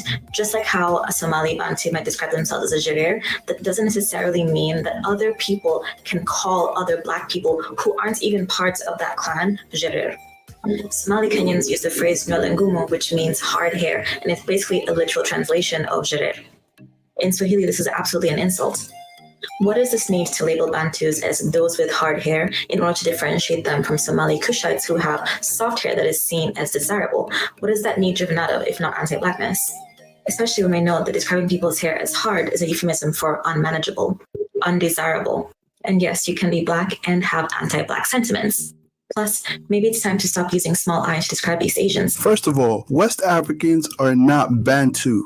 I do understand that people from the Horn are considered Cushitic, so maybe you have to compartmentalize things a certain way, but I just wanted to let you know that we're not Bantus. So having Bantu and Jareer going together, it doesn't really work, you know? Like, there are other Bantu people, but West Africans are not Bantu. That's number one. Number two, the connotation in which this word is used is very anti-Black, very anti-Black. And I'll give you examples on Twitter. Let's just look at a couple of tweets. Hibber said, somebody said AFCON being played on Jareer hair texture fields. Can you imagine? That's the African Cup of Nations is being played on Jareer texture fields. It was a joke though. Tell me if that's not anti-Black. Next, this person said, Jareer is mixed, damn, but the nose will never get smaller. See, Jareer has a connotation with nose as well. Yeah, it might specifically mean kinky hair, but it has evolved, right, to Negroid features. That's what we're seeing here. And finally, just to top it all off, somebody said on Twitter, Jareer is used in a derogatory word, but it's not solely for African Americans, let's not lie. When have you heard a Black African person say they're dark white, laugh out loud? Why is it when people call you out on your xenophobia, you either deny it or act like it's deserved? Exactly. And to conclude the video, Jareer is an anti-Black word. The way it is used in the West is very anti-Black, and there's no two ways about it. So as Black people and Africans, we should reconsider when we use certain words. That's it. Like, share, subscribe.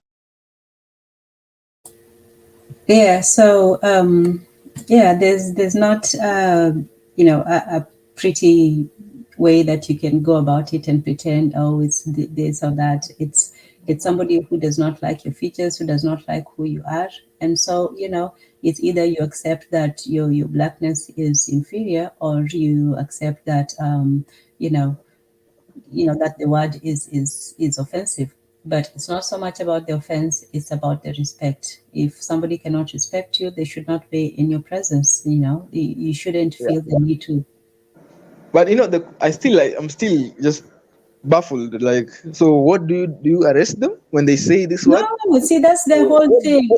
You're trying to make it into this whole extreme thing. Nobody says anything about this. Is the problem, I think, with people who if somebody says something that they don't like, you're like, oh, what do you want to do about it? You want to kill? No, you don't want to kill them. You don't want to be the same as them, but at the same time, you don't want to to just capitulate to that sort of thing. If somebody says, well, I don't like this, you want to destroy it? No, I just don't want to be around it. If I don't like orange juice, it's not like I want to destroy all the other orange juice in the world. It's just I don't want any part of it. So what I'm saying is that we don't need to include everybody in the Black umbrella as an African umbrella if they don't want to be a part of it, and when they see themselves as different. Like I said, respect is both ways. I respect their right to be different, their right to be who they are, if they are Somalis and they're not African, or they look down on African features, that's them. They can go and do that, but don't come and say now we want you to be offended or to call you names.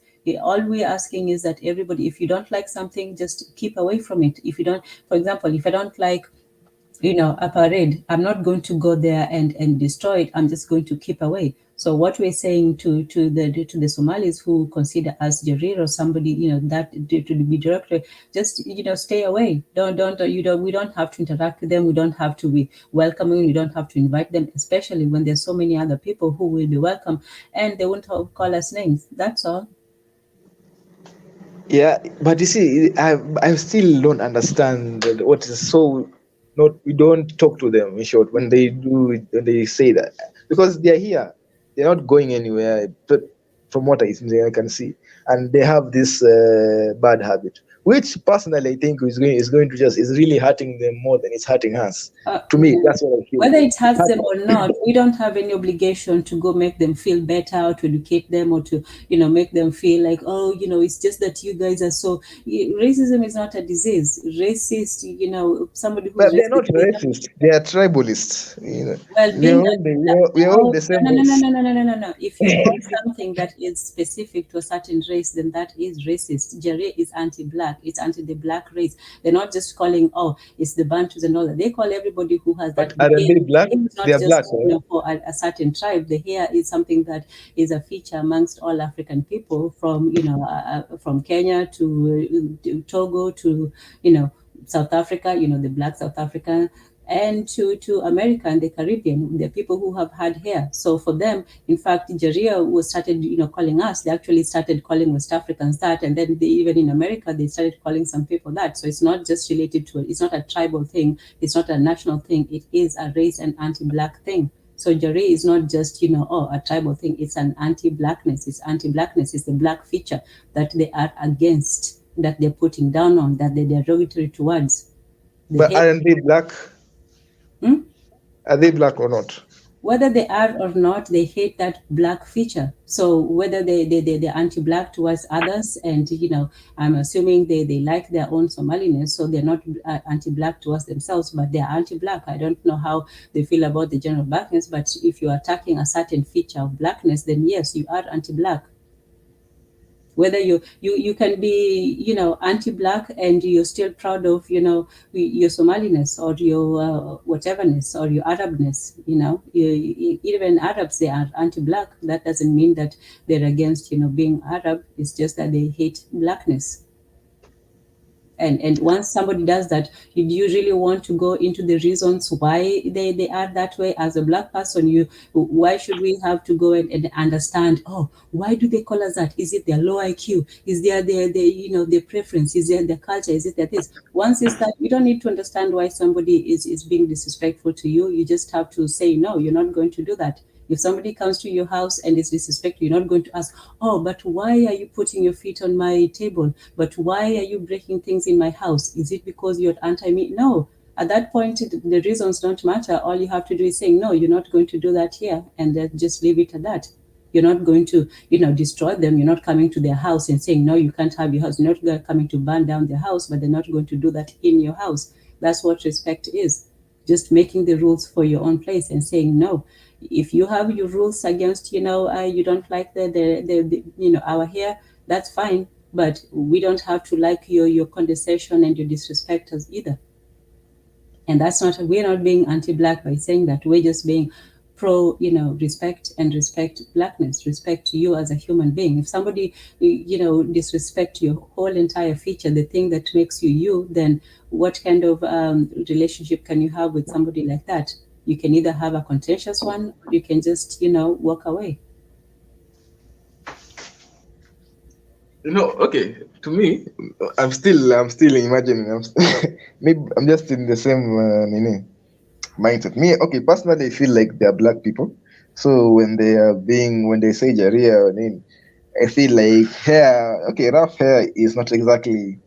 I don't think the texture of your hair is a black feature. I feel like black people have diversity in texture of hair too. So but just because you have the reasons for why they say it does not matter, whether they are anti or not, whether they like other black people or not, it doesn't matter. Once somebody is anti-black, then that's all they are. There's no, you're not going to reform them. That's why I said at least also respect them that that's how they are, but you should also respect themselves and say, well, I don't want that. I don't want to put up with that. So respect is mutual. If somebody defines themselves, and also for me, even here in America, some people describe, they say that they're Indians. If that's what you choose to call yourself, if you want to separate yourself from other people and say you're somewhat different because of this or that or the other, who are we to we're not trying to force people to, to be, blackness or to, be amongst us. But at the same time, you shouldn't be desperate to include everybody in your group. You should actually have some standards and some pride and say, no, if you think that, how we look is somewhat inferior, then we don't have to have anything to do with you. If somebody comes to your house and say, your house is so disgusting and dirty, it's filthy, you're like, yeah, you don't have to be here. You don't have to be in my house. Just go. I don't have a problem. And you shouldn't have a dirty house. But all I'm saying is, if somebody comes and looks down on what makes you as a person, and that's just your house, it's not even just you. So imagine if somebody comes to you and says, your whole family with your whole, hair and all that, and your nose and everything about you is just, disgusting and horrible. Why would you still want to say, oh, but it's because of this and it's because that they don't really know? No, at least have some self-respect and say, no, we're not going to stand for it. Yeah, but I feel like a lot of Africans are anti-black because of the colorism. No, they're not anti-black. Isn't that anti-black? Ghanaians don't have a derogatory word for, Nigerians or the way they look. We, like I said in the beginning, we can make fun of each other, but we don't make fun of each other for our physical features. You don't go and say, oh, look at that, Rendile, look at, their short backs or whatever. We have never been that kind of people. So if somebody else has, and we, like I said, I've seen it. So many people from different countries. We have never had Rwandese people calling us names. We have never had Ugandan people. We have never had all these kinds of people call us names. Because Ugandan people are not one tribe. If you look at tribe, they are. If you look the way when just leave alone Somalis, when a tribe in Africa insults another tribe, it's usually an anti-black. It's an anti-tribal thing. That's the whole difference. It's I've seen. Are you going to deny that some tribes have insulted other tribes in the name of colorism? Okay, so give me one. What tribe has a name for another tribe? Not a name, but an insult. Insults, there are insults everywhere. Like I said, insults there are. But what I'm saying is when somebody specifically insults you based on your black features, that's what I'm talking about. I didn't say that we Africans just loved each other tribally, but there's no tribe. Like I said, Rwandese people have never come to our country. The Ugandans have never come to our country and start calling us Kenyans. Oh, you big noses, or you small ears, or whatever it is. They have never come and done that. People can have all kinds of insults. We make fun of each other all the time. People in Kenya, we make fun of each other tribally, but we don't pick a certain racial feature to make fun of for other people. And that's what they do. The same thing, just like the Arabs have a name for us, Abed, they're not calling us that just because, I'm sure they insult each other. Arabs insult each other all the time. These people don't get along. I'm not saying that people get along, but when you insult somebody in a particular manner that is tribal, the N word is different from calling somebody a fool or an idiot. Yeah, you can call somebody a fool, but when you call them the N word, especially if you're from different traits, that means a whole different thing than if you just call somebody a fool or an idiot or stupid or these things. So no, don't try to make it into the same thing. It's not. No, it's the same thing because what I find funny is that this discussion has actually been had in Kenya. So I'm like, so very interesting, and this is what I'm just giving you the points that I found. That when a tribe insults other tribe, a lot of the times they are usually anti-black features, like, oh, those tribe. Well, in fact, those guys are dark skinned, weusi. I'm just like, that's an anti-black feature, right? Where does that come from? See that it's the same thing. It's the same thing. A name for another tribe, and that is okay. Yeah, the name. The fact if you is, had another one, you can give it to me. Yeah, people will insult each other for all kinds of things, but they will not take a whole but entire group you of see, people and give them a name. Jareer, okay. To me, yeah, Jareer is just the hair. Okay, to them, it's because they have different hair than other tribes. So they obviously going to speak Yes, but about they the don't hair call each other that. They don't go around calling each other those kinds of names. They to say specifically that what they are doing is unique. have Is not that unique. specific. It is common in Africa. What? Sorry? Yeah, like anti-blackness is common in Africa. It is not unique to Somali people. That's my point. No. You're going to deny that? No, I deny that categorically. I say that, there are some tribes, yes, that will, and even those, it's not usually, we can call, the Rwanda, for example, the Rwandese people, that was one such one, but they didn't go and saying, oh, those people have small noses, and it wasn't a racialized thing, it was a tribalist thing. Whereas this one, Somalis do have clans that they fight amongst themselves, but when it comes to us as Africans, they do have that word specifically for everybody who looks like that. Yeah, Black people have roasted each other, but they have never come up with an N word for each other. They have never come up with a racialized term. You can call each other, you can, make fun of somebody, all day long, but when it comes to a whole community, and this is not just one-on-one, that's another difference. It's not one individual against another individual. It's a whole group of people, a whole tribe of people calling a whole race of people that. So this is not just, they're against, a Kenyan tribe or all this. Like I said, they're against But this. this is the thing, Somalis are different race. This, huh?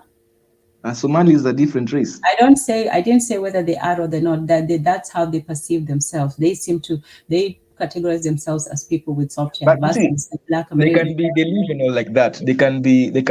That is just delusions. But the fact is that these guys are Africans. First of all, they are Africans. Whatever they are, I don't care what they are. I care how they deal with the rest of us. Hata niongee bana. Like, first of all, they are Africans. I'm not stating the facts. They're Africans. Second of all, they're black. Whether they believe it or not, they're black. No, they're black. Don't put that on other people. Let people identify as they identify. I know there are those who identify. If they can say that they are different people, don't say that, you are or you're not. That's for them to say. And if they are that is now. You see, I hear that is now the Western perspective. Here now, outside the West, things are what they are. They are not what you perceive them to be. They are what they are. So it is what it is. It is what it is. In Africa, there is things they are not what you feel like they are, what you want them to be, or what you identify. No, in Africa, things are what they are.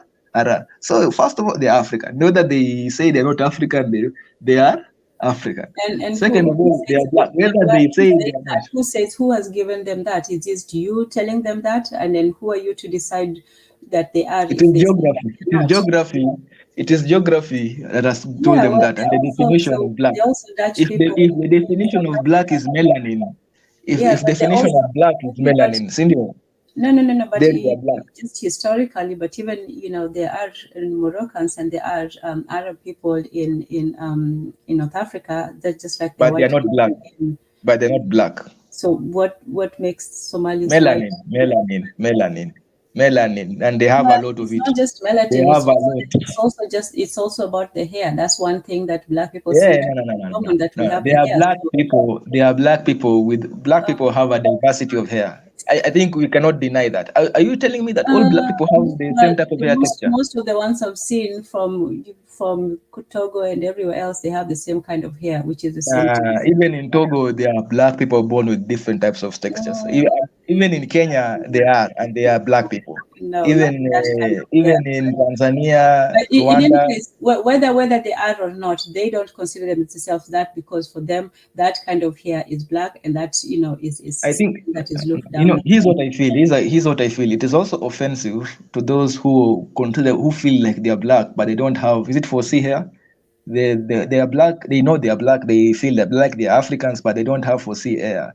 and you are telling them that that they're not I'm black. not telling anybody anything. I'm just looking at how They're saying that their hair is not an African feature. Their hair is also an how they African find feature. themselves and how they look at other Africans. And if they don't feel that they are part of other Africans, they have separated themselves and they look at us as different because of our hair, whether or not you're saying. But they have not separated For them, themselves. the ones with the straight hair would be not JAREER, and the ones who are JAREER would be black. And the ones that are JAREER with the black hair, the kinky hair, that would be considered, derogatory. And for them, they look at Africans with the nywele ngumu as as backwards or as derogatory. So for all that blackness, why do they look at the one feature that is common among Africans as as something to look down upon? There's no black person who are saying, oh, you black person, you're terrible because of your blackness. We argue about tribes, but we don't look down at somebody because they're dark.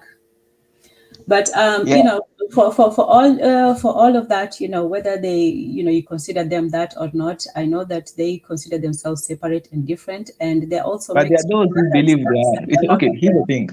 Let me. I didn't even make my point. Let me. Interrupting who? But okay, let's do this because we've gone for about 4.5 hours. Let's do our last statements. I don't think anybody's coming up today, but yeah, I'm just saying that the question was not whether they are black or not. The question was their attitude towards black people, and they're encapsulated in the word JAREER, which is definitely. And I hope you don't you're not going to argue that the word JAREER is not anti-black.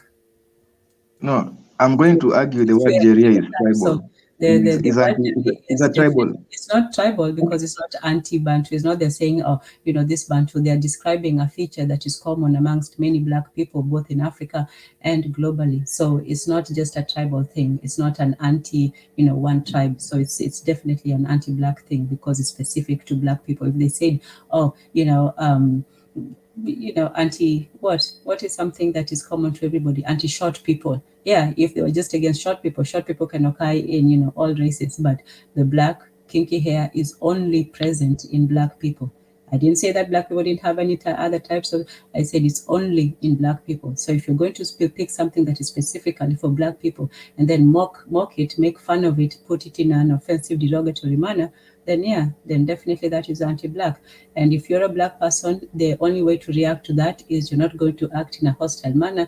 You're simply going to say, you know what, you stay over there, I stay over there, and we have peace. We don't have a reason to try to force everybody to come and like us or to like everybody, especially when they call you derogatory names. So, so go ahead and let's start closing out. Okay. Okay. But this has been a very great conversation, very heated. Although I feel like I've only spoken half sentences here and there, but. Man, I let you guys talk forever. I didn't even interrupt for hours. Yeah, I didn't even that time you're letting us talk. I didn't even talk. It was Gasdemup talking and me putting a half sentence here and there. But here's what. Diego.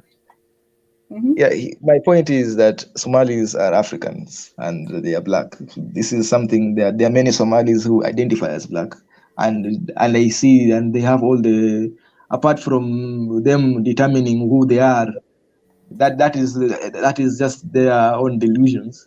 They are black and they're Africans. Wherever they go, they will be determined as black people, wherever they go. So that is just something that is universal. So if they have anti-black. In fact, being anti-black is like a common. Is it common characteristics in Africa? I see a lot of anti-black insults. People, the same way I see people, in fact, making fun of hair is it's definitely bad. But I think making fun of somebody's melanin is much worse to me, because I see Africans do it all the time. So to me, it's like it doesn't. I see Africans make fun of somebody's melanin. Oh, that tribe is dark. They make fun. I've seen Africans call darkness ugly. I've seen Africans bleach.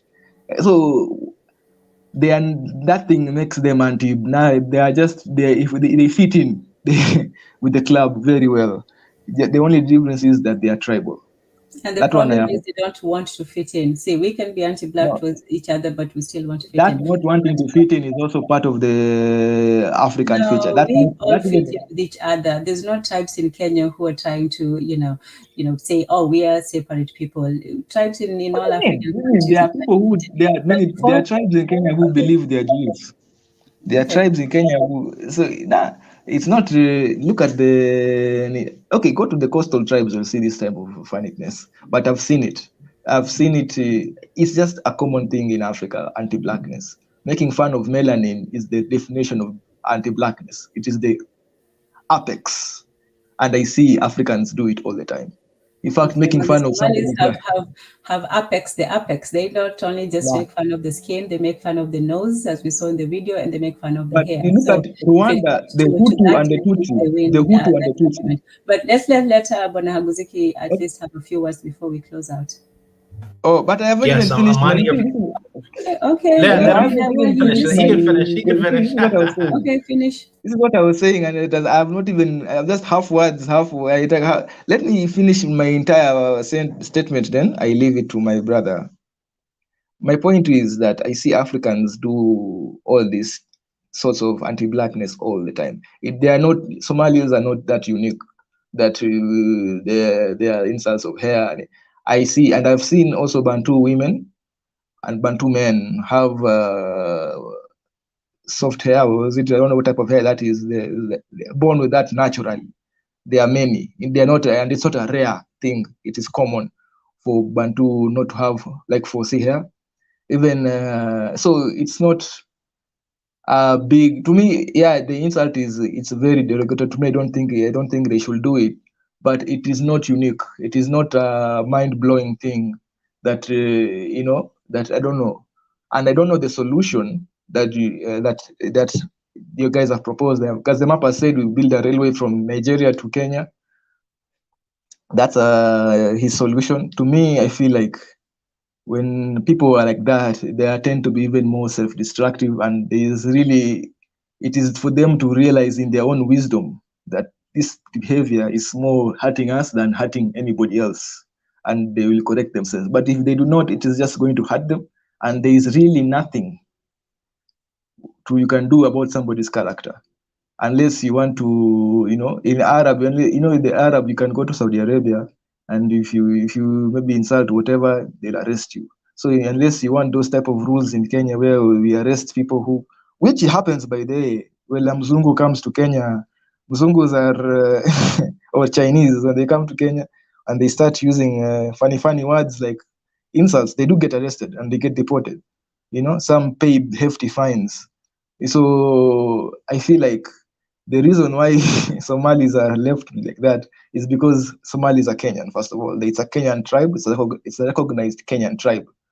That's literally, legally, they're a Kenyan tribe. So whatever they say is looked at as tribalism. And that's not unique to Kenya. So to me, this is just tribalism that hurts themselves more than hurts the people they talk to. And we should not, as Africans, I feel like African men, we should not be easily provoked into starting fights, because easily provocation, look at countries where African, especially men, are easily provoked. Look at the stability of that country.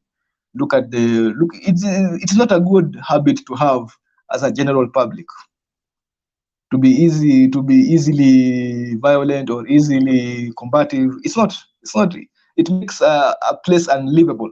So one of the few things that make, actually, people say Kenyans are docile, but I feel like that's one of the few things that make Kenya livable, is that people actually,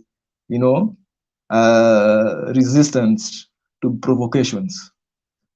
So you find that a society, although I feel like we have not reached where we should reach, I feel like could even continue to be even further stoic, so that we make even greater strides. But yeah, to me, that's my point. To me, they should stop that too, personally. But what we can do about it, nothing. It is up to their own wisdom to see that this is the wrong thing they're doing, and that it is hurting more. Even look at their societies and the type of it hurts them more, because this thing doesn't stop at it doesn't stop at just JAREERs, you know.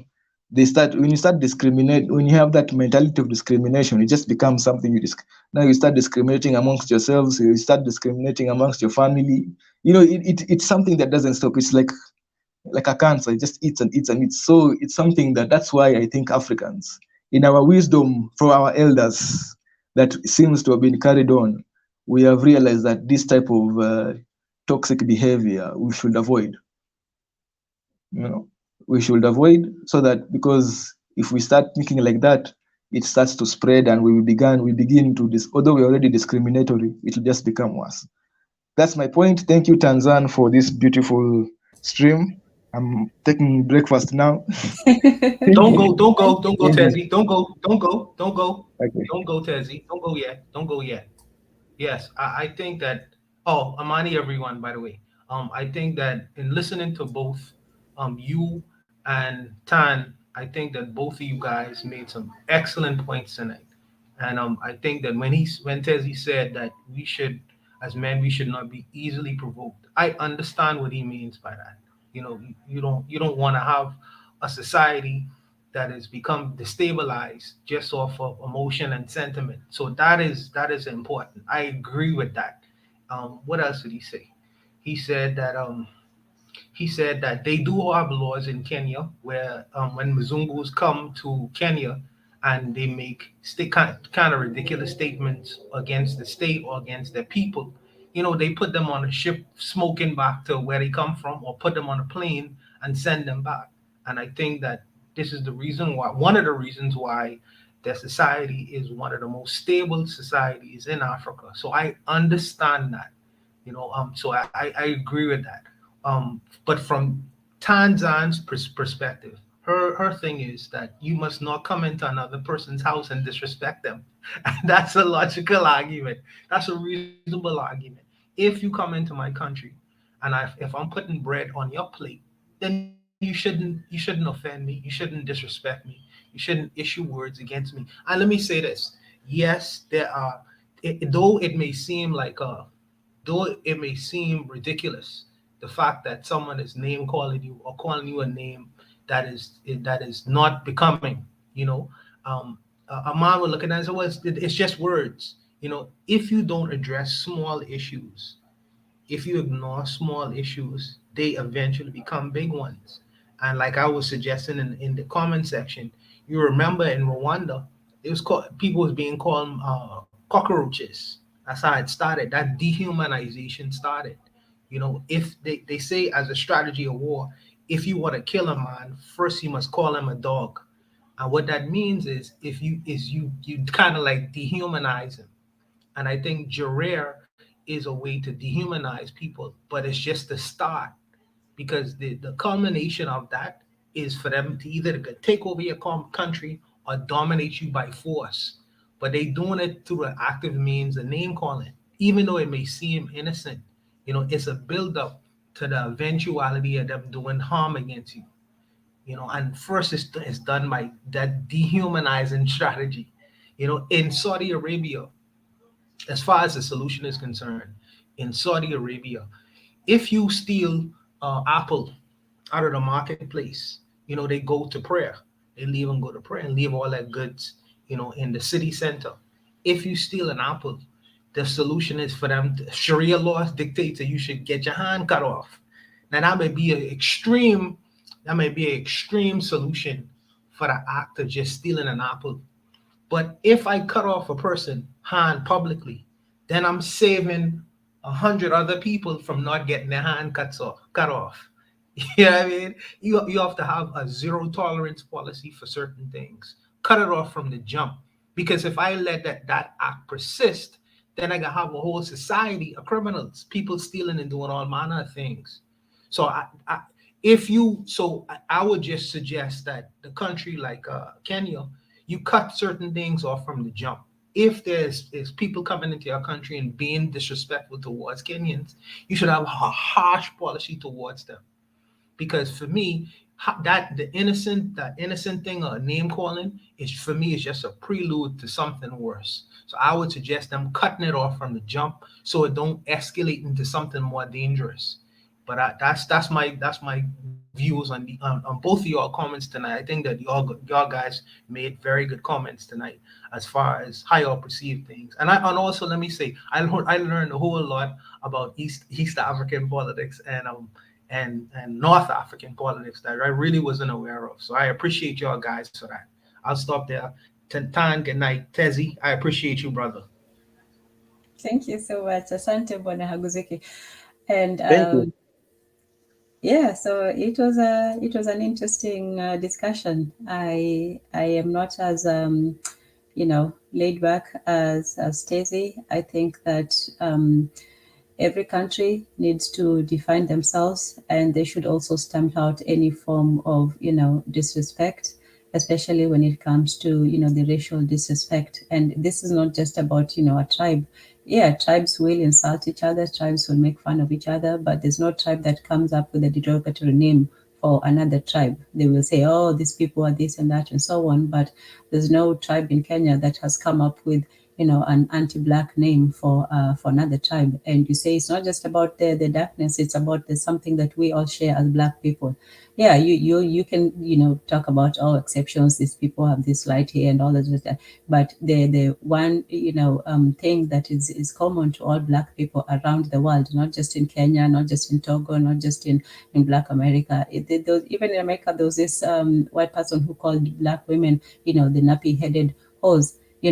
You can't take that and say, oh, they shouldn't take offense because somebody is, if they just call you a hoe, yeah, that's something to do with your character. That's terrible. But if they say they take up their time to call out your actual Black feature, then that is anti-Blackness. And to say that, oh, everybody else does it. No, everybody does the tribal thing, and everybody does not do it to that extent where they actually pick apart a specific racial feature. It's like saying, oh, you're calling blonde, white people, or you blonde devils. Yeah, that's very specific to white people because it's only white people who have, blondness, or you blue-eyed, blonde-haired devils.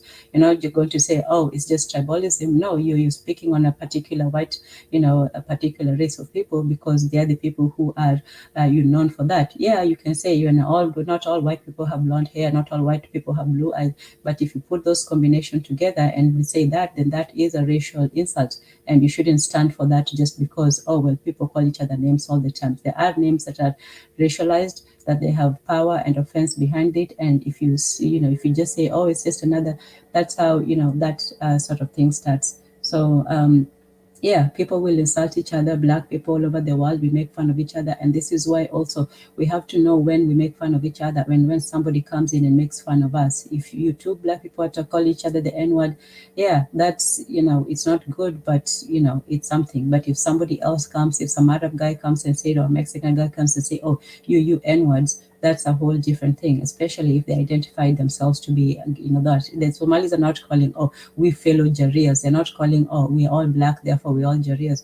It's a different thing than if a tribal person calls another tribal person, oh, you guys are this and that. We're all in that together. But somebody putting themselves aside and separate from that and then calling you the thing that is different from them, yeah, that's not tribal. That's a racial insult. So all right.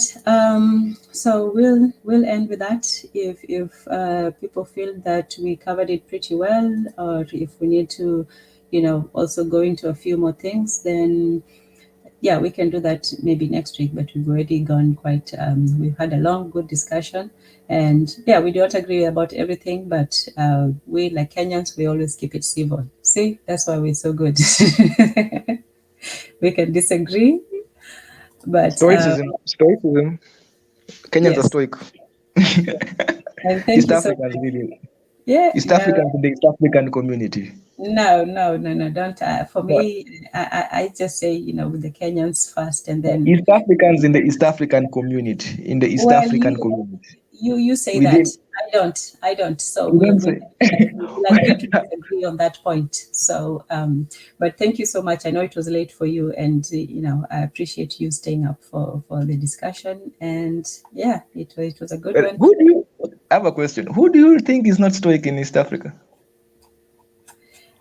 I don't want to name names. I think Okay, first to say, okay, I tell you, these Somalis are not stoic. They like to fight amongst each other and amongst other people. They're not. They're not East African community. If they were stoic, they wouldn't have destroyed the whole country and come to other countries.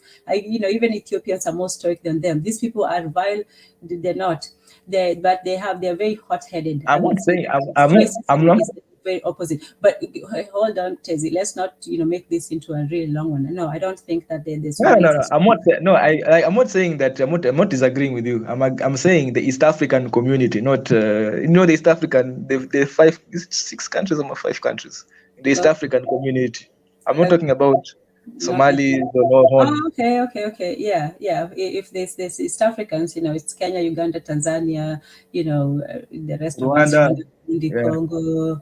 Yeah, we're pretty stoic, we're easy, hospitable people. We're pretty laid back. Sometimes it's not so great. I think sometimes that attitude, like Izuli says, it's not the whole reason, but sometimes we need to be less stoic and actually sometimes a little bit more, sturdy. But yeah, so let's do this next week. I don't know what the topic will be, but today was a good one. I'm happy, some people learned a few things about East Africa. So, you guys also get to learn a little bit about us. So, thank you all. And as usual, we will end with a prayer to the ancestors. Thank you for a wonderful discussion. Thank you for giving us enlightenment and insight, and for us being able to share information and to receive it as well. So we thank the ancestors for that, and everybody who joined us today. So thank you all, and have a good night or good morning. Good night. Good morning here. Yes. 7. All right, asante sana. So tutaongea. So, and amani everyone, and good night. Thank you all.